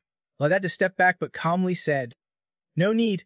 I will handle this. He took out a lute, waved his hand, and said, all right, Saha, play a fierce tune. Everyone watching gasped as the image of Min Nan appeared, and they exclaimed, it is the magic form of Emperor Min Han. Laidati summoned it. The Grand Elder was equally stunned. This brat claims to make the Holy Emperor of the Sacred Nation tremble. What? Lashia confidently said. Not cool enough. The Holy Emperor of the Sacred Nation continued to tremble, his aura oppressive and formidable. Young one, Who are you? Lashia sneered. Grandpa. Lashia. Am strong just like this, and the ancient sect has tens of thousands more. The holy emperor of the sacred nation was furious. Lashia. It is you. But Lashia cut him off. Listen, I do not care about your background. Get lost. As soon as he finished, Lashia raised his fist, grinning provocatively, or I will crush you with this punch. The holy emperor, despised like that, instantly flew into a rage. Roaring, how dare you be so arrogant toward me? He clenched his teeth and launched a fierce attack at Lashia, his voice filled with resentment. I have been patient enough with you. Now die for your arrogance. But Lashia did not flinch. He immediately countered with a punch straight to his opponent's face. His expression was cold, a sly smile playing on his lips. However, the holy emperor was no pushover. He raised his fists to counter from both sides. Punch after punch exchanged, neither willing to back down. Watching this, Lashia sneered. Looks like you do not want this to end peacefully. The Grand Elder stood there stunned. What is this? Where's the backup? Liangren exclaimed in shock as well. 4 fingers. 4 powerful punches could he have returned from the 9 cities' demon gate. Suddenly, a shout rang out. Amut. The shout echoed nonstop as the idol manifesting. From afar, statues began to appear, including the figure of the demon king. He spoke in a low voice. Lashia. Back in the present, the body of the holy emperor of the sacred nation began to separate. He thought inwardly. Could he summon a divine protector from afar? Before disappearing, he managed to utter one last threat. The ancient sect dares to provoke the holy heavenly sect of the sacred nation's holy emperor. This debt and that final shout, I will remember it well. When he completely vanished, everyone in the courtyard was stunned. He is gone. He is really gone. 4th Elder was astonished too. Even as a spirit form, Lashia had driven him off, relying solely on his own strength. Elder Shi standing nearby added, but we have already offended the holy emperor of the sacred nation. However, Lashia remained unshaken, laughing defiantly. Who is afraid of who? Go ahead and ride your horse over here. A few days later, at the graves of heroes Hajining and Kaoxiang, the Grand Elder and Lashia stood together. After a long silence, Lashia spoke. In the end, you still want to expose Kaoxiang's conspiracy? The Grand Elder pondered. No need. You continue. Though Kaoxiang had ambition, in that critical moment, he chose righteousness and sacrificed himself. That story carries more meaning than exposing his betrayal. He gazed into the distance, recalling past events. If he had won that battle, the power-hungry would stop at nothing now. Lashia smirked. Could it be you are just like him? He looked at the Grand Elder with a provocative glare. Old man, are not you confident enough? The Grand Elder's face darkened. What are you saying? Lashia replied. Kaoxiang, out of selfishness, was willing to sacrifice the entire ancient sect. He recalled Kaoxiang's words. The future of the ancient sect must lie in my hands. Then he added, and you, for the safety of the disciples, willingly risk yourself. Everyone knows the Grand Elder's reputation is well deserved. The Grand Elder looked at him in surprise. So you even know how to compliment others? That is rare. Lashia smiled smugly. There is a lot you do not know. The Grand Elder nodded. True. Then he asked, but how do you know so many lost secrets of the ancient sect? Lashia did not answer, just smiled. Just then, the male wanderer appeared and called out loudly. Senior Elder.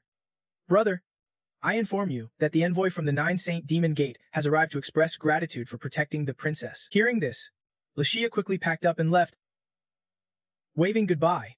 Looks like this is not the time to discuss this, old man.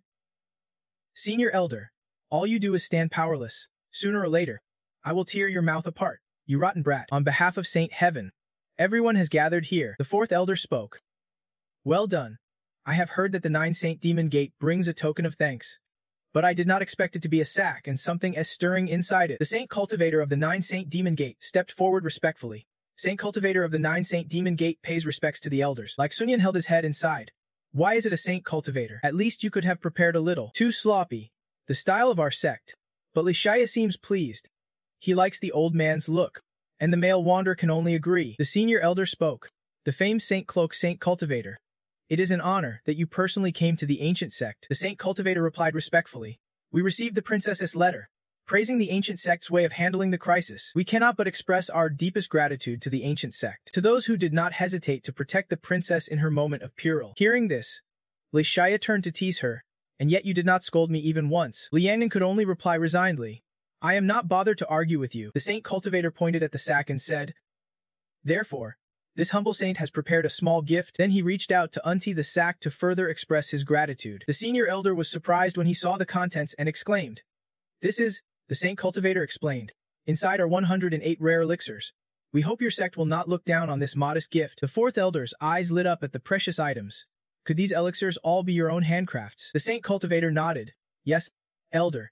You seem very interested. Why do not you inspect them yourself? Hearing this, the elder eagerly responded, respectful and ready to obey. He stepped forward, took an item, and marveled. No need to check further. Even the packaging shows intense energy fluctuations. He exclaimed excitedly. Senior Elder, each of these elixirs is a masterpiece. The Senior Elder replied. Ancient Sect, thank you for this precious gift from the 9 Saint Demon Gate. But such a grand gesture surely means you did not come only to express thanks. Right? The Saint Cultivator smiled and said. Senior Elder, you have keen insight. Indeed, by order of the Wheel Sun Demon King, I have come to discuss an alliance with your sect. Like Sunyan asked in surprise. An alliance. Lashia showed great interest and exclaimed, that is intriguing. The Senior Elder said thoughtfully. Not long. Our disciple Lashia broke off an engagement. Now your sect chooses to overlook the past. I am truly grateful. However, I hope the Saint Elder can explain the reasons for this alliance. The Saint Cultivator laughed heartily and explained. Recently, the Bao Then Supreme Nation plotted to assassinate the leader of your sect, the Heavenly Saint Cult. Their wicked intentions are clear and will surely bring chaos to the world. Rather than passively defending, we should take the initiative. Then his expression darkened. Speaking bitterly, let us unite to strike down the Heavenly Saint Cult. The 4th Elder repeated, strike down the Heavenly Saint Cult. The Saint Cultivator continued, yes, as long as your sect agrees to act, the 9 Saint Demon Gate will fully support it. The 4th Elder cleared his throat and replied, the ceasefire treaty is still in effect. A reckless strike might be inappropriate. The Saint Cultivator frowned and said, Elder, at the moment your sect leader shattered the Saint King's magic formation. Then he continued seriously. The ceasefire treaty lost its validity. He recalled the battle with the Bao Supreme Nation, Saint King. The Senior Elder pondered this. Then Lashia spoke up. I think this ceasefire was meaningless from the start. He added, whether it is you gentlemen, the Battle Marquis, or that filthy Saint King, none of them respect the rules. Then Lashia smirked and said the strike should not be rushed just yet. The 4th Elder and the Saint Cultivator fell silent to listen, and even Elder Mo did the same. He confidently stated his opinion. The ancient sect has suffered heavy losses and needs time to rest and recover. This is the optimal policy. We can't rush into an all-out war. After speaking, he turned to the Grand Elder and asked, right, boss? The Grand Elder listened thoughtfully. This stayed so calm when making such big judgments. Just as he said, the ancient sect can get involved in any conflicts for now. After a moment, Saint Tu spoke up. Bao Then Upper Kingdom has pushed us this far, and your noble sect still wants to keep enduring. But Lai That De objected. Hey, I do not mean it like that. He spoke with overflowing confidence. Just 3 years, the ancient sect will rise again, and that will be the end of the Heavenly Saint Cult. Then he turned to the Grand Elder and asked, right, boss? The Grand Elder was startled when addressed, silently cursing himself. Yeah, right? Saint Tu was taken aback and asked skeptically, young man, are you serious about that? He kept his confident look and replied, rest assured. Just relay my exact words to the Demon King. At that moment, the Grand Elder spoke up to stop him. Saint Elder, please do not mind this brat's arrogance. He continued, the alliance issue needs more careful discussion. Saint Elder, you should return to the rear mountain to rest. Saint Tu nodded in response. All right.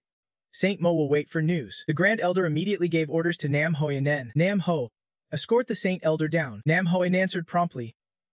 Understood. He stepped up to Saint Tu and said, Saint Elder, please this way. Lai That also turned to Like Suong Nan.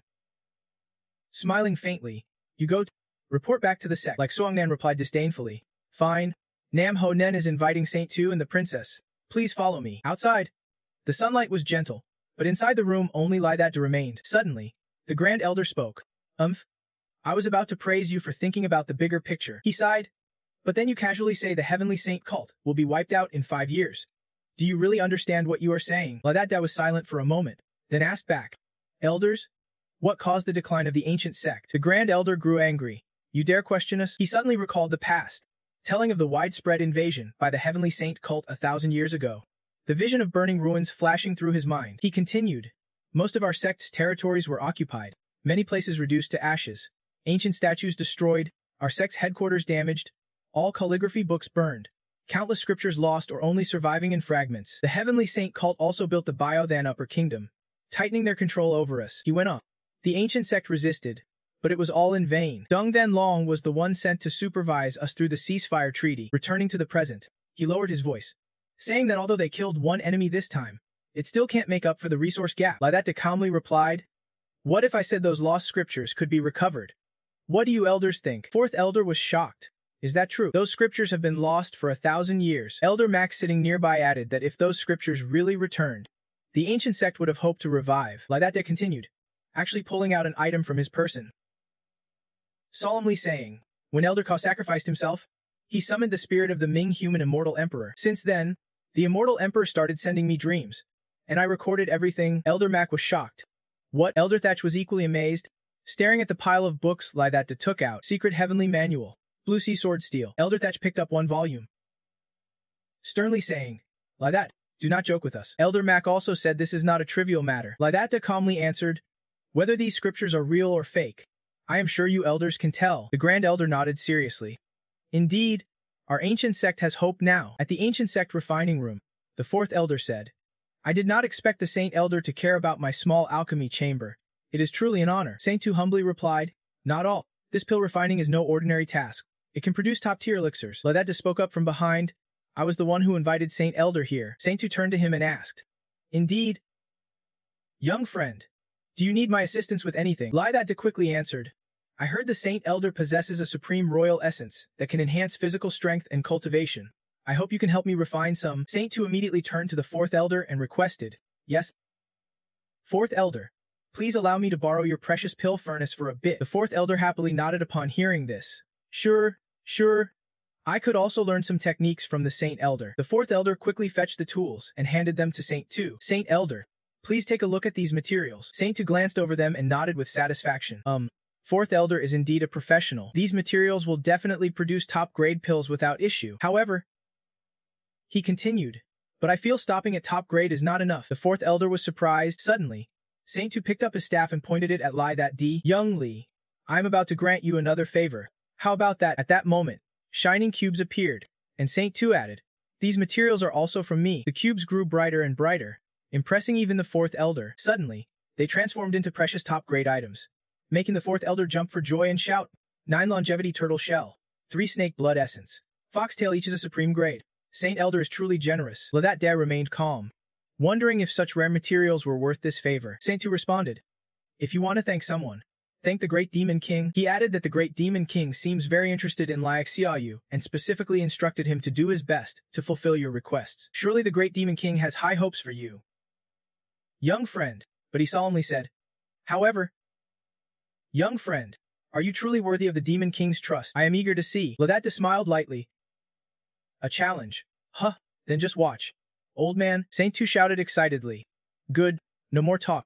I will start refining right away. Saint Tu unleashed his skill, and a ring of light shot straight into the pill furnace. The fourth elder quickly closed the furnace door as Saint Tu continued his technique, causing the furnace to shake violently. Everyone watched silently. Suddenly, a loud explosion echoed, and something shot out of the furnace. The fourth elder saw the black object and exclaimed, whoa, the quality is truly pure. Saint Tu stood beside him, proudly smiling. The fourth elder continued praising, such an excellent creation, worthy of the Saint Elder. Saint Tu humbly replied, Fourth elder, you flatter me too much. He took a jar to contain it and shouted, quick, give this to Laidate. The royal essence is ready. Take the medicine. Laidate responded. All right. Saint Tu brushed some ink on Laidate's face and hand, then said, done.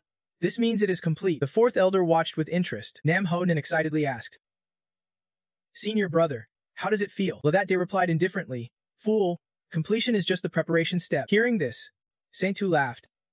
Like Xiaoyu truly knows a lot. He pointed to the furnace, clearly knowing how to activate the medicine-S effect. Then please, go ahead. Nam Hoden hurried into the furnace fire, while Laidate calmly said, exactly, and he smiled proudly. This time, we will fully integrate the territorial divine body. Black smoke billowed from the pill furnace as everyone silently watched. Only Nam Hoen worriedly shouted, Senior brother, is the person inside all right? Despite being surrounded by flames, Laidate calmly replied, Don't worry, I am comfortable. He confidently said, the energy is roaring and stirring. There is nothing to fear. Saint Elder, your pill refining skills are truly unparalleled. Outside, Saint Tu smiled humbly. Haha, I do not dare claim that. Then suddenly he spoke seriously. The royal essence must be forged through the pill furnace to refine the user's physical body from scratch. Young friend may be talented, but the royal essence is just a supplement. La Duonghan stood nearby, hearing the praise and immediately showed disdain. Holy Elder, this kid is just a mortal body. He can be allowed to train the divine body barrier halfway. He calmly replied, Mortal foundation, but after a moment, he suddenly realized something and shouted in shock. What? In his mind, he immediately thought, are you kidding me? Then he turned to Han, seriously saying, Princess, do not joke with this old man. But the girl showed no sign of joking. Speaking seriously, why would I lie now? Seeing her seriousness, he panicked and shouted, if it is a mortal foundation, do not even think about advancing. He will definitely die in there. Inside, he felt an explosion of dread. This was bad news. Alarmed, Holy Two immediately used magic to pull Lai out and shouted, Kid, stop training now. I will put out the fire. But Lai yelled to stop him. Dunty, Holy Two hesitated. La little friend, even you seem scared. La little one. Senior brother, Holy Two raised his hand but still warned him, Kid, listen carefully. He explained the danger of the divine body barrier.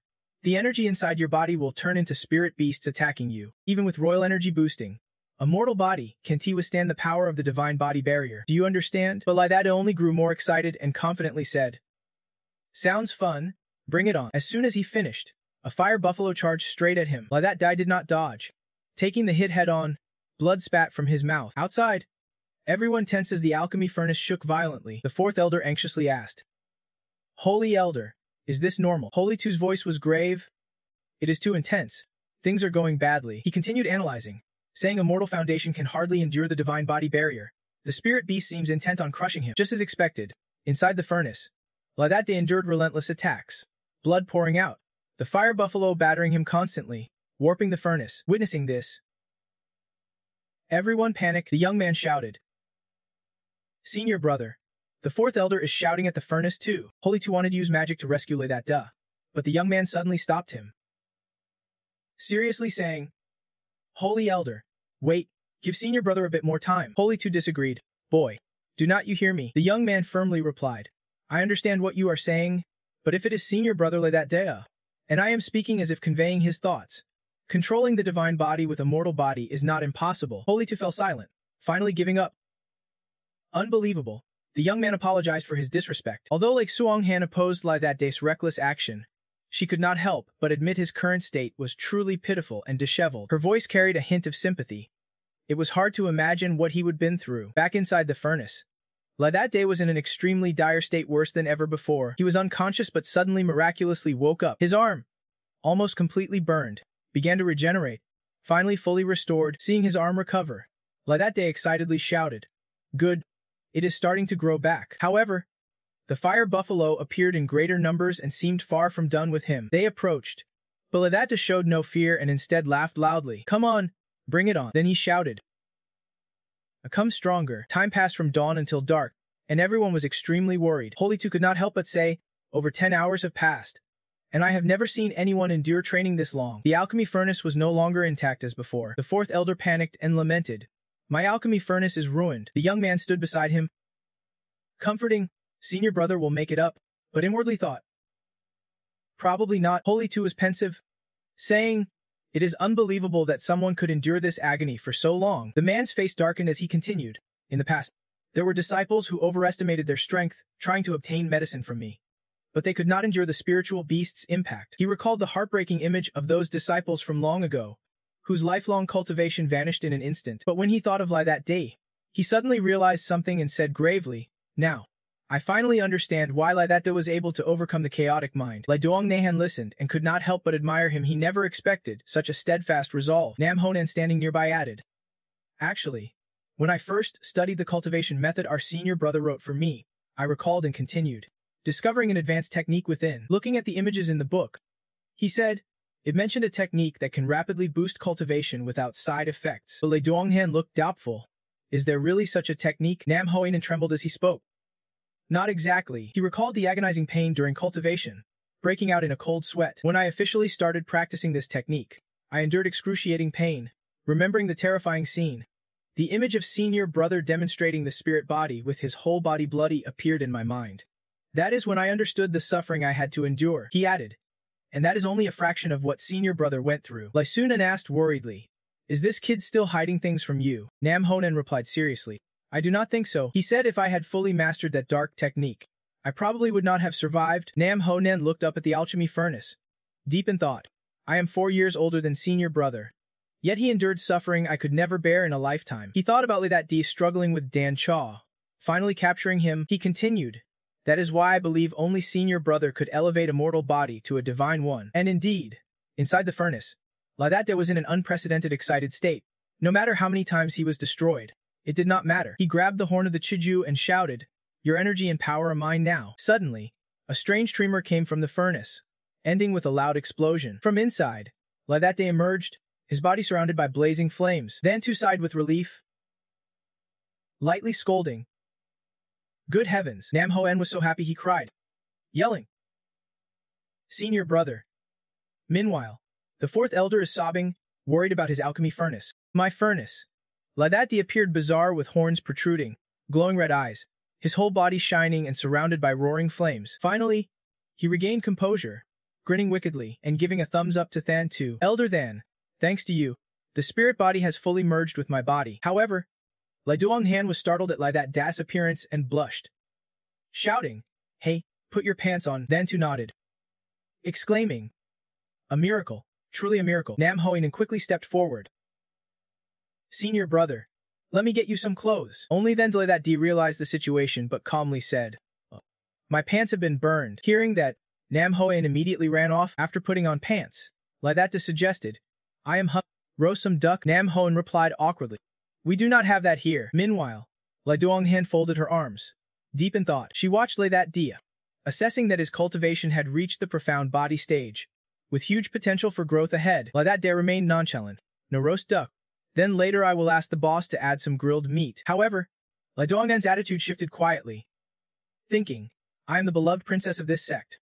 I can let this kid outshine me." Suddenly, Than Tu handed Laudate a pill bottle and instructed, "Little Lai, take these pills with you for the next 3 days. Take 1 pill daily to stabilize your foundation." Laudate accepted it sincerely. "Thank you, Elder Than. I will follow your advice. After 7 days of rest, I will descend the mountain." Everyone heard this and wondered, "Descend the mountain for what?" Laudate confidently replied, "I am going back to the old place." The next scene shifts to a peaceful village, where old Mac's voice echoes.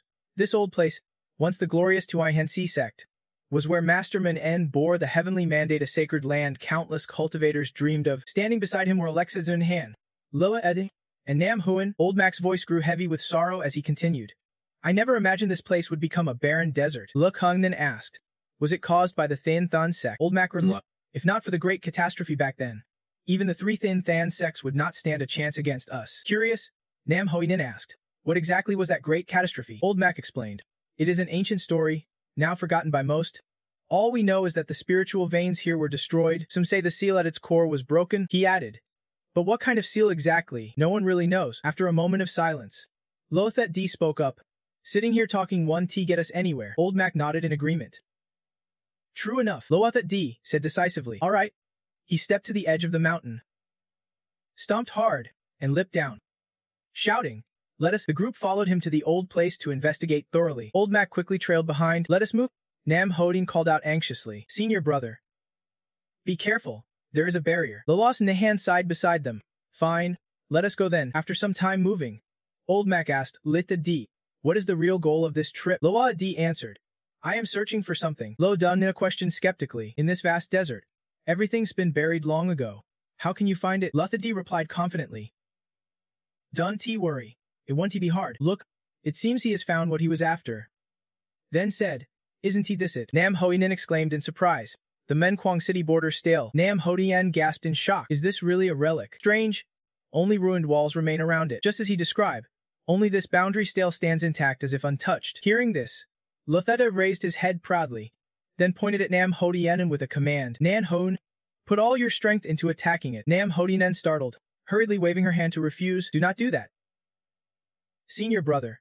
This is a precious artifact. How could you?" Before she finished, Lelux Ninghan dashed toward the stele like lightning. Nam Hodinen panicked, shouting, "Stop, don't do it." Meanwhile, Old Mac calmly stood watching. Lux Zing Nahan gathered all his strength into a single strike on the stele. Nam Hoinen shouted anxiously, "What is this?" But Lelux Anan just smiled slightly, just as Alotha D said, "Watch this." Old Mac also gasped in amazement. Incredible. Even after such a heavy blow, the stele stands firm, unshaken. Luxang then turned to explain, "This boundary stele has remained intact through countless disasters and wars. It has stood strong in the desert for thousands of years. A single strike like that can harm it. Nam Hodinan nodded. That is right. That is right. Then she turned to question Lothit D. So what protected it? He replied calmly. It was Manen to Nz.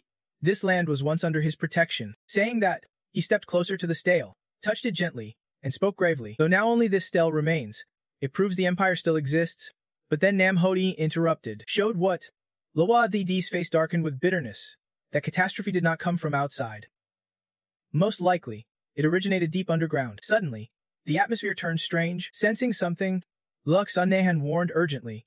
Something is rising from beneath the earth. At that moment, a strange creature emerged from the ground. She screamed. Everyone. Be careful. The earth cracked open, revealing a mouth full of sharp teeth that roared. You all. Lux Dunhow realized something and exclaimed. Could this be the cause of the old place's destruction? But instead of a strange creature, Nufen appeared. Muttering, You have disturbed my sleep. Glug glug. Everyone was stunned, except like Suanjin, who coldly remarked. Maybe not, Nufen slowly said. Glug glug. How dare you make noise in my territory? Nam Hodinan looked at the giant snail nervously and asked, How can this snail speak human language? Nufen angrily shouted, I turned into a dragon long ago. Glug glug. You can see through my true form. Your vision is not bad. Glug glug. Everyone sneered at that. What vision? No matter how you look at it, it is just a snail. Nufen's glug glug sounds grew more annoying. Teased relentlessly. He got angrier. But people still mocked him. Surely he can really think he is a dragon? Or is it just a snail's joke? Nufen exploded, charging and roaring. How dare you mock me? Die. Glug glug. Lashia quickly dodged the attack and tried to negotiate. Big snail. Let us talk seriously. But Nufen got even angrier being called a snail. Yelling. Shut up. I will crush you all. Glug glug. Seeing Nufen uncooperative, Lashia challenged him. Then I won hold back. Time to test my skills. Saying that, he unleashed his divine body shaking move and charged straight at Nufen. Confidently shouting, Come at me. The two immediately engaged in a fierce battle. The crowd below watched every move intently. Nam Honan was the most enthusiastic supporter of Lashia. He excitedly exclaimed, What powerful fists. Senior brother is finally unleashing the full strength of the divine body. Old Mac standing nearby was also impressed. The progress was remarkable, but then he noticed something and worriedly said, But it seems the giant snail's defense might be even stronger. Sure enough, far on the battlefield, Nufen was mocking Lashia. Little ice friend. Are you trying to cool down this big shot? Glug glug. But Lashia was unfazed and even responded enthusiastically. You really are tough. Suddenly from behind, like Swanjin also joined the fight. She charged forward shouting, only relying on muscle power. Watch me. This kind of monster can be handled with just magic. Then she drew her sword and cast the ice freeze technique. However, Nufen continued laughing scornfully. You want a battle magic? Glug glug. He immediately used the dragon's grace move to counter her bone dance technique. After a series of clashes, like Swanjian jumped back, looking shocked. What a dark art. Even a snail can spit fire. She admitted defeat. My cold bone has been completely nullified. Meanwhile, Nufen leisurely kept making glug glug sounds and praised himself, calling himself unbeatable. Glug glug. This attitude annoyed old Mac, who was watching from afar, unable to stand it anymore. He decided to step in seriously. He gathered energy, lifting up sand and dirt into a huge mass, then launched it as a giant whirlwind straight at Nufen. Before attacking, old Mac introduced, Watch closely. This is a forbidden technique in the old sect. Using it means destroying the house. The chunks combined into a giant earth warrior called Earth Fierce Giant. Nufen grew even more excited, even calling himself the Great Fire Master. Glug glug, old Mac ordered, and the giant punched straight at Nufen. Nam Hoinen cheered. Got him, but like Swanjin shook her head. That monster is still a bit tougher, as she said. The giant lost an arm when hitting Nufen. At this point, Nufen had hidden inside his shell. Grinning slyly, how can a tiny rock compare to the hard shell I have trained? Glug glug. This statement froze old Mac. Before he could react, Nufen launched a spiral heavy strike from inside the shell. This move split the giant warrior in two and finally defeated it. Its gigantic body crashed down, sending dust flying everywhere. Everyone had to shield themselves from the dust. Nam Hoyan gasped in surprise, as just one strike made Nufen break out of his shell. Laughing triumphantly. Huh? Is that all you have got? Seeing everyone defeated except Nam Hoinan, Nufen pointed at him. Little brother, it is your turn to make a move. But Nam Honan immediately refused. No, I would rather pass. Suddenly, Ladad spoke up, finding Nufen somewhat interesting. Not bad. You have trained the ancestral snail technique to this level, at least 5th or 6th level. Right? Nufen was startled. How do you know our secret snail technique? La that D replied. I do not just know it, I remember all 18 levels. Nu Van shouted in shock. What 18 levels? Tell me. Big guy. La that D grinned slyly. You ride me as a mount. And I will tell you. Nu Fen was annoyed. Mount? You little brat. How dare you ask me to be your mount? But Li that D calmly answered. Just by being my mount and gaining the heavenly snail ancestral technique. You already have a huge advantage. Hearing this from him, Nu Fen could not hold back and exploded with rage. You dare reveal our clan's secrets and techniques. Looks like you are not bluffing. But you do not need to answer me, I have my own way. No sooner had he finished speaking than the two charged into a fierce battle. Everyone nearby was worried and shouted, Leah? Senior brother. The fight was brutal. But Nu Fen still laughed loudly, puffing and chuckling. Then he curled back into his shell and shouted, Let me invade your mind myself and find out. Suddenly, the scene shifted to a peaceful grassy field, where a gentle breeze swayed the grass. Nu Fen stood watching from afar, saying, did not expect this kid to be so arrogant. But his mind is surprisingly calm. It seemed he had realized something. The person Nu Fen saw was Li that Da.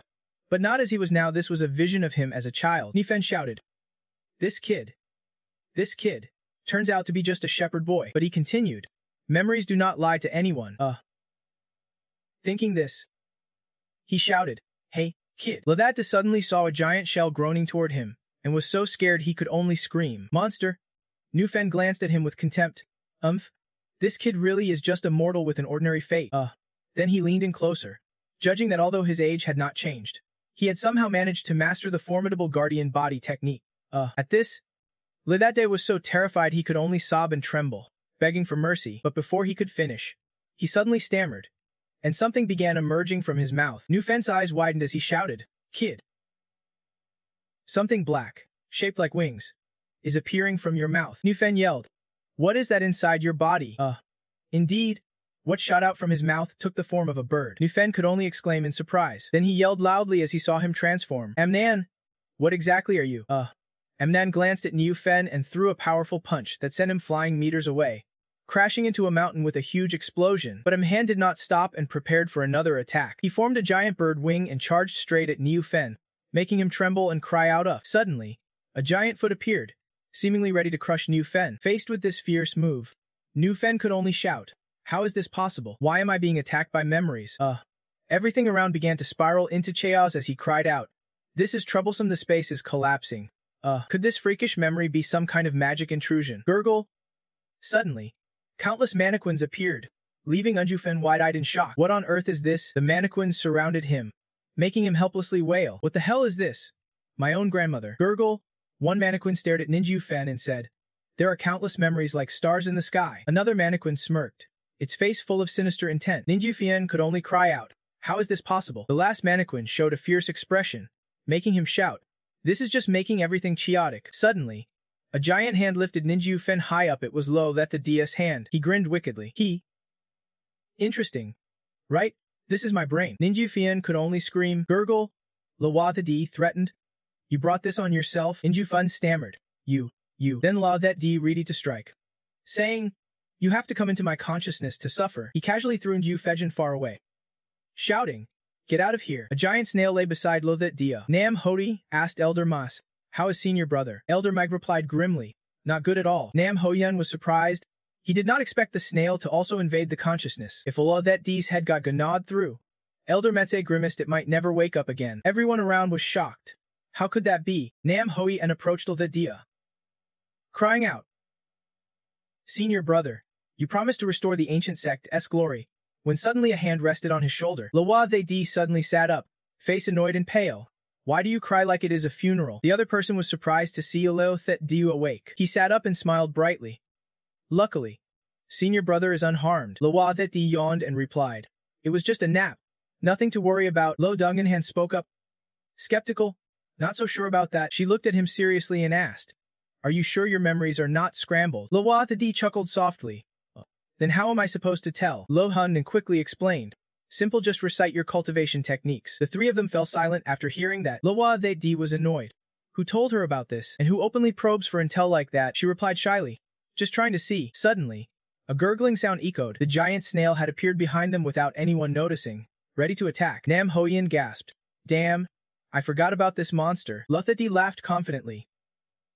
Don't worry. At that moment, the snail spat out a stream of plasma. Nan gasped, severely injured in spirit. Meanwhile, Lo That D smiled smugly. He recounted, after kicking it out of my head, I took the chance to explore its consciousness a bit. The snail trembled and asked, Ooh, who are you? It bowed its head, asking, which deity do you belong to? Lo That D sneered, servant, want to become my mount? Annoyed, it changed tone, don't dream it, I can touch you. But you can do anything to me either. Lo That D fired off a string of phrases, iron beam tree seed, plum blossom band, azure hair sky beast bone. The other three exchanged confused looks. What kind of spell is that? No clue. Those words made the snail shudder and ask, Kid, what did you see inside my head? Lo D laughed menacingly. Snail ancestors are tough, but their weakness is something so mundane. The snail hit at its weak spot. Stammered, you. Then it collapsed and obediently changed its tone. Great hero That D. Warrior god. This little snail pledges to be your bead and steed. Lo D laughed loudly. Very good. Very good. Nam Hoyen was amazed. Senior brother. Did not expect this trip back to the old place would net us a guardian beast. That just shook his head.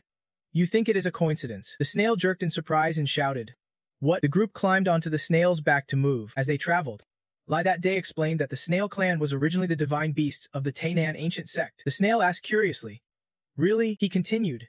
Thanks to your adaptability, you do not need to move around much. Indeed, they had encountered a lower-level demonic realm. Nam Hoinen asked. Great snail. What is your name? It replied. This old snail is called New Fen. Fen is in struggle. Nam Hoinen smiled awkwardly. New family. Who named you that? Very unique. Suddenly, That looked up at the sky as a blue light shot rapidly toward them and landed in his hand. Nam Hoinen asked curiously.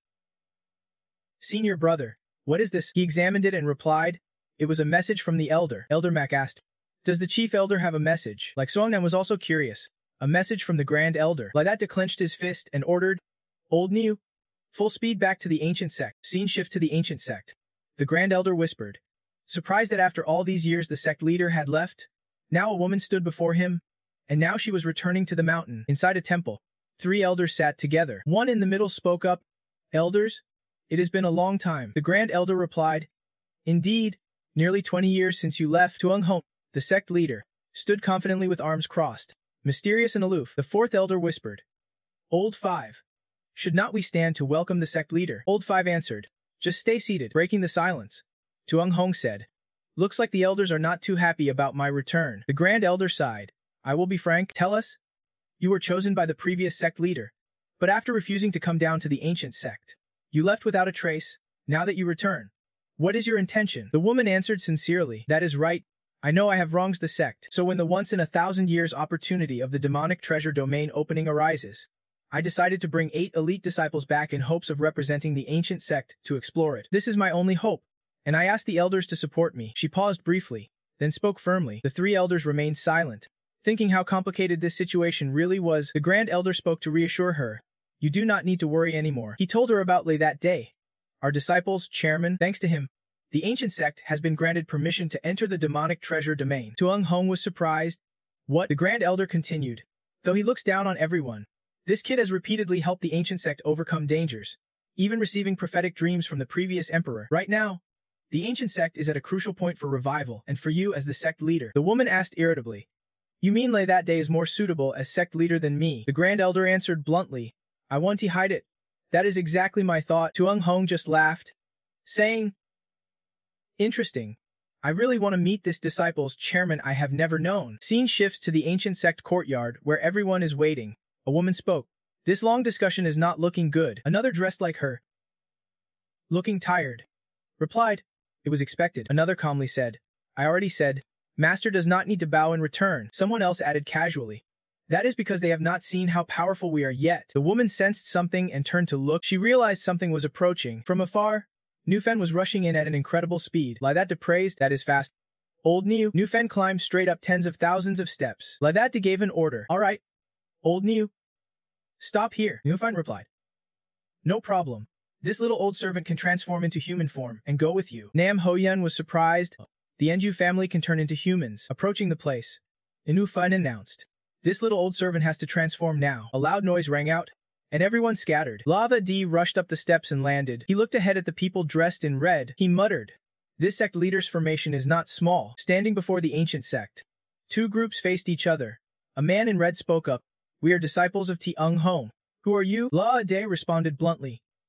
Asking me. I am La De, senior disciple of the Tiarnan ancient sect. He pointed at Elder Messi and introduced. This one is one of the sect's elders. Then pointed to Luk Siging Nan, followed by the janitor appointed by the sect. Hearing this, she immediately cursed, threatening to kill that person. Nam Hodien forced a smile. Nice to meet you. Nice to meet you. Looking at Ninju Fiend, Lothat D hesitated, and this one. Judging by his strange looks, the group panicked. Who are you? Where's the monster? Ningyu Fia and Min said. I am little old servant Ninji Fu, now transformed into human form. Don't you recognize me? Nam Hodinan stammered. Injuyu family. Your transformation is barely holding up. Huxongnan added. That is not human form. It is a freak. The others looked on judgmentally. This is the Tiwaian ancient sect. A bunch of weirdos. Inside, Ta Ung Hong faced Lothat D, both silent as they stared at each other. The senior elder spoke. That quickly pay respects to your master. Sect leader Tu Ung Hong. She mocked.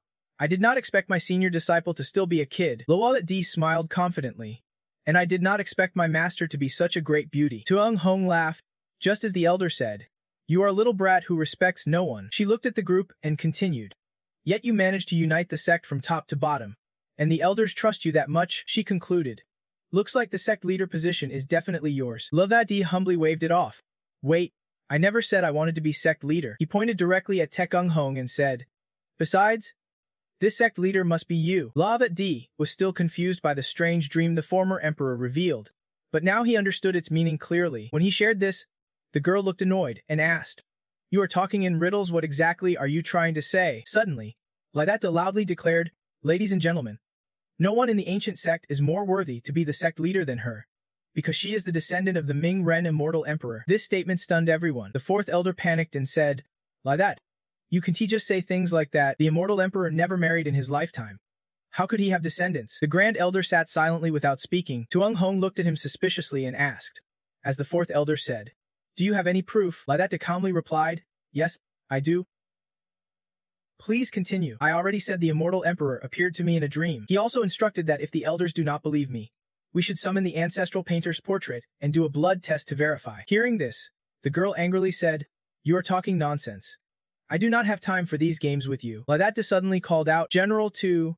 The girl was startled as he began telling a long story. General Tu, a female general who also shares the surname Tu, was devoted to the Ming Ren immortal emperor. In the immortal emperor's heart, only the late Tanigakha was unique. Laidata continued. So General, guided by Akunya, approached Ming Ren's mortal body. While he was in a trance journey, Tuung Hong shouted to interrupt. Enough. Stop talking. Laidata provoked. Why? Want me to keep going? The girl clenched her teeth in anger and said nothing. The grand elder fell silent, then ordered Nam Hodi Han to bring out the ancestral painter's portrait. Outside, sunlight shone on the immortal emperor's statue as Nam Hoi Ham then brought in the ancestral painter's portrait. He opened it to reveal a painting of the Ming Ren immortal emperor. Laidata pointed to the painting and said, Sect leader, please. The girl looked at the painting, facing the image of Ming Ren, then hesitated and said, Fine. Then she bit her fingertip to draw blood and pointed to the painting. The drop of blood touched the immortal emperor's forehead in the painting, and flames suddenly flared around Ming Ren. The painting glowed as if the immortal emperor was stepping out of the artwork. His hand slowly rested onto Ung Hong's head. The words ancestor appeared then gradually faded. The grand elder spoke. Now that the identity has been verified, there is no more dispute over the sect leader position. The three elders clasped their hands before the girl. We were rash. We beg the sect leader's forgiveness. The girl quickly clasped her hands and bowed. Elders, Tumo truly is the descendant of Ming Ren immortal ancestor. The concealment was Tumo's fault. Tuung Hong explained softly. Tumo feared that carrying the ancestor's reputation would bring excessive attention, leading to arrogance and harm to the ancient sect, the grand elder said. But it was not enough reason to leave. The girl continued. There was another reason. The ancient sect had long declined, lost its reputation, and talent faded. Then Hong did not continue the vicious cycle, making revival of the ancient sect hopeless. Tuung Hong pointed behind and said, So in recent years, Tumo practiced outside, searching for talent and nurturing these 8 disciples. Now returning, I want to bring fresh blood to rebuild the ancient sect. The 4th and 5th elders humbly admitted their faults, realizing the sect leader always cared for the ancient sect and felt ashamed. The girl looked at Lai that day and said, If you have received the immortal emperor's guidance, you surely are devoted to reviving the ancient sect. She pointed and shouted, Then when the demon token opens, let us enter together and guard the ancient sect's glory. Laidata stopped her. Wait, he smiled confidently. The demon token is small. Sect leader, do not bother. I have already decided the best formation. Tuang Hong heard this and clenched her teeth, thinking, she really still hates this little devil. Tuang Hong officially took the central seat and said, these past years I practiced outside and failed to fulfill my duties as sect leader. She looked at the Grand Elder and continued, I truly thank the elders for supporting the ancient sect. The Grand Elder replied, the sect leader has always cared for the ancient sect. He bowed his head. I am content knowing this. Tuang Hong turned to Lai that day and asked, so Lai that, is this the best team you already decided on? The team leader confidently answered, exactly. He raised 2 fingers and continued, of course. I still need support from you 2 strong elders. His gaze turned toward Elder Mac and Elder Ko. The elder asked suspiciously, who is Elder Ko? Tuang Hong spoke up, all right. I understand. She turned to her disciples, my dear students, what do you think about the disciple president's arrangement? They all looked at him warmly. One of them replied, of course. It is frustrating. If the 2 elders can support us, I have no objections. But then he added, but completely ignoring us to pick 3 country bumpkins. I can't accept that. Lakjia flew into a rage and shouted, who did you call country bumpkins? The southern exile retorted defensively, I am a bumpkin. Lai that sneered, you have not even experienced their skills yet. Better not jump to conclusions. Someone stepped forward with a glare. Same old line. Return it to them. You do not even know our true strength. Lai that remained unfazed. There is some truth to that. The other insisted on a duel, pointing at them. Then let us settle this with a fight. Winner takes all. Loser becomes the enemy. The crowd behind them loudly cheered in agreement. He turned to discuss with the other 3. We have been challenged. Are we taking it? Lakjia did not hesitate. Why even ask? The 3 shouted in unison. We will never back down. We only move forward. We will crush them completely. The challenger snapped his fingers, laughing. Good. He then called out teammates Fai Hong and Tui Yen. The 3 lined up, radiating power. He continued, with me, Bitch Dong, we are the strongest disciples, personally trained by the sect master. Victory is already in our hands. The group shouted loud, ready to fight a decisive battle. When the battle began, Fu Mindong struck first, easily defeating his opponent. Next was Lakjia. She pinned her opponent down, baring her teeth. Surrender. I do not want to add more bloodshed. Tu Yen screamed in fear. So scary. The southern exile calmly said, purification complete. Satisfied, the opponent immediately knelt, exclaiming, so clean. The other 3 lost badly, kneeling and crying, Master, these rebellious disciples have caused you shame. Tuang Hong could only sigh helplessly. She waved her hand to comfort. Victory and defeat are normal in war. No shame in losing. One disciple spoke up, but losing to that old school bunch. We just can't bear it. She angrily scolded. Looks like you do not even see yourselves as old school disciples. The other was stunned, speechless. Tuang Hong continued with this attitude toward Maboiling. The result was unlikely to meet expectations. Bitch Duong bowed to Master. She ordered them to gradually forget their Tianhai family identity, become old school disciples, and start anew. They all shouted their oath together. She thought to herself, just a few short months already changed the fate of the Tainahan old school. Lai that da thought, I really did find a convenient disciple. Scene change. Lai that day's group was riding Ningyu toward Maboiling. Everyone kept marveling at the cool breeze. Ningyu stopped and asked, Big brother da, is this the place? He smiled and replied, yes, they are standing before a huge place. He said, Maboiling, we have arrived. Deep in the forest, the old turtle's voice echoed. Do you know Maboiling only opens once every 300 years? His voice was steady. Countless fairy herbs and refined stones gather here. Old Turtle told the legend of this place, a haven for various magical beasts. He looked at the little stone creatures beside him, saying every time Maboiling opens, powerful forces arrive. Although sect, our strength is thin. You must behave and avoid trouble. The little ones obediently replied. Understood. Turtle family, one little stone asked. Turtle elder, what kind of forces are out there? Old Turtle thought for a moment then explained. That is what I meant, but before he could finish, the excited shouts of the kids cut him off as they spotted a strange object in the sky. One of the kids shouted in panic when he saw the majestic dragon head. Well, what is that? Old Kwai turned his head to look. Woo, a dragon head with a horse body. This is the signature mount of the ancient Kingshuan kingdom. The kids, full of curiosity, asked. The ancient Kingshuan kingdom has monsters like this. Old Kwai chuckled softly, his tone full of sarcasm. The one in that palanquin must be the Kingshuan heavenly sun. Another kid raised his hand pointing at the sky, excitedly. Everyone, look over here. In the air, several figures sat on a shining golden circle surrounded by sharp, jagged stones. The curious kid asked, Master Kwai, what sect is that? Old Kwai replied slowly, let me see. After careful observation, he recognized the heavenly sun and Bao Qiyu sitting on it. Old Kwai sighed.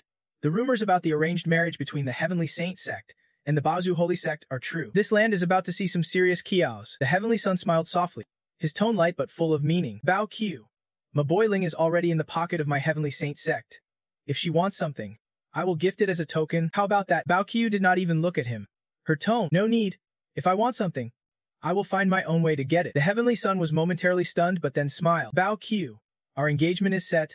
You will have to change that attitude of yours. He spoke softly, but with a threatening edge. Before he could finish, Bao Qiu snapped, that is just how I am. If you do not like it, cancel the engagement. The Heavenly Sun retracted, grabbed her chin with a cold voice.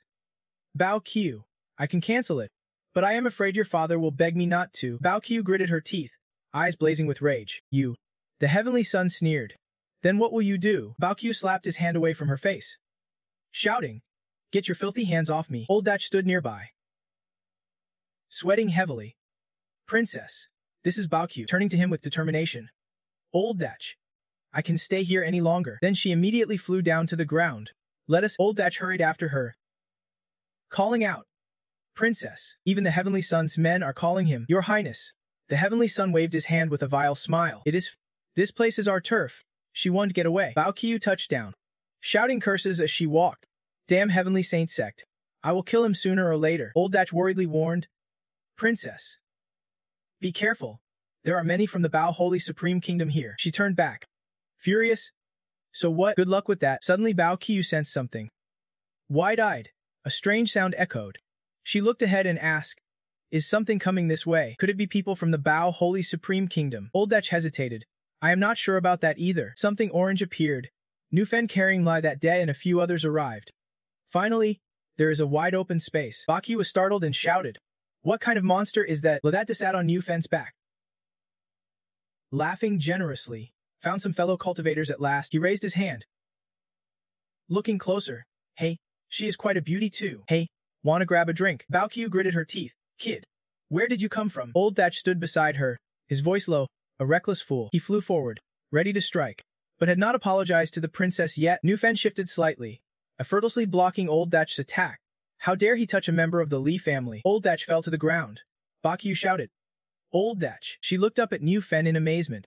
He took that hit from Old Dach without injury. Old Dach was also stunned by this creature. Just then, someone suddenly appeared, interrupting their conversation. You have come.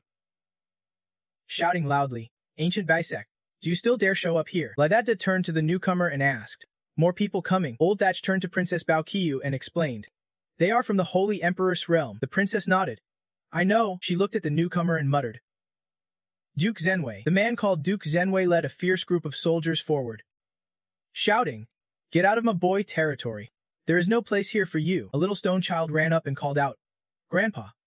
Grandpa. Old Kwai is disturbed, asking, what is going on? The little stone child jumped excitedly. Hurry. A second one just appeared over there. Old Kwai opened his eyes wide, trying to see. Let me see. The little stone pointed toward Niu Fen. That is the one. Old Kwai scratched his head. That is a snail. Your country bumpkin kid. The little stone covered his ears and shouted. Wait. Old Kwai see something. Hold on. He saw someone step out.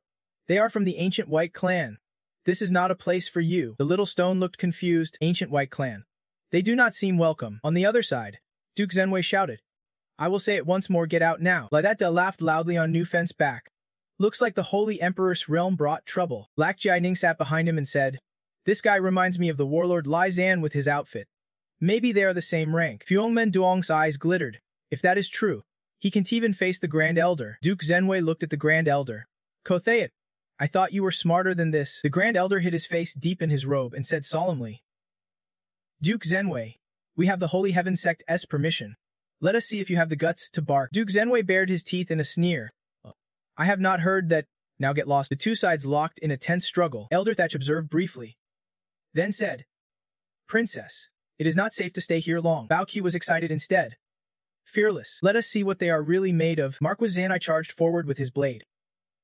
Not leaving. Huh. Then do not blame me for being ruthless. The Grand Elder snorted coldly as his body flared with fire. Kwai strained his eyes to watch. What? Bao Qiu's eyes widened, thrilled beyond words. She saw a divine beast summoned by the Grand Elder, a legendary technique of the ancient sect. The Grand Elder waved his whisk broom down. The divine beast's body glowed. Around Marquis Ziena, a golden aura lit up, a beam of light striking him directly. Bida covered his mouth with his hand and shouted. The ancient sect, a cleansing flame kills instantly. But Lao Kuai hesitated, while the Grand Elder's eyes widened in surprise. What? He saw Marquis Zanai still standing firm. Unharmed, not only enduring the attack, but absorbing the power of the divine beast. Marquis Janai raised his sacred blade high. You have divine techniques. I have ancient holy weaponry. Lao Kuai scratched his head. This weapon perfectly counters the 6 transformations of the staff. The ancient sect's cleansing flame is not a match for them. Marquis Janai absorbed all the attack's power with his blade, and loudly challenged the Grand Elder. How's that, ancient iron hand? Don't you think having divine power makes you unbeatable? Nam Hoinen frowned. That family fire is too strong, but Laidata shook his head in disagreement. It is a sharp blade. Marquis Janai laughed loudly. Didn't expect that. Huh, got plenty of tricks. The Grand Elder glanced coldly at him. Such a sacred weapon in the hands of someone like you, what a pity. Marquis Janai sighed. You really are stubborn. I will hold down this old east-west guy. You go finish off the rest of the trash. His followers nodded immediately. Yes, sir. As soon as he finished, Marquis Janai led the charge forward. His sacred blade clashed against the divine beast summoned by the Grand Elder. Laidatis group sat atop Niufan. Looking down, the little Lolo is here. Laidatis smiled. Old Niu, the mixed fish is yours. Niufan shook his head. Leave it to me. Young master, Marquis Zan's men stood not far away. Whispering, don't you risk getting close. The purple-haired leader gave orders. Everyone aimed at this giant beast. Yes, like Suong Nahan drew her sword. No way. I will cover old Niu. Just then, someone called out loudly. Suong Nahan. Stop meddling. From inside an ancient carriage pulled by red dragon horses, a voice called down. This does not concern our 9 holy demonic gate. Like Suong Nahan startled. Looking up, Lan Thuafeng lifted the curtain. Come up here. Like Suong, she frowned. Senior brother. No need. I do not need you to look after me. Lan Thuafeng shouted. Stupid. You will get badly hurt down there. According to the ancient sect's cleansing flame, you are their enemy. Below, Niu Fun was under a barrage of attacks from Marquis Janai's men. They sneered at him. This guy's just a puppet. Niu Fun was scorched. Smoking as if his end had come, they yelled, eliminate the target. Then immediately flew in for a full assault. That Dace group cried out. Old Niu. Niu Fun opened his eyes and greeted them. Yeah? Marquis Janai's men were instantly sucked into his mouth. They could only scream. He is not dead. Lan Thuafeng was stunned. What? Niu Fun mouthed. Chewing on those henchmen disciples of Zan Yu Hao. He lives in a huge place. Lashi asked. Old Niu, are you hurt? Niu Fun glanced back and replied. Don't he say beaten? But it does hurt a little. Bao Qi looked at them excitedly. Old Shi? What is this thing? It is amazing. Old Shi did not quite understand it either. Then someone appeared beside Leng Chuefeng and asked. Brother Leng, do you remember this? Kung Xuan glanced down with a meaningful smile. Being able to instantly kill many cultivators is pretty impressive. Zhang Yuhao saw his disciples wiped out and flew into a furious rage. Tainengusek dares to harm my disciples. He swung his blade hard down to the ground, ready to die. The Grand Elder quickly dodged, holding a whisk. Coldly saying, you wanted them dead yourself? Then he struck with a staff blow, hitting Zhang Yuhao hard. But the latter was unharmed, even absorbing that energy. He raised his head proudly, eyes gleaming as he stared at the Grand Elder of the ancient iron hand. Is your old hoodoo still feeding me energy? The Grand Elder remained calm. Softly said, if you like absorbing it, go ahead. His eyes flicked to Li Shaya, who had just appeared behind Zhang Yuhao. Then he added calmly, that attack just now was not my doing. Zhang Yuhao gritted his teeth and turned, but all he saw was a blazing red energy orb hurtling toward him. When it slammed into his back, he realized the truth. Too late now. Zhang Yuhao dropped to his knees holding his blade. Damn, another sneak attack. Lamak clenched his fists, eyes sharp, watching Zhang Yuhao carefully. Not just a sneak attack. We are planning to surround him too. Zhang Yuhao raised his head, realizing he was surrounded on all sides. He gripped his blade tight, growling, hey, do not forget, my treasured blade still holds power. If needed, I will drag us all into the abyss. Lamak turned to warn Nam Huaren, Fuong Mendong, and Lak Jianing. You 3 be careful. It is about to begin. But suddenly, Zhang Yuhao sat on his blade like riding a boat, then shot up into the air, shouting, who wants to die with me? Watch me retreat, watch me retreat. The Grand Elder watched, surprised. What is he doing? Little Stone's eyes went wide, mouth agape. His face with 3 little holes looked hilarious. Little Stone turned to Old Guy. Grandpa, is not this different from what you predicted? Old Guy shook his head with a sigh. Isn't this normal? He glanced at Li Shiya's back and muttered, I really did not expect Bao Qiu to be so focused on Li Shiya. Then quietly asked, is that kid also practicing imperial arts? Leng Chufeng frowned coldly. Nonsense. Li Shia turned and smiled confidently at Bao Qiu. Little sis, how was my attack just now? She looked up and replied, your kid's really annoying. Suddenly, the tail of his staff flicked. Li Shia hovered in front of Bao Qiu, whispering, don't you think this little staff is cute? Wanna try flying it? Wanna try flying it? Bao Qiu immediately shouted. Are you crazy? Her face darkened with anger. All men are the same? Damn it! La Xia grinned, baring his teeth. Really? I thought I was a rare bad guy. Lak Jianing jumped excitedly beside him. Senior brother is flirting. Fuong Menduong cheered. Go for it, man. Like Xuanja frowned. Did not he like this kind of woman? Before La Xia could say anything, Bao Qiu got annoyed. What do you mean by this kind of woman? La Xia turned to the others to explain. I just noticed her special constitution.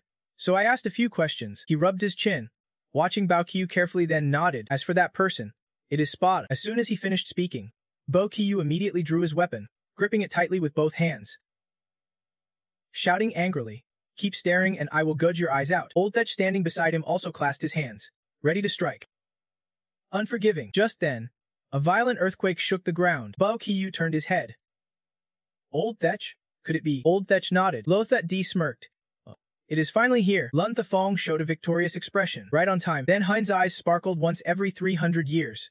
Far off, Mabile began to tremble violently, the two sides slowly opening, unleashing purple energy. Someone shouted loudly, beginning the sealing and reinforcement. The saint stood high above, laughing loudly, ordering the departure. Loa Edi, the Hun, the saint, Than Hyen, Lun Thefong, Biro Qiu, Old Thech, and even the little stone sat excitedly ready to set out, except Old Kwai who was sweating nervously, stammering, and no, we should hold back. The gate to Mablai opened, with purple energy forming a path. The two war horses carrying Lun Thefong and Than Hyen sped up. Bro Qiu and Old Thech hurried. Move quickly. Suddenly, the saint dashed past, grabbing Bo Qiu. Stone, take Old Thech.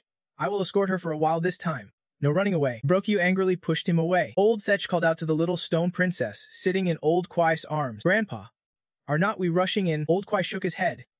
No hurry. Take it slow. The crowd surged forward. Major sects from all directions poured in. We can't miss this chance. A group dressed oddly, looking like they were wrapped in giant blankets, were also rushing over. Amid the chaos, the white horses suddenly accelerated, pulling the carriage speeding forward. Lustia Nun watched and could not help but exclaim, these family forces are truly swift. Ninju Fan also gave his best guttural sounds. Nam Hodian urged the old man.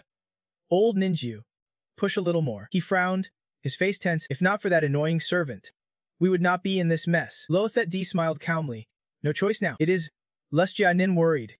But seeing everyone rushing into Mabu Ailan, she could not sit still either. Other sects have already stormed in. Ingu Fine panted. Stop grunting. Sit tight. Once I pop up, I will charge in after them. We have to get in too. Their group immediately moved forward. Inside, Makalal then revealed a different world, like an outer garden with lush trees, bright flowers, and colorful crystal clusters. The sky ahead slowly shifted from pink to blue, creating a stunning scene. Crystal clusters spread everywhere, sometimes gathering in groups. There were wild, barren forests hiding countless unnamed dangers. Nam Horin worriedly asked, this place you suddenly yelled out? This is Mabu. It is truly vast inside. Loathad looked at you calmly. Stop acting weird. Mbai Island opens once every 300 years. It is the crack in this other world. Nam Hoinan blushed. Silent, the elder's expression darkened. Not good. Losing the inheritance means we know nothing about the situation here. Old mudded. Right? No clue where to start. Lestia Nin frowned, asking softly, so we can only rely on luck. Lo Da Nan standing nearby cleared her throat twice, reminding her, don't he forget the princess is here too. Lustia 9 turned around. Sengan says, Lava D propped his chin on his hand, smiling at her. Lux Sunnehan pointed ahead. Everyone. Look, she pointed to the purple sky, explaining, does the direction of this purple sky still hold traces of the sex movements? Nam Hodinan was stunned. That is right. I did not notice why they were all heading that way just now. Lawyer Nahan suddenly recalled that this meant she was thinking back to her childhood, when her master once explained about Ma Bo Lin. She quickly organized the information and said, the mountainous terrain of Tu Quang in the north is very complex, with layers of confusing paths but hiding many treasures and rare beasts. Once familiar with the terrain, great benefits can be gained. She continued about the rich deposits of spirit stones and minerals to the east, extremely abundant resources. If you want to forge high-grade weapons or magical tools, heading there is definitely the right choice. Lai Dunan also mentioned the strange plants in Ma Bo Lin, especially in the humid western region, home to many rare species worth a fortune but not necessarily useful for cultivation. She held her chin thoughtfully. As for the south, that is the one place you can go. She recalled her master's words and told everyone, it is a completely desolate land, filled with destruction, withered trees, no treasures, And even the fierce beasts there are worthless. Lai Duonghan stood behind everyone, explaining like a teacher. That is the general situation of Mabolin. Lakja Nen looked up at her. Then why do not we just split up and go separately? At that moment, Lai Dati stood up after hearing everything and said, why bother dividing? Confidently pointing in one direction. Listen to me. We will head south. Like Songlan reacted strongly upon hearing this. What do you mean by that? Do you think I am deliberately misleading them? Lak Jianan clenched his fist. I trust you. Suong Han, Nam Hoinen also nodded. That is right. Senior brother, I do not think the princess means any harm. Elder, unlike everyone's unease, just simply ask Lai Dat to share his perspective. Lai Dat turned to like Suong Nan. Everything she said was very accurate. As soon as he finished, like Suong Han shouted, then why do you want to go to the desolate south? Lai Dat mysteriously said, because only the south hides a secret no one knows. Like Suong Nan sneered, what do you know now? Lai Dat decide. I am not just saying that. He glanced at like Suong Nan, then used Loi Minhan as a scapegoat. Didn't he the previous emperor send me a prophetic dream? Lomak looked up and asked the chief elder. Chief elder, what do you think? The chief elder sighed. This kid's bringing up the previous emperor again. What else can be said? He ordered Nu Fan to follow him and make a trip south, under the deep purple sky. Then Haiyan and Lan Thongfeng stood next to the wagon, pulled by 2 beast horses. A call rang out. Young master then Haiyan, look over there. He responded. A fish beast sat on the ground, holding a small spirit stone. Cheering. 3 character great treasure gold. Fortune is coming. Then Haiyan smiled softly. These small things in Ma Bolin are not worth much. Lan Thongfeng looked at him. Brother then Haiyan. The 3 character treasure gold is also valuable. This disciple's luck is not bad. Just then, a flying demon beast came to report. Young master then Haiyan. The Tainan ancient sect has taken action. Then Haiyan looked up. What method did they choose? The one-eyed demon beast replied. Lai that led the way straight south into the Manhong region. Lan Thongfeng was startled. What? South? He burst out laughing. That'll kill me. These country bumpkins. Suddenly he realized then Haiyan was silently watching him. So he quickly cupped his hands. My bad. Please forgive me. Then Haiyan waved his hand. No need to mind it. Brother Lan Thongfeng asked. But brother then Haiyan, why bother with the small Tainan ancient sect? Then Haiyan pondered. Their new leader, Lai that, is not simple. You are a demon sect disciple. So you have probably heard rumors about him. Lan Thongfeng nodded. Right? My master mentioned some rumors. He looked at the demon beast. But this time he chose to head south, which shows their knowledge only goes so far. Then Haiyan stroked his chin. Maybe. This place is full of treasure spots everywhere except the south. Meanwhile, the ancient white clan group was surrounded by a pack of wolf demons. Nu Fen slowly led them south, but the fierce wolf demons closed in. Nu Fen sighed. No wonder this place is a wild wasteland. So many savage wolf demons. Lai Duonghan frowned. Wolf demons, top-tier beasts of this wasteland, like to roam in packs. Bloodthirsty and brutal. Lai that praised briefly. Simple but not bad. Lai Duonghan glanced at him. Don't underestimate them.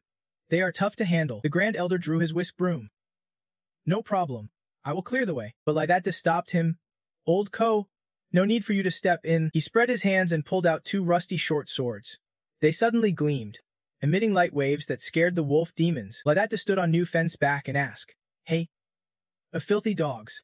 You still dare come closer? The wolf demons immediately turned and fled, howling in panic. Lai that looked at the swords and explained. The bright immortal emperor allowed me to use the former immortal emperor's aura to repel these beasts. Not only the wolf demons, other beasts scattered in fear too. Old Mac watched them come. Other beasts were running away as well. The Grand Elder analyzed. This place used to belong to the ancient sect. These beasts probably know the immortal emperor's power better than us. Lai that pointed his sword forward. Now that we have the aura protecting us, let us charge. Nu Fen nodded. Got it. Grunting, they moved quickly. The beasts around scattered. None dared to stay. Lai that glanced back and asked like Suong Han and Nam Hoe Nan.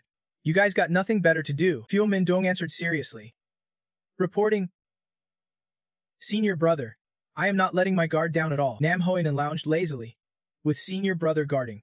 Why should we be scared? But before he finished, a shock threw him off Nu Fen's back, slamming his face into the ground. Nam Hoinen scrambled up and asked Nu Fen, why the sudden stop? New family. Nu Fen looked ahead. Something unlucky was there. Nam Hoinen was confused. What?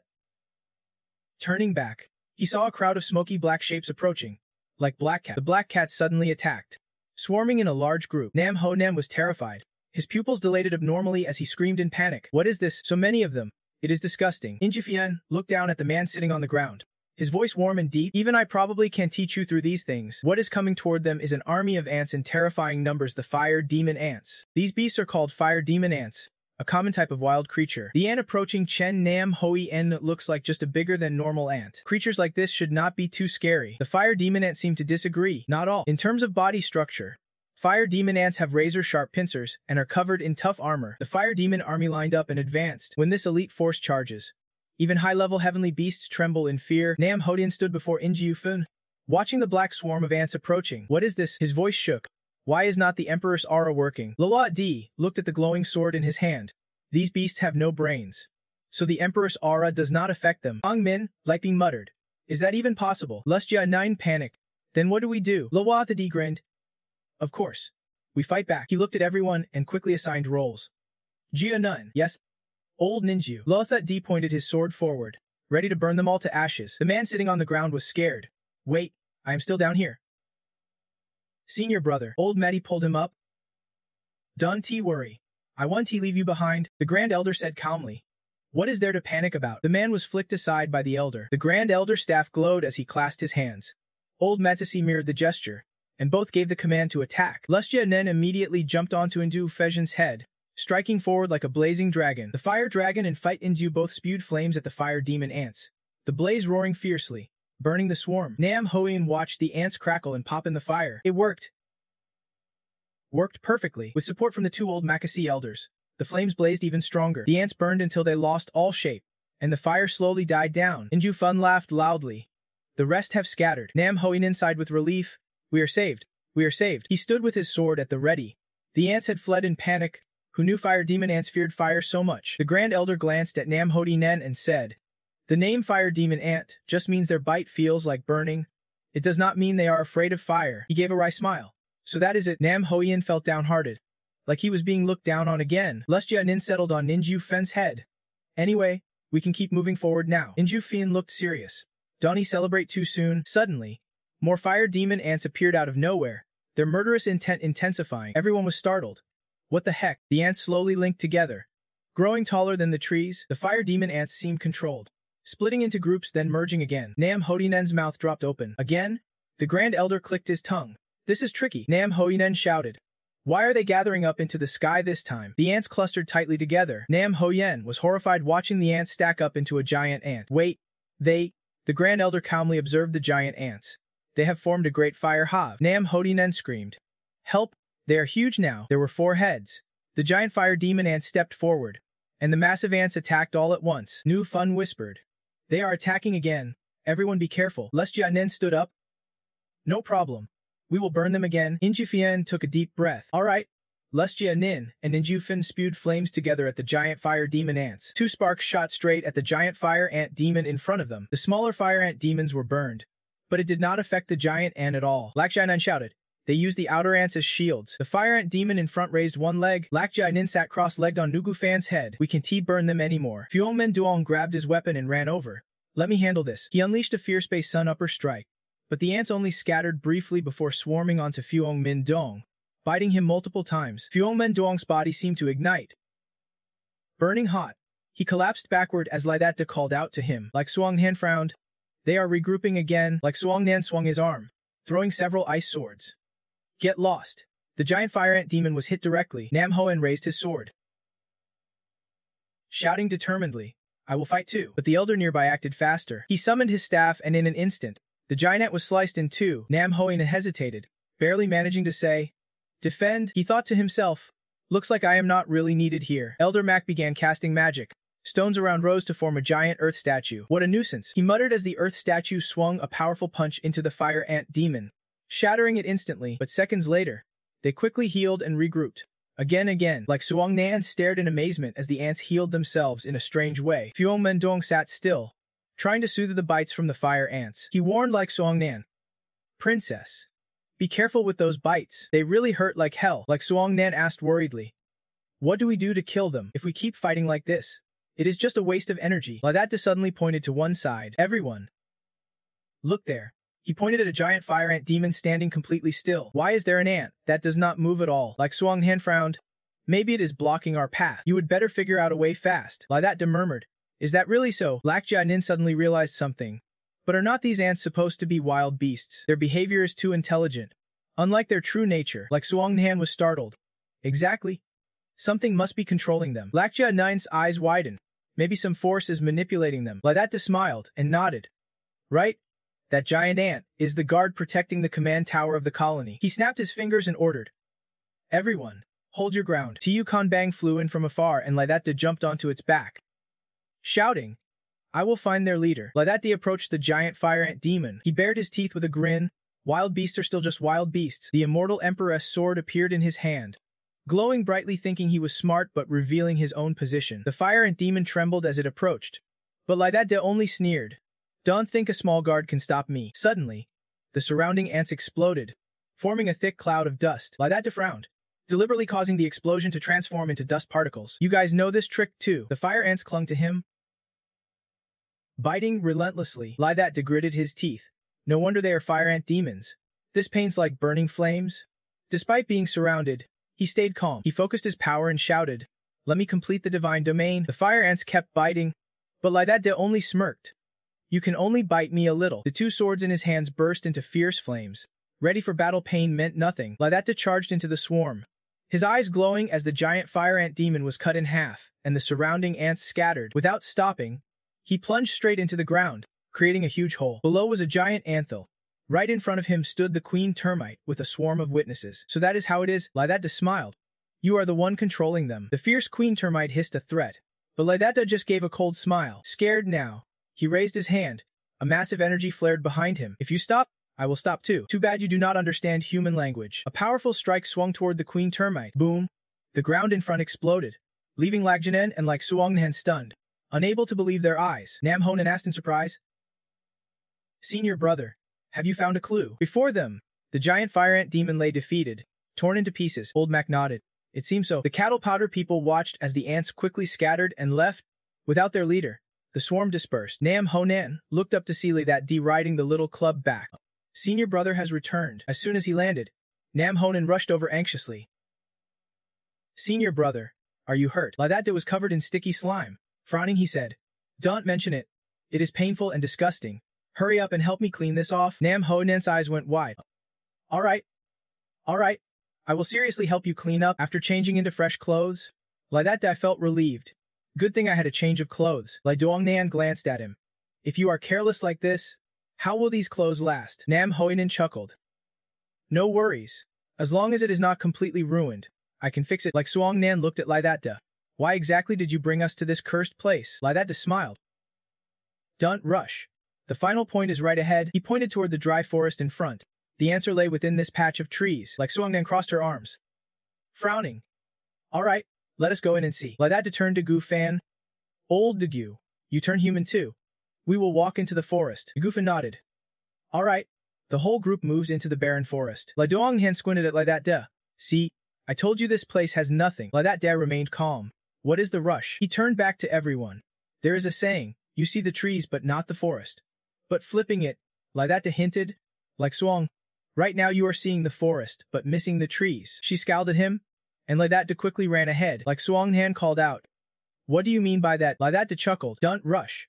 Do not. He stopped in front of a dead tree and pointed at it. Look closely at this dead tree. He pointed to a small leaf still hanging on a branch. See this leaf? Lai Duonghan was confused. So what? It is, right? Lydata gestured for her to be quiet. Don't speak.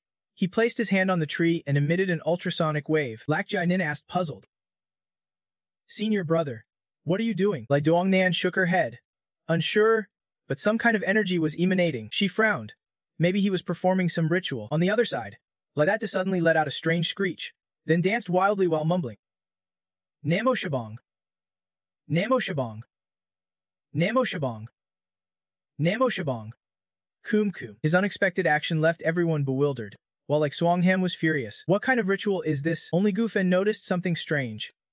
Eyes wide. Wait, the dead tree that had only one leaf now sprouts many leaves, revealing a dense canopy. Lydata stood before the tree chanting, Chivam Kung.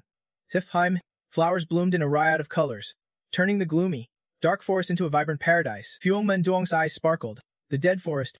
Nam Hodinan's eyes widened. It is like a fairyland now. Like Suonghan frowned. Lakjanin sighed. It is truly beautiful. Lydata turned back to look at everyone. Didn't I say so? The former emperor's orders are never wrong. Nifen closed his eyes, suddenly feeling incredibly comfortable. The Grand Elder looked at Lydata with deep eyes. Lydata, Maybe we did not come here just to see the spring forest revive. Right? Laidata grinned. Of course not. He looked toward the glowing spot just appearing. We came to pay respects to the guardian spirit of this place. Everyone looked confused. What are you talking about? Fuong Mendong, Nam Ho, Like Suang, and Lak Janin all stood dumbfounded before the guardian spirit. Laidata nodded. Exactly. Like Suang Nan tilted his head. Who exactly is this guardian spirit you are talking about? Laidata pointed. Of course. A friend of the former emperor. Like Suang Nan was speechless. Why does it have to be him again? While they were talking, suddenly a tremor happened. A heavy pressure pressing down on everyone. Nam Hoinen shouted. What is going on? Like Suang Nan struggled to steady himself. The pressure is too strong. Elder Mac clasped his hands, creating a protective shield around everyone. The Grand Elder clicked his tongue. Looks like the guardian spirit you mentioned is about to appear. Nam Hoinen rubbed his head. Doesn't he feel very friendly? Huh, only Fuong Mindong bowed politely. Thank you. Elder Mac. Laidata rubbed his head. Don't worry, he said, looking at the little glowing creature appearing from the tree ahead. I already greeted it first. The dazzling golden light made Nam Hoinhan squint tightly. It just popped out. A round, white creature like a radish with delicate wings and a lotus hat appeared, letting out a strange cry. Chiu my boo. Nam Hoinen stood frozen, clueless about what was happening. Laidata waved hello. Like Suang Nan looked at him with disdain. What are you even saying? Laidata eagerly stepped forward, trying to hug the creature. I am just greeting it. Do not worry. This Kulayandalin is very gentle. Not dangerous. But before he could finish, it punched him away. Elder Mac quickly caught Lai that day and yelled. What are you doing? Like Suang Nan stood beside him. Mocking. It does not bite. It just punches. The guardian spirit crossed its arms, voice full of anger. Ru Purua. Lai that day was startled. Like Suang Nan shouted at him to speak human. Lai that decide, explaining to everyone. We are in trouble. Turns out the fire ant demon was raised by it. We have killed its larva. Like Suang Nan frowned. Fix that story. Lai that. You killed it alone. Lai that day ignored her and continued communicating with the guardian spirit. Guchiu Hibola. The guardian spirit replied coldly. Gun blew. Lai that day's eyes widened. Worried, the guardian spirit nodded anxiously. Lai that day pursed his lips, voice deepening. Unbelievable that creature came back to life. Could it be raising the fire ant demon as defense? Nam Hoinan stepped forward. Senior brother, what is really going on? Lai that day glanced away, answering, it is nothing serious. Then Lai that day suddenly stepped forward, grabbed the guardian spirit's rear, pulled it away, and whispered, Don't worry. I will kill it again. The guardian spirit replied, Yuda. It crossed its arms and looked at him seriously. Madi? Lai that day snapped. You underestimate me. He turned his face away, voice full of self-doubt. Yeah, my body is not what it used to be. But then he turned back, sneering. But do not forget, we have backup plans. Lai that day pointed toward the Tainan ancient sect group, telling the guardian spirit, treat my friends well. The guardian spirit nodded seriously, its body swaying as it flew before everyone, waving. Hua. Nam Honan looked bewildered. Hua. The guardian spirit clapped twice. Husu, then waved its hand, opening 3 paths. Gulo. Everyone's eyes widened. Inside the 3 passageways is a scenic waterway, some areas shrouded in mist. Nam Honan was curious. Isn't this what the princess mentioned before? Lai that day nodded. Exactly. These passageways teleport to other parts of Ma Bu Ling. He explained further. Each passage leads to a special location. We will split up to search for useful items. I believe everyone will find valuable treasures. Then Mun then tossed out some small blue spheres. Once everyone held them, Lai that day said, these are tokens from the Gailian spirit tree. You must keep them safe. Like Suang Nan and Lak Janen also looked curiously at the strange objects. Lai that day continued. Just use this item, and you can teleport back here anytime. Lamak laughed loudly. How convenient and safe. The Grand Elder nodded in agreement. Now we can confidently split up. Nam Honan asked Lai that day. Senior brother, which direction will you go? Lai that day waved his hand. Don't worry. I have my own place to visit. In a secluded corner of Maboy Ling, where green grass covered the ground, the Saint Crown's voice echoed. Bao Qiu. Why do you have to suffer like this? Our engagement is known to the world. The Saint Crown stood before Bao Qiu, who was suspended midair by a spell, speaking with a taunting tone. Why run away from me? He sneered and snorted. Looking at her like that, Bao Qiu could not move or speak, only staring at the Saint Crown with eyes full of resentment. The Saint Crown laughed mockingly. Silent otherwise, so obedient. How adorable. He stepped closer, voice full of desire. Look at this deserted place. Why bother with worldly formalities? Let us get this over with. The Saint Crown licked Bao Qiu's face, voice dripping with lust. After today, we will officially be husband and wife. He reached toward her chest, his eyes glazed, consumed by craving. Let your husband serve you. I want to explore your rare celestial form. But before he could act, A passage suddenly opened behind them, revealing a shadowy figure. When the Saint Crown recognized the newcomer, his face immediately changed, shock making him unable to believe it. What? Lydata stepped out of the passage. Before he could collect himself, someone shouted his name loudly. The Saint Crown turned, his cold glare fixed on him. Why are you here? Lydata stood at a distance. Calm tone. I came for my things. None of your business. Don't bother me. As he spoke, his gaze landed on Bao Qiu standing behind the Saint Crown. Then he joked. Ooh. Bao Qiu was flustered, stammering without words. Lydata smiled slightly. So it is Miss Bao Qiu. Run into a wolf again. Huh. The Saint Crown frowned, eyes full of anger. Bao Qiu is my fiancée. Don't you dare sully her name. Lydata crossed his arms behind his head. Tone indifferent. Fiancée. I just see you acting like a beast, Miss Ba. Once I finish this, you will come be my maid. As he finished, despite her weakness, Bao Qiu could not hold back and wanted to rush at Lydata. Saint Crown's anger peaked. He roared. Do you want to die? Then he kicked hard, charging at Lydata with terrifying speed. What happened today must remain secret.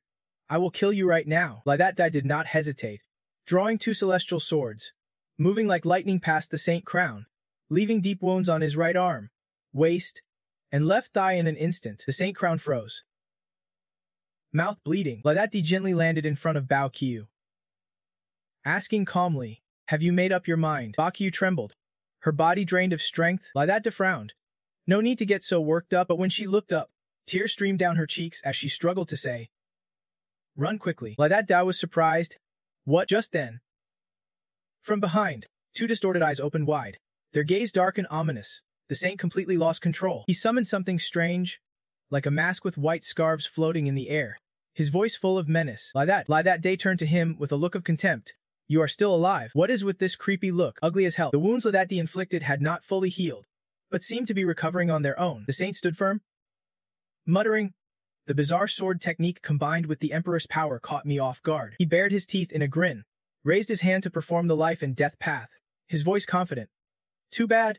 Life and death are in my hands. Neither you nor I are exempt. Lydata nodded, showing his appraisal. Not bad. If we talk about demonic allure, the Saint cut him off angrily. Don't bring that up again. Lydata chuckled softly. Looks like you can take a hit.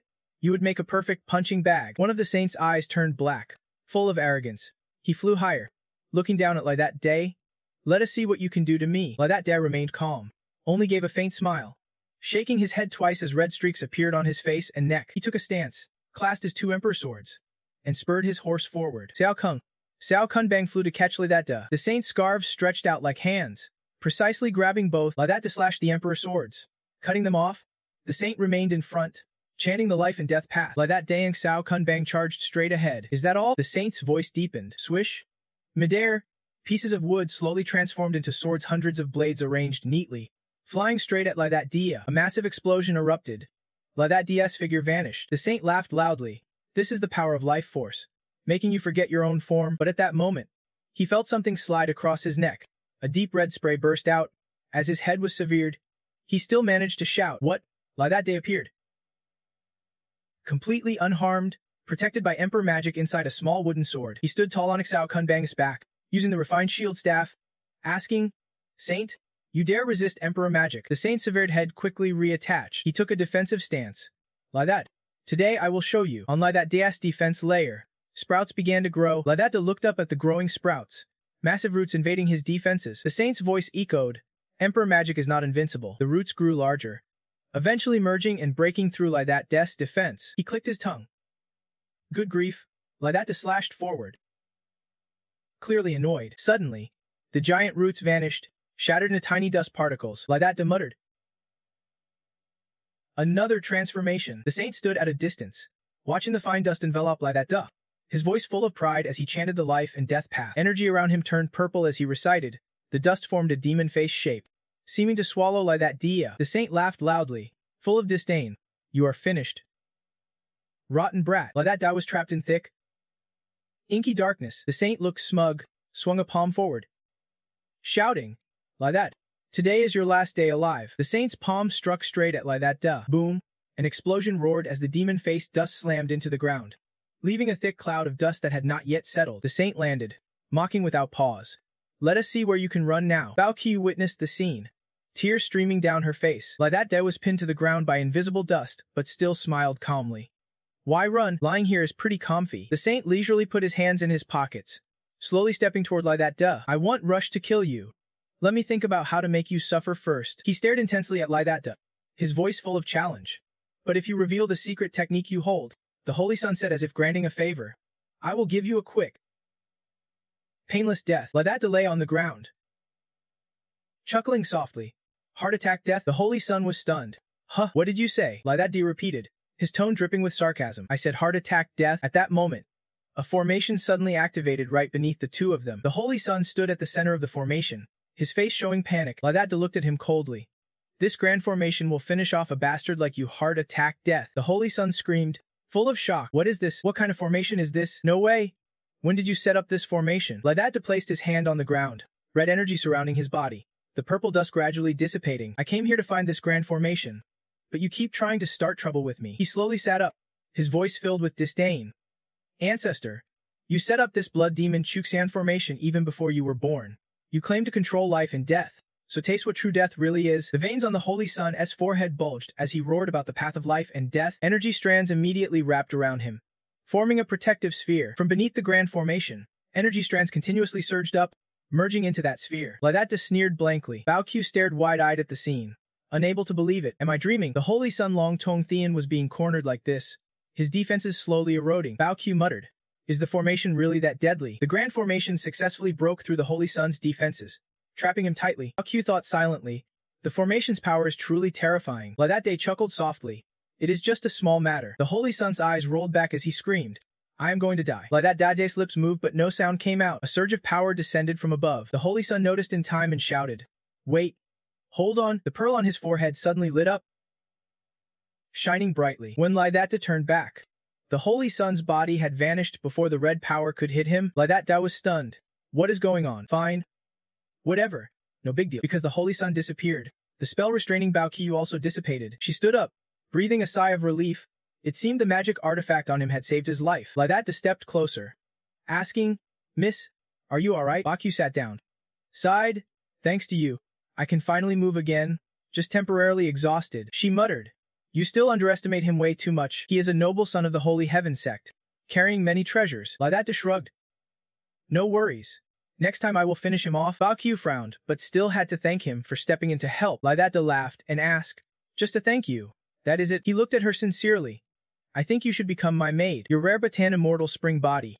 Stay with me. I will teach you the path of cultivation. Bao Qiu grimaced. I knew it. You are no good either. She was silent for a moment, then bowed her head. But soon, I won't be free anymore anyway. Bao Qiu slowly recounted, the Holy Heaven sect is powerful, constantly invading everywhere under the guise of spreading the doctrine. My sect's base is not far from the Holy Heaven sect. Our fate lies in their hands. Lie That Duh asked. So what? Bao Qiu recalled the despicable look of the Holy Sun. Bitterly. Luckily that bastard targeted me.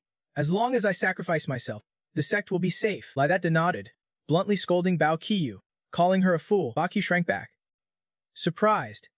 What did you just say? Lie That Duh did not hesitate, pointed at her face, and continued scolding. I said you are a fool. Not just you, but your whole sect too. What kind of useless sect pushes women to be human shields? The weak who do not fight back will always remain slaves. Bao Qiu gritted her teeth, her voice full of anger. You shout back loudly. Everyone knows that truth, but how much do you really understand our situation? Lie That Duh silently looked at her, saying nothing. Bao Qiu was so angry she was gasping, her face flushed red. After a moment, she turned and walked away. Arguing with you is useless. I am better off going to find that damn thing. See you later. At that moment, Lie That Duh suddenly smiled and asked her challengingly, if I destroy the Holy Heaven sect, looking at Bao Qiu's retreating back, would you be willing to follow me? Bao Qiu trembled all over, tears streaming down her cheeks. Don't she lifted her head, voice bitter. Don't joke like that anymore. Don't think that just because you got lucky once using the ancient magic array, you are unbeatable. Lie That Duh muttered. Lucky. He sighed. Fine. Let us gather some treasures and head back. Suddenly, something flashed through the forest. 3 people from Mintang chased after it. He said, quick. Follow it. This fox spirit runs too fast. Nam Ho Nen swung his sword at the pink-furred fox spirit ahead. Returning empty-handed would be embarrassing. Lak Jia Nin swung the rope in her hand, determined not to let it escape. The end of the rope flew toward the fox spirit, quickly binding it tight. Nam Ho Nen looked at the fox spirit bound on the ground, praising her without restraint. Well done, Sister Lak. Lak Jia Nin smiled proudly. Finally caught it. Mintang was a bit surprised. This was surprisingly easy. Right? Lak Jianin shrugged. No choice. I am a bit strong. Nam Hoen nodded. Exactly.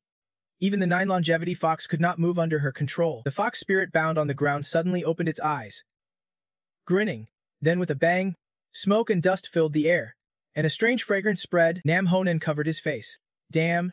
I still underestimated it. It is known these kinds of beasts love to tease cultivators. Tran Nam Hoihan saw a beautiful girl appear before him. Startled, as the fox spirit moved to hug his face, he fell under the love spell, drooling with a hungry look worth dying for. Suddenly, a rope whipped out, binding Nam Hoihan tightly again. He was still infatuated with the fox spirit's sister. Just as the fox spirit raised its claws to strike, Lak Jianin pulled him back in time. Nam Hoihan was completely enchanted. Sister, you are so beautiful, Lak Jianin shouted. Over here for help. She caught the dazed Nam Honen, totally enchanted and out of it. Tran Nam Honen froze in his eye. Lak Jianin was now also dressed in a revealing outfit. Sister Lak, you are so beautiful. Nine Nen. I am dying here. Lak Jianin looked at the rushing fox spirit, then firmly slapped Nam Hoi. Stop messing around. That beast is attacking. Nam Honen was still dazed. Fox spirit sister, take me away. Lak Jianin watched the fox spirit raise its claws to pounce. Damn, no time to dodge. Just then, Fu Mintang charged in with a spear, knocking away the fox spirit's attack. Seeing the fox spirit retreat, he said, Cunning beast, do not you dare hurt my teammates. Lak Jianin supported Nam Hoen. Senior brother, be careful of its spell. Fu Mintang nodded. Don't worry. I have got this. You watch over Ho Nian. I will deal with it. Nam Hoen was still enchanted. Senior brother Fuong, in his eyes now. Fuong Mentang looked weird in that pink halter top. Winking gently, leave everything to me. Little Honan. Nam Honan's eyes immediately turned into hearts. Senior sister Fuong, you are so beautiful too. Lak Jianing hit you on the head. You are completely poisoned. You know that Hu Yu stood in front of Fuong Min Dong, dancing around, saying, Stop wasting your charm on me. Fuong Min Dong's voice was firm and resolute. I stand for righteousness alone. No woman's charm can sway me. Hu Yu chuckled, smoke rising thickly around her. Fuong Min Dong warned. Stop struggling. Just give up. He charged his spear toward Hu Yu. No matter how you change, it won't work. Suddenly with a boom, Hu Yu transformed into a little fox with soft fur all over. Fuong Min Dong startled, then immediately had a nosebleed spraying like a fountain. Falling backward, Lak Jianing panicked seeing Fuong Min Dong falter. Calling out, Senior brother Fuong Min Dong, also affected by the enchantment, lay dazed on the ground, saying, Sorry, I really can't handle this. Lak Jianing frowned. This is really troublesome now. Hu Yu stood facing them, shouting. In the vast forest, Fuong Min Dong lay on the ground as soft giggles echoed. Soft fur. Soft fur. Lak Jianing glanced at him, calling, Senior brother Fuong. Then she turned to look at Nam Hoi Nan, who was still lying on the ground, drooling. Little sis. Both of them have been enchanted by the fox spirit. Lak Jianing gritted her teeth, wondering, am I the only one who can handle this? Suddenly Ho Yu shot up into the air. It is coming. But noticing Ho Yu's direction, Lak Jianing quickly moved over to Fuong Min Dong. What? The target is Senior brother Fuong again. She swung her whip fiercely. I want to let you succeed. As Lak Jianing swung, Hu Yu vanished right before her eyes. It appeared behind her, startling Lak Jianing. Damn. It is tricking her. She quickly used her flame energy to block Hu Yu's surprise attack. However, the power gap was too great. Lak Jianing was slammed into a tree, coughing up blood. Hu Yu lunged forward with sharp claws. Lak Jianing saw the claws and thought, this is bad. She squeezed her eyes shut, too late to react, but surprisingly, Hu Yu did not attack and instead let out a pitiful howl. Lak Jianing looked up and saw a brilliant blue energy restraining it. She realized Nam Hodi Nanhan was holding Hu Yu back, while Fuong Min Dong charged forward with his spear. Lak Jianing shouted, Senior brother Fuong, Nam Hoinan laughed, a tiny charm of beauty. Fuong Min Dong loudly continued, how can that compare to the danger your comrades face? Then he plunged his spear into Hu Yu's belly. The fox spirit fell miserably and immediately reverted to its original beast form. Nam Hoen ran over and asked, Junior sister Lak, are you alright? Fuong Min Dong sheathed his weapon and sighed in relief. Glad it was in time. Lak Jianin, almost thinking she was done for, she smiled, surprised they could break the venomous enchantment. Lak Jianing watched them approach, thinking, it really is another level, but unexpectedly, Fuong Min Dong and Nam Hoihan passed right by her and went straight to the tree behind. They hugged the tree. Fuong Min Dong said, Miss Thu, we scared you, did not? Nam Honan rubbed against the tree too. Little sis. Lak Jianing was speechless, standing there watching them with a helpless look. After a moment, she grumbled, still enchanted after all that. Meanwhile, in the southern area, Lai that day and his team were waiting. Suddenly, A teleportation portal opened before them. The three Lak Jia Ning appeared along with Fuong Min Dong and Nam Ho, Nen holding a fox spirit. Lak Jia Ning declared, "We are back. We caught a nine-tailed fox spirit." As soon as she finished speaking, she noticed the elders all had huge trophies. Like that depraised, if you caught something as small as theirs, a nine-tailed fox, that is not bad at all. Fuong Min Dong admired. No wonder they are the elders and senior brothers. Nam Ho Ren frowned. Too fierce. Lak Jai Nun had not spoken when another teleportation portal appeared. Like Suong Nan stepped out, Lak Jai Nun cheered. "Suong Han, you are back too." Lai That De looked at her, teasing. "And you came back empty-handed?" Like Suong Nan sneered. "I brought back critical intelligence." On the cliff edge, waves crashed against the rocks. A man with green hair stood beside Like Suong Han, looking down at the group fighting the demonic beasts below, and asked, "No need to help." The green-haired man shook his head. "They can handle it. This is their chance to train." He turned seriously to Like Suong. "But princess, those following that day should be careful." Like Suong Han frowned. "What do you mean?" The green-haired man recalled Lai That De's dark expression, saying, "I just have a feeling this trip to Maboy Ling targets Lai That De quite a bit. These people might be plotting something." Lai Duong Han thought it strange on the way here. "We did not sense anyone tailing us." He looked at her seriously. After all, besides him, no one else knew what secrets lay to the south. Not to mention, he paused for a moment before continuing. Deep within Maboy Ling, that energy became even more distinct. Many sects are involved because of this. Like Suong Nam was puzzled. Deep within, the green-haired man nodded. "I heard that deep inside Maboy Ling are high-level fierce heavenly beasts. Charging in recklessly only leads to loss." Like Suong Han frowned. "What exactly could make the sects risk it all?" The green-haired man looked at her seriously. "It is that energy I mentioned earlier." Unexpectedly, he suddenly fell silent, making Like Suong Nan even more tense. He declared solemnly, "This signals the awakening of the Divine King's aura." Back to reality. Lai Sunan smirked and asked Lai That De, "What do you think?" She shrugged, her tone full of sarcasm. "Divine King's aura. You want to check out the excitement?" People from Fuong Min Dong looked confused. "What is the Divine King's aura?" Lamak pondered silently. "Hard to imagine." The great elder also stayed silent. Lai That De rubbed his chin skeptically. "Divine King's aura sounds like an overblown rumor." He looked at Like Suong Han, asking, "So does Ju Than Yao sect join the fight?" Like Suong Nan shook her head. "The elder leading this team is a hermit sect member." He said, "Most sects in Maboy Ling serve the Holy Heaven cult, so we should not get involved in this unfair battle." Lai That De chuckled lightly. "That is good then." Like Suong Nan looked at him, asking, "What do you mean?" Lai That De's eyes flashed as he quickly calculated. "Let those sects deal with it themselves. We just watch the show." Lai Duongnan crossed her arms. Skeptical, here he goes again, trying to act mysterious. Lai That De sat at a distance, asking, "Any other news besides that?" Like Suong Nan thought for a moment, then said, "Just a few trivial things." She recalled and told Lai That De that a sect found a 1,000-year immortal herb, but it was swallowed by a frog. Now they are desperately searching for that frog. Hearing this, Lai That De was startled and immediately stood up. "Hey!" Lai That De panicked. "What?" He rushed to Like Suong Han. "Why did not you say something sooner if it is this important?" Like Suong Han was surprised. "Huh?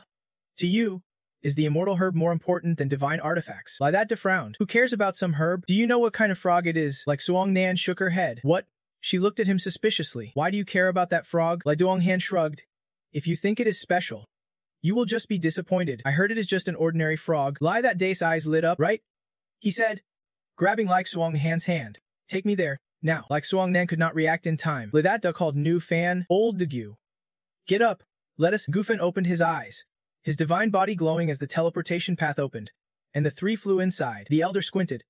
Catching the frog was that a dream from the immortal emperor. In the forest, rustling sounds echoed. Gu Fan groaned, carrying Li Then-o, waiting for Li That De and Like Suong Han to sprint ahead. Lai That De asked, "The frog is nearby, right?" Like Suong Nan nodded. "Yes. But what is the real background of this frog?" Gu Fan broke a large branch and kept charging forward. Lai That De replied, "Its background is huge, but you would not know." Like Suong Nan sneered. Conflicted, Lai That De ignored it and ordered Nu Gu Fan, "Old Ngiyu. Scout ahead." Gu Fan nodded. "Got it." Li That De held the immortal emperor's seal.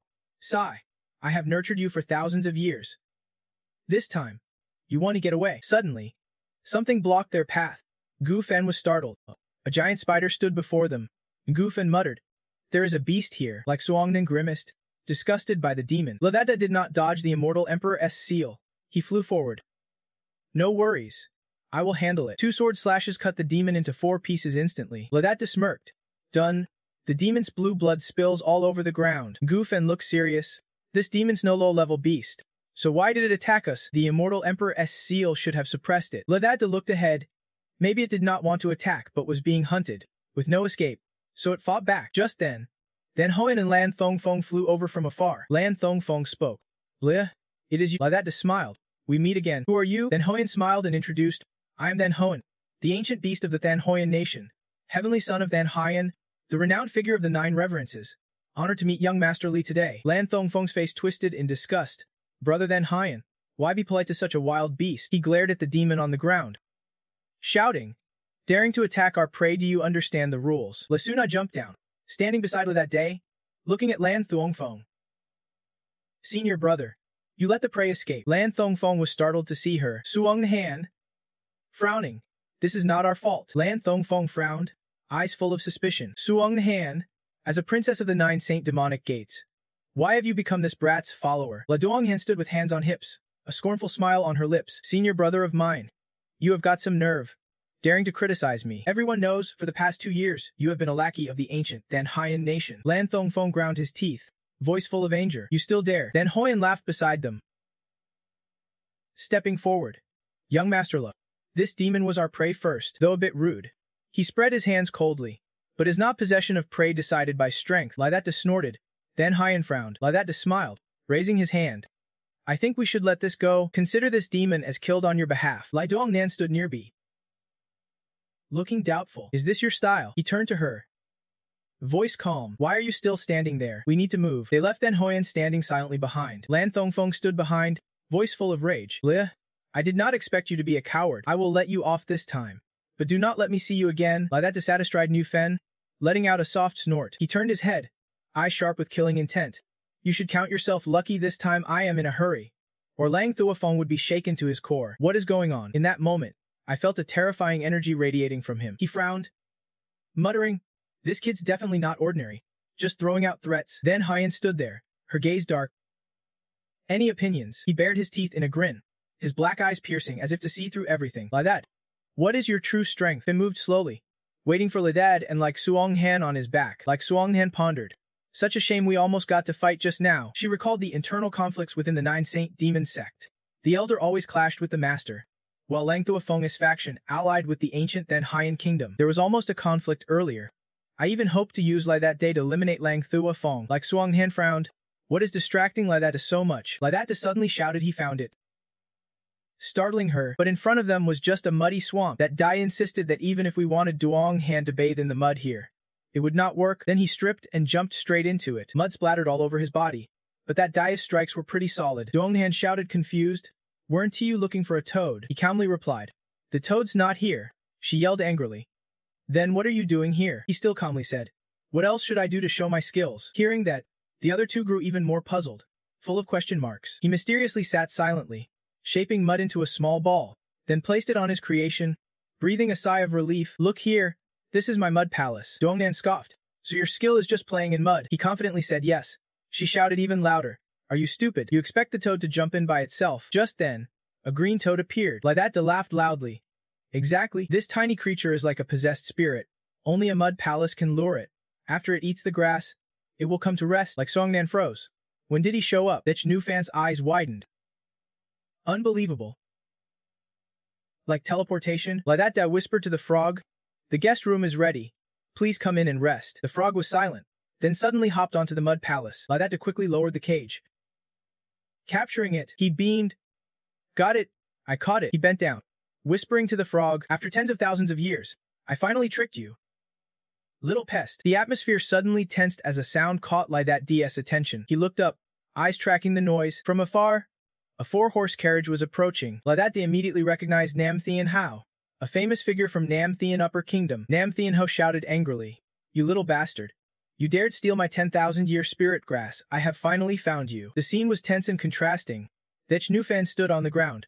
Ladata waded through the swamp, and Nam Thien Hao's war chariot hovered above. The three stared at each other, the air suffocating. Ladata frowned, cold eyes fixed on the chariot. Before he could finish, Nam Thien Hao jumped down, laughing loudly. Little brother, you did well. You have really helped me a lot. Ladata could not hide his irritation and fell silent. Nam Thien Hao landed, followed by 2 henchmen. He crossed his arms, voice full of challenge. This filthy toad stole our fairy grass. Hand it over now. He sneered. Don't make us take action. Like that Dia's face darkened. I warn you. Do not take another step. Nam Thian Hao acted indifferent. Are you threatening me? He spread his hands. Teasing. Fine then.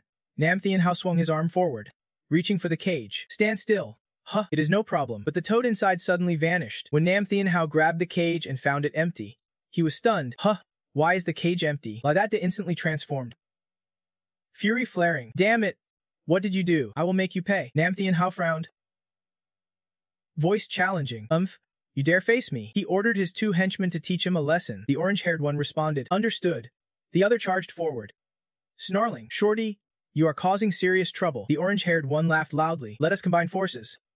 Brothers. But before they could act, Ladata struck a deadly blow, making the 2 henchmen grimace in pain as their faces collided. Ladata pushed past them, charging straight at Nam Thian Hao. Your turn, Ladata said coldly. His fist swung up. Nam Thian Hao hurriedly raised a defense. Don't be afraid.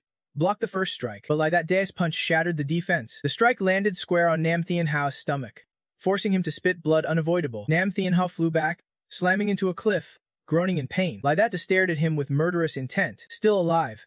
Good. That Nufen stared wide-eyed. When that D gets angry, he is truly terrifying. Like Suang Han frowned, growing more curious about the toe's origins. Ladata flew up again, his voice full of fury. I will make sure you die a miserable death. Nam Thian Hao trembled, begging for his life. Just then, a loud boom echoed, and Ladata froze. Lao Kuai suddenly appeared, his turtle shell braced, fist ready to take Ladata's life. Lao Kuai groaned. How can a young man from the ancient sect be so brave? On the ground, a light breeze blew, leaving the little stones puzzled. Strange. How did the Kuai family suddenly disappear like that? Could their speed really be that fast? Another little stone said slowly. Did the Kuai family really have to rush off like that? Rush off. On the other side, Ladata shouted. Great King Lao Kuai, get out of my way, Lao Kuai said calmly. Young man, if you drop your weapon now, it is not too late. Ladata snapped. You think just because you are big and tough you can teach me a lesson. But speaking of beasts, I have one too. He loudly called for Lao Nu. The Chnufin came charging over. Come here. Ladata crossed his arms and asked Lao Kuai if he wanted to duel. The Chnufin squinted at him, advising him to get out of the way quickly. Lao Kuai sighed. Ancient sect, you are digging your own grave. At that moment, from above, the holy disciples' moving circle appeared. A group of people in purple robes approached. In the delivery chariot of the 9 Holy Demon Gate also showed up. Lao Kuai looked at that DS group. You have chosen the completely wrong side. Lai Duong Han frowned. These sects all belong to the Holy Heaven cult. They would plan this long ago. The holy disciple above spoke. Everyone, you have witnessed that day's evil deeds. It is shocking that the XEN ancient sect has declined so much to let a scoundrel become chairman. The holy disciple acted righteous. As the eastern leader of the Holy Heaven cult, they must pursue such villains to the end. Lai that day looked up at him, eyes cold as the holy disciple's voice echoed, in broad daylight. The heavens and earth bear witness. Everyone here is a witness. He glanced at Nam Thian Hao, coldly saying, Young Master of South Heaven Supreme Kingdom, you are badly hurt. Then his gaze shifted to 2 henchmen lying motionless in the mud. You 2 killed your comrade's death is your punishment. Next, he looked at Lao Kuai with a provocative tone. Lao Kuai, the armored warrior of the Hao Tu sect. Injured, he pointed directly at Lai That Da, word sharp as blades. Today you will pay for your reckless arrogance. Lai That Da sneered, eyes full of contempt. So it is you, the Emperor's sword of the Holy Heaven cult. Long time no see, I almost did not recognize you. The holy disciple flushed with anger, shouting, Dun T slander. Do not listen to him. Lai That Day replied calmly. Actually, I have known for a long time this trip to the Demon Peak was a trap set for me. He smiled confidently, voice full of challenge. So you dogs of the Holy Heaven cult, how do you plan to make me pay? He glanced at the purple-robed group, quietly asking, with the Emperor's sword. Then he turned to another group, or secret imperial techniques. Lao Kuai sighed deeply, his voice heavy with sadness. Young man, this is not the time. Then Huyan dashed down from above, cutting in. Lao Kuai, there is no need to beat around the bush. Exactly. That is exactly what we want. Lang Thuafeng looked down from above, his tone cold. Brother then Huyan, no need to be so blunt. Lai That gave a cold smile. Then Huyan, you really are straightforward. Then Huyan shrugged, pride in his voice. Unlike others who pretend to be noble for the honor of the Holy Heaven cult. The holy disciple frowned, eyes full of suspicion. Lai That immediately took a stance, voice fierce. Then do not waste words. If you want imperial techniques, you will have to take my life. Then Huyan gritted his teeth, wary, arrogant brat. Wait, he is definitely hiding something. We need to probe first. He shouted loudly. Everyone, no more waiting. Let us attack and kill Lai That Da. Everyone shouted in unison. Then Huyan faced Lai That Da, regret in his voice. What a pity. No chance for a fair duel with you. Lai that sneered. No need to care. He stomped once, his voice full of implication. I have no intention of facing you all head-on. Then Hein smiled faintly. The saint squinted his eyes, his tone cautious. Here they come. Let us see what tricks you have left. Thechin Jufen widened her eyes in admiration. The elder that D was indeed deep and unpredictable. But suddenly Lothi D turned and ran, shouting, Lo and Jiu. Why are not you running yet? Thechin Juven was stunned. What? On the winding path. Thechin Juven ran at full speed, shouting nonstop. Hey, hey, chase after them quickly. Tiyukan Bing also shouted. What is there to be afraid of? Just run. The purple-robed group behind kept chasing. Thechin Juven raised her eyes high. Warning. Watch out. They are attacking. La Hen spoke worriedly. Let me handle them. Without hesitation, she launched her move. Hunixenzen. Lilux Nunghun raised her hand, and a barrier appeared. Tyne Viet and the purple-robed group were blasted far away by the barrier. Lun Thafeng was surprised. This girl's cultivation has definitely improved a lot. Then Hein smirked. No wonder she is a noble princess. He added. But she is still not skilled enough to shake us off. La Odinhan saw they were still chasing and worried. It is too close. We can push them away. Loa Eding, come back and support me one more time. But no one answered. She turned back, startled. Where are Tiyukun Bing and Lo That D? Did they run off alone again? As Nuno Ing finished speaking, Loa D appeared, who ran away. I just stepped away for a moment. Seeing the objects in his hands, she asked curiously. What are you carrying? Loa the D grinned. I went to grab some local specialty fruits here. Lahuk Sun Hand doubted.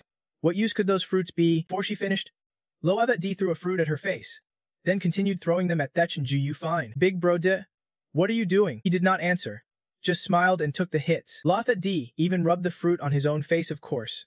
I have to do my part too. After everyone was covered in fruit, he was satisfied. All right, the basic prep is done. Lahuk Sun Nan was silent. You better explain what this means. Lotha D relaxed. What is the rush? You will understand soon enough. He pointed far away. Lo Nini you. See that mountain valley? His voice confident. Next, we run that way. Lelux Ningnam was worried. Wait, if I am not mistaken, that valley is the dangerous area where the 1,000-year geniuses live. Right? Thechin Jufen did not hesitate and ran straight in. Lun Thafeng panicked. They want to run that way. Then Hein found it somewhat interesting. Elsewhere, the Saint's subordinates kept reporting. Master Saint, they have fled into the restricted zone. Should we keep chasing? The Saint replied in a low voice. Our plan always included entering the restricted zone. What is there to fear? He ordered decisively to continue the chase and corner them. Meanwhile, Bo Kiyu's expression did not escape the Saint this notice. He sneered. Little miss. Worried about Lao, that D. Then he tempted her. If you swear to obey me forever, I might consider sparing that boy just once. Bo Kiyu, they asked. Really? But the Saint just laughed mockingly. Just kidding. He immediately arrested Bo Kiyu, making Thech Luo exclaim, Princess. The Saint asked sternly, even if I kill him, would you dare defy me? He continued to taunt. I knew you still remember that boy. That just makes me want to eliminate him even more. Bo was furious but helpless. The Saint declared with a terrifying expression. When I catch Lo, that D, you will kill him with your own hands. Bo Kiyu was terrified after hearing this. At the place where 100 flowers bloom, countless intruders appeared in the sky. Like that day and like Suong Han stood on the stone ox, watching the crowd below. She is threatening you. Your plan better work, or you will die horribly. Like that smiled faintly. All right. The group in purple robes of the Holy Sect laughed loudly. The Holy Sect leader said, Good idea. This kid clearly won dare run to the forbidden abyss. This time, he is trapped with no escape. Suddenly, the leader proposed. Brothers, why do not we have a little fun first? He declared. Whoever captures Ledata alive will be rewarded handsomely. As soon as he finished, everyone shouted in unison. The purple robe group and others all rushed forward at once. Lan Thongfeng grew suspicious. That holy sect leader wants us to be the vanguard while he watches from behind. Right? Then Hoyan said calmly. That is exactly his style. He added. It is. I only care about this target. Let the holy sect's guys rush in all at once. Lan Thongfeng shouted in disbelief. Brother then Hyan, fly away quickly. He quickly caught up with Lai That De, speaking in a deep voice. I won't let you escape this time. Show me what you have got. Lai That De smiled coldly, looking at Then Hoyan without a word. At this moment, other sects had caught up. They argued. Then Hyan from the ancient nation. Do not think you can steal the prize first. Brothers, do not let greed tear us apart. Then Hyan looked annoyed. The group was slow and full of obstacles. Stone Ox Pink anxiously asked Lai That De. Master That De. Should we just stand here? He replied briefly. Yes, if then Huan sees no action from you, he will strike first. Still refusing to act, Lai That De laughed and answered, I am not going to, he added. He will. Just then, a giant hand suddenly flew in from nowhere, causing disciples of the sects to panic. What is that? Once it became clear, everyone shouted. The giant beast growled as if thirsty for blood. La Dongha recognized it as the sky-devouring demon. La That confirmed with a smile. That is right. She can't believe it is even stronger than the sky-devouring demon recorded in the archives. The beast flew up to the holy sect leader's position. The leader's red-robed aide muttered, "Sky-devouring demon? This little demon really got lucky." The holy sect leader was suspicious. No way, he must have known the demon would appear. How could he have managed that? Could the demon also be his pet? Meanwhile, the sky-devouring demon kept slaughtering relentlessly. La That knew this fallen flower field was the demon's territory. Anyone stepping in would be attacked. La Duong then wondered, then why are not we being attacked? La That hinted, isn't it obvious? Because of the scent of fruit juice smeared on us, he explained. For other creatures it means nothing, but the demon is extremely sensitive to this scent. Coincidentally, it is the one thing the demon hates most, so much it won't tolerate even a trace. Stone Ox Pink understood, so that is why. Watching the sky-devouring demon tear apart the others, La That was pleased. This time, the hunter became the prey. The demon's blood-red eyes slammed down on the ground and continued its assault. La That could not hide his admiration. Well done. Truly impressive. Then Hoyan remained calm. As expected. Only you. He quickly transformed into a beast form, the creature from Thanhayan's ancient nation. The sky-devouring demon easily defeated the sect disciples, making them wail in pain. Can you still move? Push a little harder. Then Hoyan ordered, everyone fall back and get the wounded out immediately. Flying toward the sky-devouring demon, he shouted, let me handle this monster. Suddenly, a purple vapor blasted from the demon's mouth, and then Huan's eyes widened in shock. Purple vapor. The vapor thickened rapidly, making him worry. This is not good. Realizing it was devouring essence-piercing gas, he shouted in panic, forget the wounded. Run now. The people trapped by the devouring essence-piercing gas fell into chaos. What is this? The fugitives dared not look back. Was there more behind them? A disciple saw the purple-robed figure beside him struck by the devouring Yuan's piercing energy, reduced to bones, eyes bulging as if about to pop out. Everyone shouted in unison, weird dude. Run. The devouring Yuan's piercing energy spread everywhere. A subordinate urgently reported, Your Highness, the sects have suffered heavy losses. What should we do? The prince could not stay calm, and his red-robe aide bowed respectfully. Your Highness, allow me to handle this. The prince nodded. All right, I am counting on you. The red-robed aide replied, yes. Then he flew straight toward the heavenly annihilator demon. Just then Hoyan appeared, ready to attack the beast. His strike enraged the demon, forming a fireball in its mouth. It unleashed flames everywhere with all its might. Then Hoyan gritted his teeth anxiously. This is bad. Luckily, the red-robe aide arrived just in time, tearing open space with one finger and sending the fireball to another dimension. Xing Yifen was stunned. Another expert had arrived. Lai Dongnan recognized the strange realm level of this person. Only Lai That understood he came just to clean up the mess caused by the prince. The red-robe aide advised Dan Hyan, young master, please step back to stay safe, though a bit embarrassed. Then Hoyan accepted. Got it, the red-robed aide said. Thanks for cooperating. Now I can focus fully on handling it. He immediately launched an attack on the heavenly annihilator demon, which fiercely countered. The clash caused massive shockwaves, like Songnan praised. Not bad. Able to hold his own against the heavenly annihilator demon. The surrounding animals were startled. This strike sent birds and beasts scattering in fear. Right? They all ran wild. Suddenly, Lai That noticed something. He spoke up. Do you see that? There is a little toad among the animals. Lai Dongnan widened his eyes. Where? Your eyesight is really sharp. Lai That mocked, unable to hold back. Reading under the lamp since childhood. And your eyes are that poor. He then ordered Lao off to stalk the toad, determined not to let it escape. After a while, they reached a clearing and silently observed the toad standing on a rock. That signaled everyone to keep quiet, or it would teleport away again. He bent down to scoop some dirt and asked Lao Den to pour some water. Who would be thought? Lao directly vomited out a slimy green substance that horrified both of them. Then he skillfully crafted a perfect cage of earth. That toad definitely could not escape now. Just as they were about to lure the green toad inside, a violent tremor shook behind them. A green beam struck down. The toad, terrified, instantly teleported away. Entering that depth, he threw the earth lid aside. Who is messing around? Want me to wipe you all out? It turned out the green beam was a treasure appearing.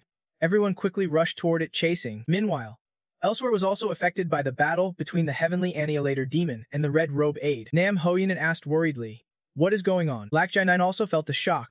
Lamak pointed to the trembling divine statues.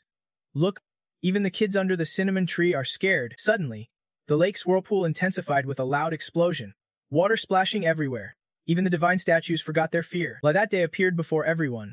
Nam Hoyan cheered. Senior brother, Black Jai-9 asked, Where are Sung-Han's sister and Miss Lo? Lai that day explained. They are waiting outside, wanting to demand something from these kids. He finished. The divine statues flew to him, chattering nonstop. Lai that day comforted them. What is there to fear? I am here now, but you must give me those 2 treasures. He stared straight at it. Only then could it be destroyed. Shenming sighed and flew from his hand. Surrounded by blue light, a flower appeared on the right, and a round object on the left. Gradually, the shapes of the 2 items became clear. Lashii recognized them immediately. The 6 paths lotus and the pure lotus holy water. With these, we have nothing to fear. Nam Huiren was surprised. What are these 2 treasures? Never heard of them before. The elder was curious. Lashii, you went out of your way to get these treasures. There must be a major enemy to face. Lashii nodded. Yes, a great disaster is coming. He warned everyone but reassured them. As long as they stayed in the Cinnamomum forest, they would be safe. The elder pondered Lashii's declaration. Lashii, are you really planning to face everything alone again? Nan, usually timid, immediately spoke up at the mention of danger. Is it really that dangerous? I think it is better if we stay here. Unlike him, Fuongmen Duong was eager.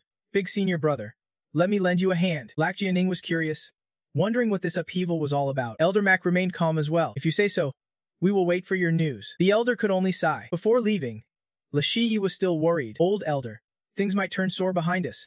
Watch the disciples closely. Do not let them act on their own. The elder nodded. All right. You must be careful too. Lashii did not hesitate.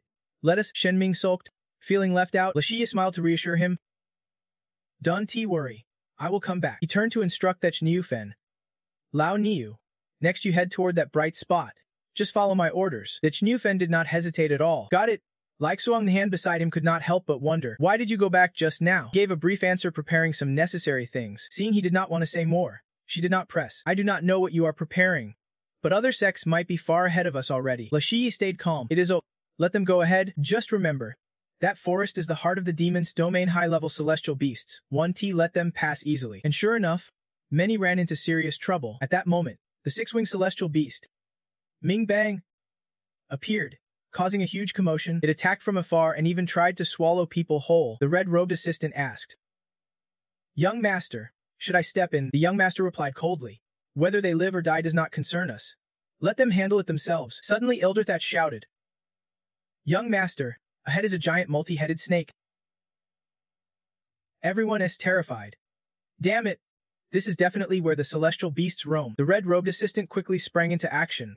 Leave it to me. Saying that, he charged toward the snake. Elsewhere, Van Huyen and Lan Thongfeng had been fighting a large bull for a long time, and finally took it down. Lan Thongfeng sneered, noting that talent really does vary. This monster was easier to handle than many demons. Van Huyen warned.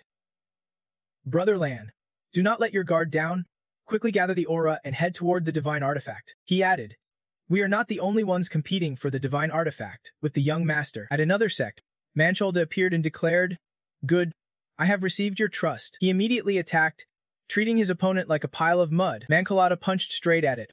Die. The mud splattered in pieces, hitting his face. He tasted it and remarked, Talent at the high level is just like this. Suddenly, Mancholada went blank, thinking, once we seize the divine King Sara, our sect will surely replace the Holy Heaven sect. Elder Kwai kept urging, everyone hurry up.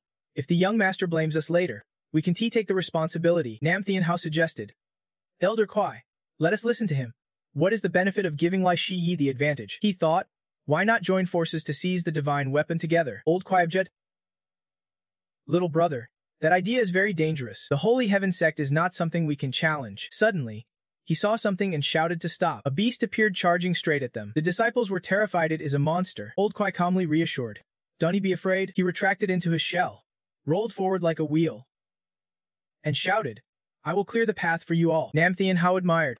Old Kwai's got skills.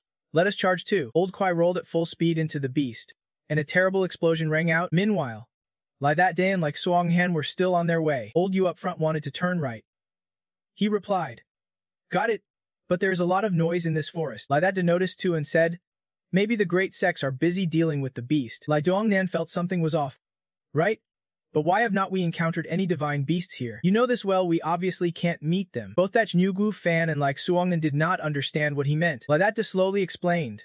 Think about how I used the extinction heavenly demon to injure those fools. Have you all forgotten already? Like Suongnan suddenly recalled. So Lai that day is certain, right? He not only destroyed the heavenly demon, he knows the territory of all the divine beasts very well. Of course, he also knows the absolutely safe road. Lai Donghan doubted. You say you know an absolutely safe route that is not possible. She shared her thoughts. Even if you claim the ancient emperor dreamed of it, that was thousands of years ago. How could the ecology here remain unchanged? Hearing this, Laidata asked, where do you think we are now? The question surprised her a bit. Isn't this the Devil's Back Ridge? Laidata confirmed it is the Devil's Back Ridge. But they arrived here through a teleportation formation. Like Suongnan asked again, so where exactly is this place? Laidata did not know either. They were teleported to an unknown location. He added, you could say we are in an illusory space appearing without reason. La Duonghan was worried. Seeing she did not understand, Laidata grew impatient. Forget it. I will just give you the conclusion, he explained clearly. This is an illusion created by the core energy of the Devil's Back Ridge. Every 3 years, everything here is rearranged. He spoke with deep understanding. Everything here is a creation of the core, even the high-level divine beasts. No matter how you attack, kill, or crush them, the Devil's Back Ridge will reopen after 300 years, and everything will return as before. This explains why resources here never run out. That Xingufan could not help but praise, thankful for Big Brother that DS guidance. Now they arrived before a large pit radiating strong blue light. Before we knew it, we have reached the Divine King's weapon. Lai Dong then asked Laidata, according to you, is not this Divine King's weapon something that can be fully taken once reopened? So why is its existence only now gaining attention from the sects? Laidata nodded. Impressed. You are pretty smart. This is a special situation. Like Suonghan decided not to dwell on it. Flew off Thech Nu Fan's back. Heading straight for the Divine King's weapon, the priority now is to seize the divine weapon. That Jingu Fan marveled at how cunning it was. Laidata was not surprised, just followed along. Inside the Divine King's weapon, the energy was incredibly strong. The three drew near and saw a sword. La Duonghan murmured, this is it. She was a bit doubtful. The Divine King's weapon looked crude on the outside, but she could feel the energy constantly flowing, proving it is no ordinary object. She slowly reached out to touch the Divine King's weapon, when suddenly someone shouted, dream on. Then Han and Lun Thafong appeared. Startling the Han, what? Lun Thafong said coldly, junior sister, I want to give you credit for this. Lahuk Sun Nan instinctively called out. Lun Thafong whispered to Than Hein, brother Than Hein. This divine weapon will witness the friendship between our two clans. Than Hein kept smiling, not a bad proposal. But we want to make it that easy, drawing his sword. Than Hein asked. Right? Loa Ed. He only smiled without answering as Than Hon attacked Ella Thit D.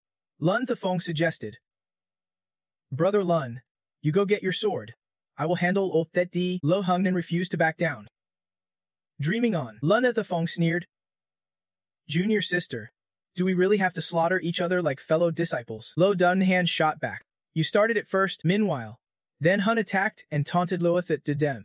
Show me what you are really made of. Meanwhile, Thechinju relaxed as if no one noticed him. Of course, he did not miss this chance. The divine weapon is mine now. Lun Thafong and Luxvong and were shocked when they saw Thechinju Fine's move. What? Thechinju touched the divine weapon, lifted it up, and cheered. Got the divine weapon. I will be unbeatable now. Lun Thafong and Lfzugu then could only glare at him with anger. Thechinjuju Fen had not even finished celebrating when he realized something terrible. Where are my hands? His hands had vanished along with the divine weapon. The Holy Sun appeared, praising Thechinjuju Fen. You are quick, but luckily I am on a higher level. Then Hein looked at him with disgust. You are blocking me. Lothat D sneered. Higher level? Just because you have got servants chasing after you. The Holy Sun laughed wildly, declaring, the divine weapon belongs to me. Lun Thafong was furious but powerless. Damn it! Lahuk worried. It is too late. The divine weapon was pulled out by the Holy Sun, its power blowing everyone around away. The Holy Sun kept laughing like a madman, feeling the power surge within him truly worthy of the Divine King's weapon. I can feel endless power. He raised his sword to the sky and laughed loudly. On the ground, vines started growing and writhing non-stop. Lo Dunhan panicked. What is this? Lun Thafong was also shocked as roots sprouted everywhere. Then Hoen gritted his teeth. Is this the power of the Divine King's weapon? Lothat D spoke up. Look closely. Holy Sun. The Holy Sun was tightly wrapped by vines. His red-robed assistant worried. Sir, what is happening? I will help you get out of this, the Holy Sun shouted. No need. The assistant was still uneasy, but the Holy Sun explained. It is just the power overwhelming control. I will have it back soon. Lun Thafong was annoyed as vines surrounded him. What is this? If you can control it, do not brat. Luxan struggled to resist. Can to stop it. Then Hein also suffered from those vines. Lothadi asked. You knew from the start, did not you? He smiled. Guess so. The vines wrapped around the divine weapon, finally snatching it from the Holy Sun. The divine weapon's been stolen. Could these vines not be summoned by me? The red-robed assistant called out. Holy Sun. Holy Sun. Holy Sun. What are you standing there for? Help me get out of here. The assistant hurriedly cut the vines wrapping the Holy Sun. The Holy Sun looked longingly at the divine weapon still there and dashed toward it. How's that possible? Give it back. The red-robed assistant stopped him. Young master. Wait, Hukongnan said. It is that new fan added. So reckless, like Suong Nin asked like that duh. What are these easy ones? Do they have anything to do with the divine artifact? He teased. Only now willing to listen, but he still explained. Didn't we say the demon domain opens once every 300 years, but a strong enough external force can ignore the will of the long-living demon domain? He slowly said, the Divine King's artifact is actually a magical tool used to seal demons. It does not belong here. Then Hyen continued. The demons. Could these easy ones actually be them? Lydata confirmed. Exactly. These are the demons that the enlightened sealed outside back then. The disciples of the Holy Sun murmured anxiously. The Holy Sun has been inside for a long time. There is movement underground. And the light has vanished. Should we go help? The Holy Sun ordered us to wait here for instructions. Bakyu scorned. Could he just die down there? Elder Thatch warned. Princess. You should not say that. A man in gray standing at the pit's edge angrily said. We risked our lives to clear the way for him. And now we do not even have the right to go down. A man in purple asked. Why, that looks like you are really unhappy with the Holy Heavenly Sect. The man in gray stammered. Suddenly a voice rang out. What is this Holy Heavenly Sect anyway? The man in purple, furious, turned and shouted, how dare you? Who is there? Just then, a huge foot appeared beside him. Manchalada coldly said, the Holy Heavenly Sect is arrogant and lawless. Manchalada will definitely replace them. The purple-clad group was shocked. Where did that giant come from? Suddenly silent. A man in gray shouted, those are the headscarf people. The magic statues belong to them. Manchulada coldly declared, submit, or you are all doomed. The purple-robed man screamed, the Holy Sun has gotten the divine artifact. He will be back soon. And he definitely won't spare anyone. Elder Thatch sensed the danger and quickly warned Bao Qiyu. Those who came here are not friendly. Princess. Be careful. Manchalada raised his foot to crush them all, aiding the enemy blindly truly seeking death. But suddenly, vines appeared from nowhere, tightly wrapping around him. What is this? Manchalada's disciples panicked. What is happening? The great Mancha has been restrained. Meanwhile, the disciples of the Holy Heavenly Sect laughed loudly. The Holy Sun truly is the best. He must have gotten the divine artifact. They believe this is divine punishment for heresy. Holy Sun. Bakyu doubted. Is this the path of life and death? Manchalada then realized the vines were draining his energy. He slowly returned to normal and did not forget to bid farewell to the followers before leaving. I am retreating for now. The followers could only stand there confused. Great man, what should we do? The Holy Heavenly Sect members remained confident the Holy Sun would entrust everything to them, unaware that those behind him had already been subdued. He turned and was horrified to see his comrades had become twisted shadows. He was so scared he could not run. Holy Sun. Please stop. Cries of Holy Sun. A code everywhere. What is this thing? Inside the pit. Lydata explained to everyone. This is the demon tree. He detailed. It is actually a giant tree. Its vitality is overwhelming. Its vines drain nutrients and any life caught is sucked dry. Even worse, the demon tree grows without limit. If unchecked, it will keep killing other life forms to grow wildly until it consumes the whole world, leaving no life behind. Lang Thongfeng angrily questioned. If you knew about such a terrifying monster, why did not you warn more people? Lydata casually replied. What difference does it make? He smiled menacingly. If we do not let it go, we can't destroy it completely. The devil plant kept growing, and those far away began to see it too. Elder. Look, the forbidden zone is in trouble. What is this? You with the blue hair. Half-believer. The heaven communicating tree. He thought to himself, this is the power of a rare divine artifact. The elder had his own thoughts. From what I see, this might be a defensive reaction to divine punishment for those who dare to covet the artifact. Meanwhile, the followers of Manchalada kept calling out, our true God, please manifest again. Don't he hide inside the divine lamp anymore. Vines sprouted from the ground, piercing through more and more people. Namtheon Ha panicked as another ambush struck. What kind of heavenly beast is this? The fake turtle saw the man remain silent and called out again. Seeing the old turtle had turned into dried skin, Namtheon Ha trembled with fear. Suddenly, a branch of the devil plant shot across, stabbing through his head. Just like that, Namtheon Thongquak was wiped out. The old turtle's earth root sect perished. Moments later, the devil plant climbed up to Bao Qiyu's residence, chasing and slaughtering all the disciples of the Holy Heaven sect. This plant still would not stop. Does it want to wipe us all out? Bao Qiyu and Elder Thatch had no choice but to flee. Bao Qiyu shouted. Elder Thatch, why are not you flying faster? If you get hit, you will be drained dry. Elder Thatch replied. Princess, I need to put some distance between us. Bao Qiyu was so anxious she started crying. Does it even matter if you die? I won't escape either. Stop worrying about me and run with all your might. Elder Thatch thought for a moment, then said, you are right. This old life of mine might still have one last use. Seeing Elder Thatch channel his energy, Bakyu asked, Elder, what are you planning? He replied coldly, Princess, forgive me for this. Then he unleashed a powerful strike towards her. Elder Thatch watched her fly away, choking out, Princess, think carefully, my full strength strike 1T, be gentle.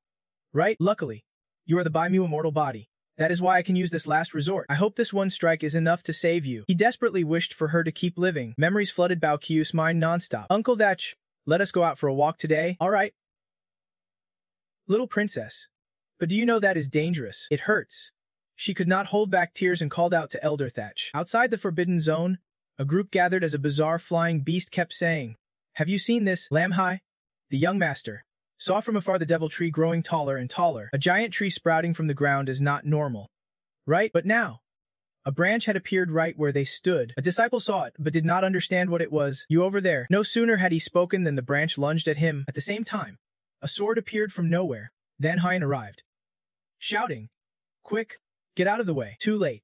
Lan Thongfong grabbed the disciple tightly. Everyone cheered. When they saw Than Hyan, it was young Master Than Hyan. He slashed at the devil tree branches while saying, Good thing you are on the outskirts of the Forbidden Zone. Vines here are easier to handle. Brother Lan, get the disciples away from the Forbidden Zone. Lan Thongfong did not say more and shouted, Did you hear that? Everyone follow Brother Than Hoyan quickly. He is retreating fast. Then Hoyan recalled asking Lei that earlier. Taken all lives.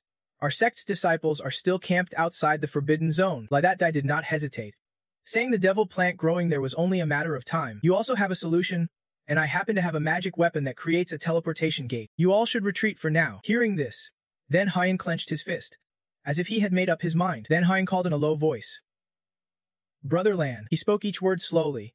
The disciples have been handed over to you.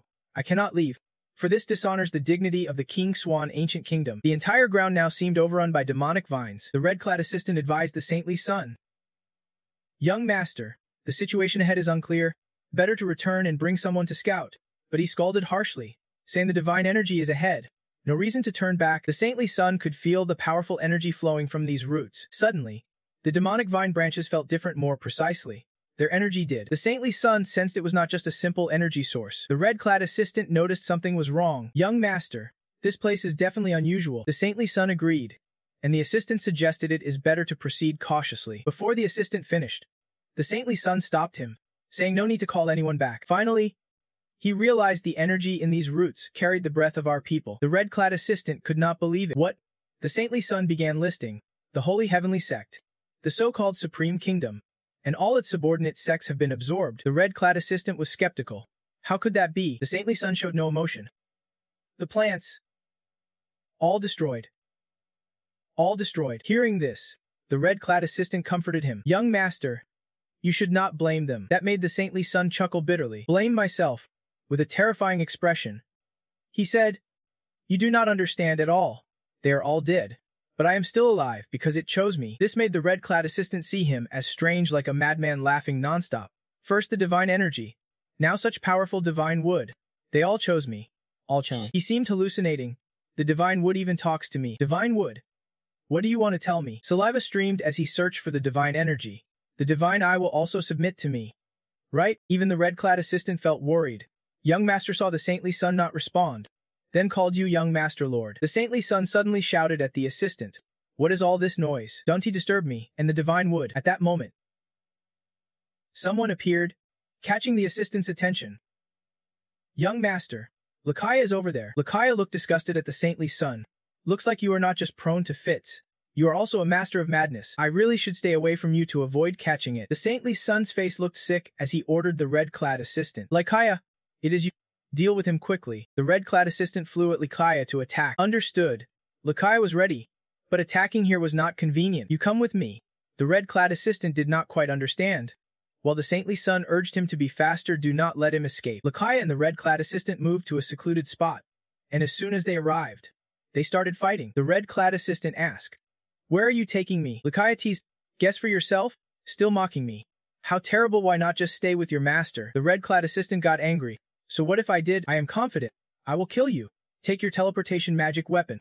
And then I can find the young master to complete my mission. Lakaya, with rare kindness, warned his opponent. You better hurry up. My fangs won't go easy on your master. Behind the saintly son, someone else suddenly appeared, sensing the presence.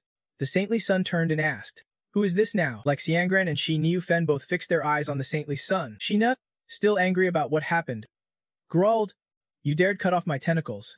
Today I will take your life." Like Xiangran warned Shi Niufen anxiously, "Old Niu, do not be careless." She stressed that after all, the opponent is the young master of the Holy Heavenly Sect. The saint suddenly shouted in a twisted tone, "My divine wood will." His face turning half white, half black as he declared, "I will destroy you all." Immediately after, he unleashed the deadly spirit path technique. Li that day and the red-clad assistant faced off in a fierce battle, neither hesitating to strike head-on. This was an opponent Li that day could not underestimate. The red-clad assistant suddenly vanished and reappeared behind, launching a surprise attack that caught Li that day off guard, sending him crashing into a beam. Li that day looked surprised. "You actually dodged my Kaimen saber strike." The red-clad assistant was equally stunned. "You can block my move too.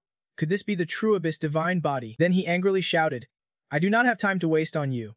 The red-clad assistant created multiple spaces, planning to ambush Li that day using them. Although Li that day was alert, he still got hit. The red-clad assistant, filled with terrifying energy, prepared to finish Li that day off. He slammed his hand hard onto Li that day's face, pushing him to the ground, determined to corner him to death. Even though the ground cracked beneath him, Li that day remained unharmed. "You are still not strong enough," the red-clad assistant stubbornly said. "Let us see how long you can hold out." He opened another space, and Li that day immediately swung his staff to strike. The red-clad assistant was caught off guard by the hit. Li that day smiled. "Thanks for opening the door for me," he commanded. "Staff strike. Act freely." The staff flew instantly, striking the red-clad assistant repeatedly. The assistant roared in anger. "What the hell is this?" Li that day laughed loudly. Surprised, the red-clad assistant shouted, "Saint Emperor, I need more power." He seemed recharged, knocking the staff away. Li that day was a bit surprised. Had his realm surpassed what the staff could handle? The red-clad assistant transformed, coldly warning, "Don't get cocky too soon." He spoke deeply. "Use whatever tricks you have." Li that day looked at him with interest finally. "Something worth his time. Don't disappoint me." The red-clad assistant attacked furiously. Silencing himself, Li that day could not react in time and got hit again. The red-clad assistant's face turned fierce. "No soul. Shut your mouth for me." Li that day was badly wounded, bleeding heavily. The assistant's power slammed him into a nearby mountain, a grim sight. The red-clad assistant coldly declared, "Anyone who underestimates the Saint Emperor ends like this. Too bad you died too easily." But then he was shocked to see Li that day still breathing. "You are not dead yet." Li that day gasped a few times before slowly standing up. "Almost there. I am so bored I could die. I was hoping for more of a challenge." The red-clad assistant said nothing more, preparing to attack again, still barely hanging on. Li that day advised, "Not enough yet. You need to power up more." He looked at him with contempt. "Maybe I do not even need to fight to take you down." The red-clad assistant angrily charged straight at Li that day. Like Suong Nan and the Saint Child were still locked in a fierce battle. The Saint Child kept screaming, "Die. All of you die for me." Like Suong Nan defended and countered, "Li that day already revealed your magic trick. No surprise. My ice can completely counter it." She shouted loudly, "Ice spirit chains." The Saint Child was pushed back, but his wounds quickly healed. "Your ice shards can stop my regeneration power." Unexpectedly, the Chnufan had anticipated this. This was all part of this Elder's plan. The Saint Child shifted his attack target to the snail die. The path of life and death shines bright. The Chnufan was caught off guard, unable to react, just standing there waiting for death. Like Suongnan shouted in panic, "Old Niu, nothing's happening. What kind of move is this that is confusing that Chnufan? Why is there no effect at all?" Even the saintly son is surprised. "What? Why is my death energy powerless?" Taking advantage of his distraction, the Chnufan struck. "You seriously underestimate the resistance of the heavenly bull ancestor." "What? Now it is my turn to transform. I will take on the form of a titan."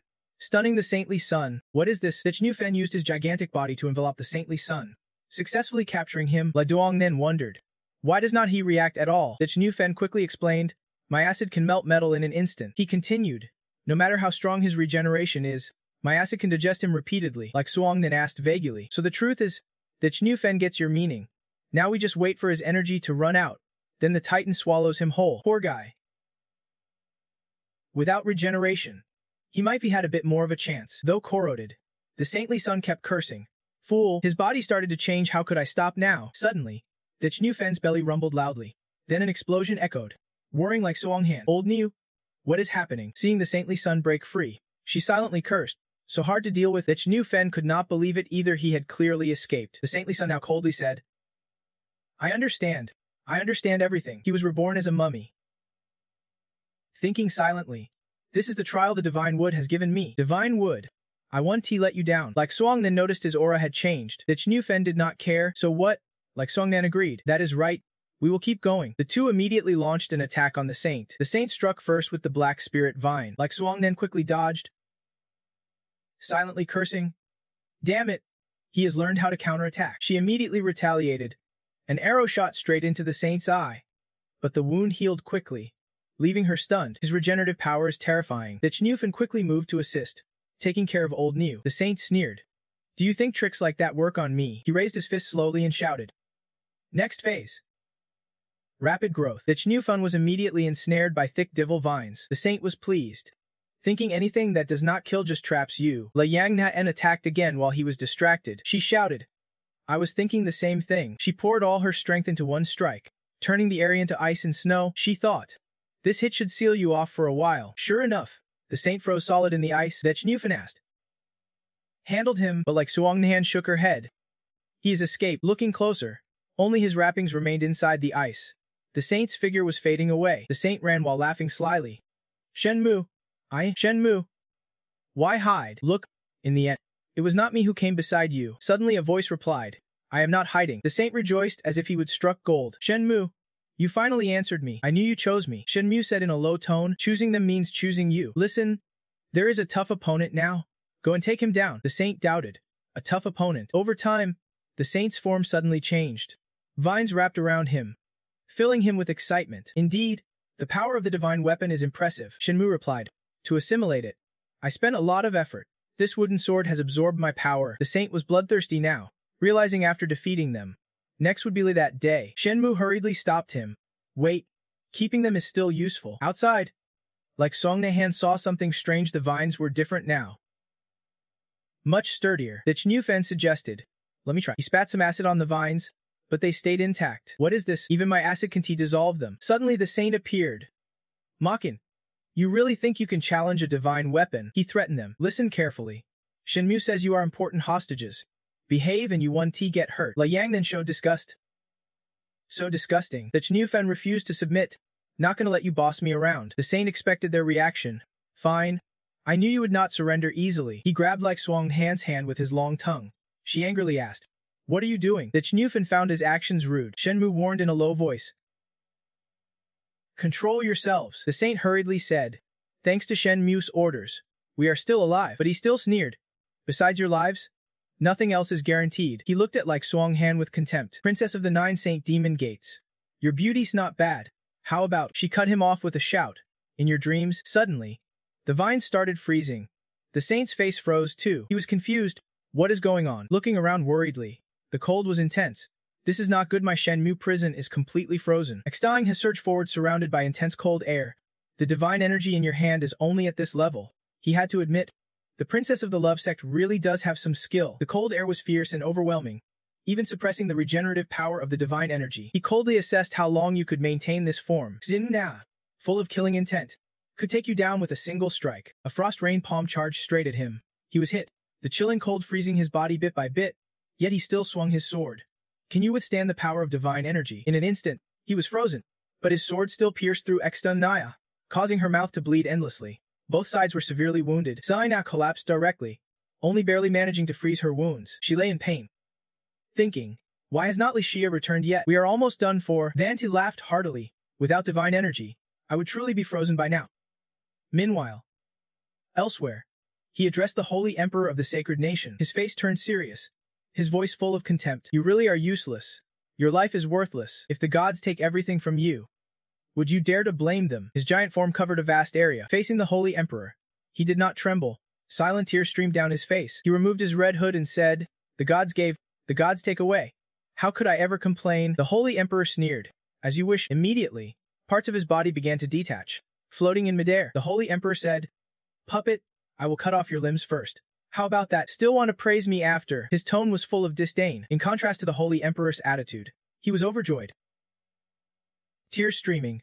The gods gave, the gods take away. The gods gave, the gods take away. Hearing this, the holy emperor looked disgusted, his eyes full of contempt, his hateful gaze locked on him. Your eyes will be taken as well. Suddenly, both his eyes flew from his face. The scene was horrifying to all who saw, but he felt even more exalted. Thank you. Thank you for the holy emperor's grace. Thank you for letting me glimpse your face in my final moments. The gods gave, The gods take away. He kept mumbling meaningless words. This deeply irritated the Holy Emperor. He shouted, "Shut up! Don't you think you will survive by thinking that?" His body gradually dissolved into nothingness, but he still tried to make strange sounds even as his form faded. The Holy Emperor was greatly amused, laughing loudly. "Interesting. Even without thoughts or speech, you keep praising the gods." His laughter mixed with the howling wind, creating a chilling atmosphere. Then his face suddenly restored itself. Blue light gradually formed the contours of his face, making it look normal as if nothing had happened. However, his appearance had changed somewhat. His look was now completely different from an ordinary person's. His skin had a pale blue tint, his pupils yellow, with shimmering piercings on his head and around his eyes. All of it made him look like an alien creature. The Holy Emperor stood high above, joyfully shouting, "Praise the Holy Grace! Thank you, Holy Emperor." Yet, it seemed the Holy Emperor still had something to say. He continued, "I will temporarily return your body, but in exchange, I will take your name. Stay loyal and I will grant you endless power to serve the Holy Prince." Hearing this, tears streamed down his face.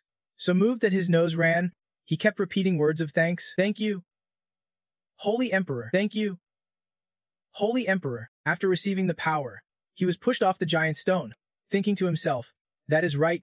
As long as I stay true to the Holy Emperor's faith, I will be granted infinite power. How could someone as small as you ever be my opponent?" Where Lucia had been waiting for a long time, the D said, "I told you, you can't hurt me." That D's appearance was truly impressive now.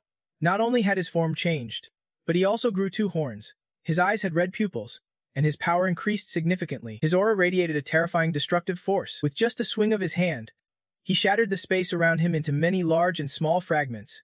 Cracks outlined in purple leading into a pitch-black void. Explosions kept roaring. The D said, "This is dark magic." He was stunned by Thate D's overwhelming power.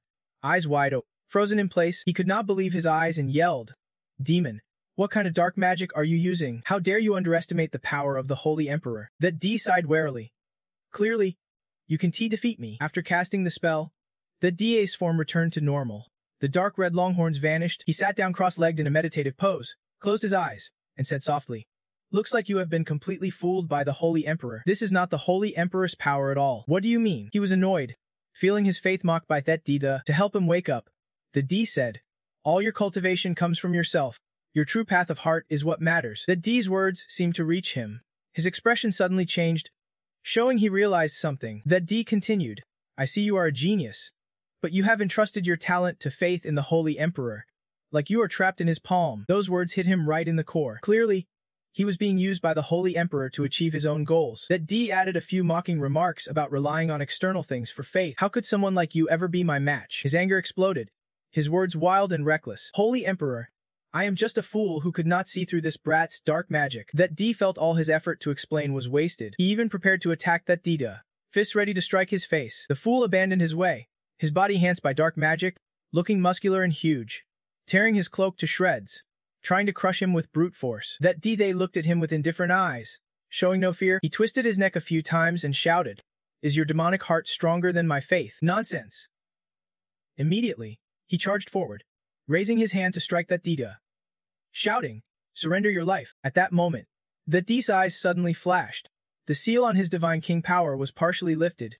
Feeling his own strength after a long time facing the attack, he calmly showed his red-eyed pupils to reveal what true power looks like. A strong purple magic explosion erupted, but that D stopped it with a single finger. The attacker panicked, his body swelling like a balloon, and eventually, his own attack backfired, knocking him down. Typical fools always crow too soon. Meanwhile, at the city site, he was panting heavily, realizing his recovery slowed because of his energy being invaded. Fortunately, the demon princess could not move. Nearby, the old snail remained frozen from the earlier technique, unable to escape. When he raised his sword to deal with them, suddenly someone appeared. Bigo Q, and then Hein then T. Long then questioned them. "You want to challenge me and the divine weapon while he mocked the way you look? Could it be you have joined forces with the demon tree?" The divine weapon spoke up, almost healed, urging a quick fight to finish. He immediately swung his sword at them, shouting that he was just teaching Kiyu a lesson. While fighting, he barked at Kiyu, "And you are engaged. Yet you are always with other men, trying to cheat on him." She shouted loudly at the weakling, telling him to shut up. Following the sword swing, he noticed a blue flame. A strike would completely stop growth if hit. He would be finished. Then Hein rushed forward with a sword blazing with blue demon fire. He hurriedly raised his divine sword to block, but the blue flame still fiercely burned his hand, making him scream in pain. "My hand! Qingshu, an ancient realm, we have no grudge. So why must we fight? His eyes were filled with killing intent. You merged with demons and dared to kill my sect disciples. Yet you claim innocence. Go die. With a swing of his sword, his upper half was severed. The blue flames kept burning, preventing him from regenerating, and he could only scream for mercy. Suddenly, his expression turned serious and mocking. Stop. After merging with the divine wood, my vitality has grown too strong. My life force is now fully under control. Your blue flame is so powerful it helped me condense this much life force. A massive life force orb hovered above them, transforming into countless spears piercing through King Xuan's body. When he died, the blue flame vanished, letting him regenerate and laugh heartily. His eyes filled with killing intent as the name Le Sincere came next. At the same time, Le Sincere stood before the demon as true form.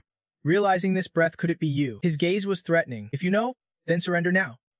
Suddenly, a sprout grew within it. This time, I1T. The saint immediately appeared, saying, no matter how mysterious you are, the divine seal on the demon has been completely assimilated. You can T-seal it again, he calmly replied. Then just kill it directly. Furious, he shouted, you talk big. Let us see how I deal with you. His tentacles rushed to attack but seemed blocked by an invisible force, confusing him. Then countless tentacles shot forward. Die for me. But as always, they were stopped by divine power before reaching him. Le Sincere calmly stepped forward. Your demon ally is too weak now. Seeing this, the saint summoned the path of life and death. A giant orb of death energy appeared above them. He smiled coldly. Die. Yet it barely affected Le Sincere. When did he summon the blood demon general? He told him that 49 blood demon formation around the demon had already been activated by the bright man's disciples. Seeing this, he played dirty. Taking his friends hostage to threaten him, he thought to himself that while he was busy rescuing them, he could quickly escape from here. But really, why did you call me not to go? What is wrong with you? He said and revealed the treasure of the divine tree. I left a mark underground long ago. You have demons? I have the divine tree. My people will rescue the hostages based on your location. Everyone quickly moved to rescue. The divine tree used its healing power to treat Shuang Nehas wounds. At that moment, countless roots rushed to attack them. The fat elder calmly raised the ice spirit stone. The spirit stone found here must finally be used. Following his command, it shattered, emitting blue light, transforming into a massive spirit stone shield protecting everyone. After saving everyone, the elder ordered a retreat. The divine tree instantly transported them to safety. Now realizing he had no backup, the city lord panicked. The blood demon unleashed a powerful attack straight at him. Terrified and desperate to flee, he was stopped by the demon itself. Trash in battle, wanting to run. Do you think I am asleep? Your energy all belongs to me. It screamed madly. You forced me. Countless small fruits grew on the tree. These were energies accumulated over thousands of years, enough to destroy this entire demon territory. Do you still dare to make a move? As the words finished, a killing strike shot straight at him. His face remained calm as if dead men do not talk. In an instant, the demon lost all vitality, withering like a bitter tree. While no one was watching, it sneaked away in its core seed form. Aha! As long as the core seed remains, I can come back. But unlucky for it, it ran straight into the elder's people. Didn't expect the demon's true form to be so small. Is not it very much like the divine tree? Le Sincere appeared right before it, holding a green gem. Demon, look at this, what do you make of it? The sacred tree specially reserved it for you. Its face pale and covered in holy blue sweat. He immediately attacked, and all you heard was his painful scream. Despite that, his form still resembled the sacred tree, until it was subdued and returned to its true shape. The sacred tree was now enveloped in a blue energy, and everyone was curious about its real appearance. Everyone thought Chibi was deeply in love. But instead, he turned into a muscular guy to celebrate this victory, and the loving sacred tree unleashed life-giving power across the area. The flower tree sprouted new buds, and just like that, everything came to an end. But that D still wore a displeased expression. You are not planning to pay me back. I want something real, it replied casually. I have not thought about that, and then immediately took a punch from him. After surgery, facing reality, it finally had to accept that everyone has their limits. Meanwhile, everyone received shiny, top-tier weapons. The elder and grand elder also got the same, with this divine beast spirit emblem. My martial techniques have leveled up again. The treasure of Xing Han is a demonic map book, filled with crucial information that her master needs. The elder snail directly absorbed the power here. His whole body glowed with radiant light. His tentacle arm vanished, replaced by a human arm that looked more handsome and stronger. As for the treasure, she hoped it could bring Thech Bia back to life. But the sacred tree could not grant that. You are dead, how can you come back to life? But what if you are not really dead? At that moment, Thech Bia ran out of the bushes, making her tear up with joy as she rushed to hug him tightly. I thought you were dead. I did not expect I would have to wait so long to inherit your legacy. The sacred tree turned to him and asked, what do you want? That D boldly said, catch that green frog for me. It is still in the demonic map. The elder snail and Xtangana looked puzzled. Not knowing what kind of treasure it was, the sacred tree used its power and instantly found it, with a single grab. A cage appeared and quickly caught the green frog for him. This made that D thrilled. This time, you want TB running away.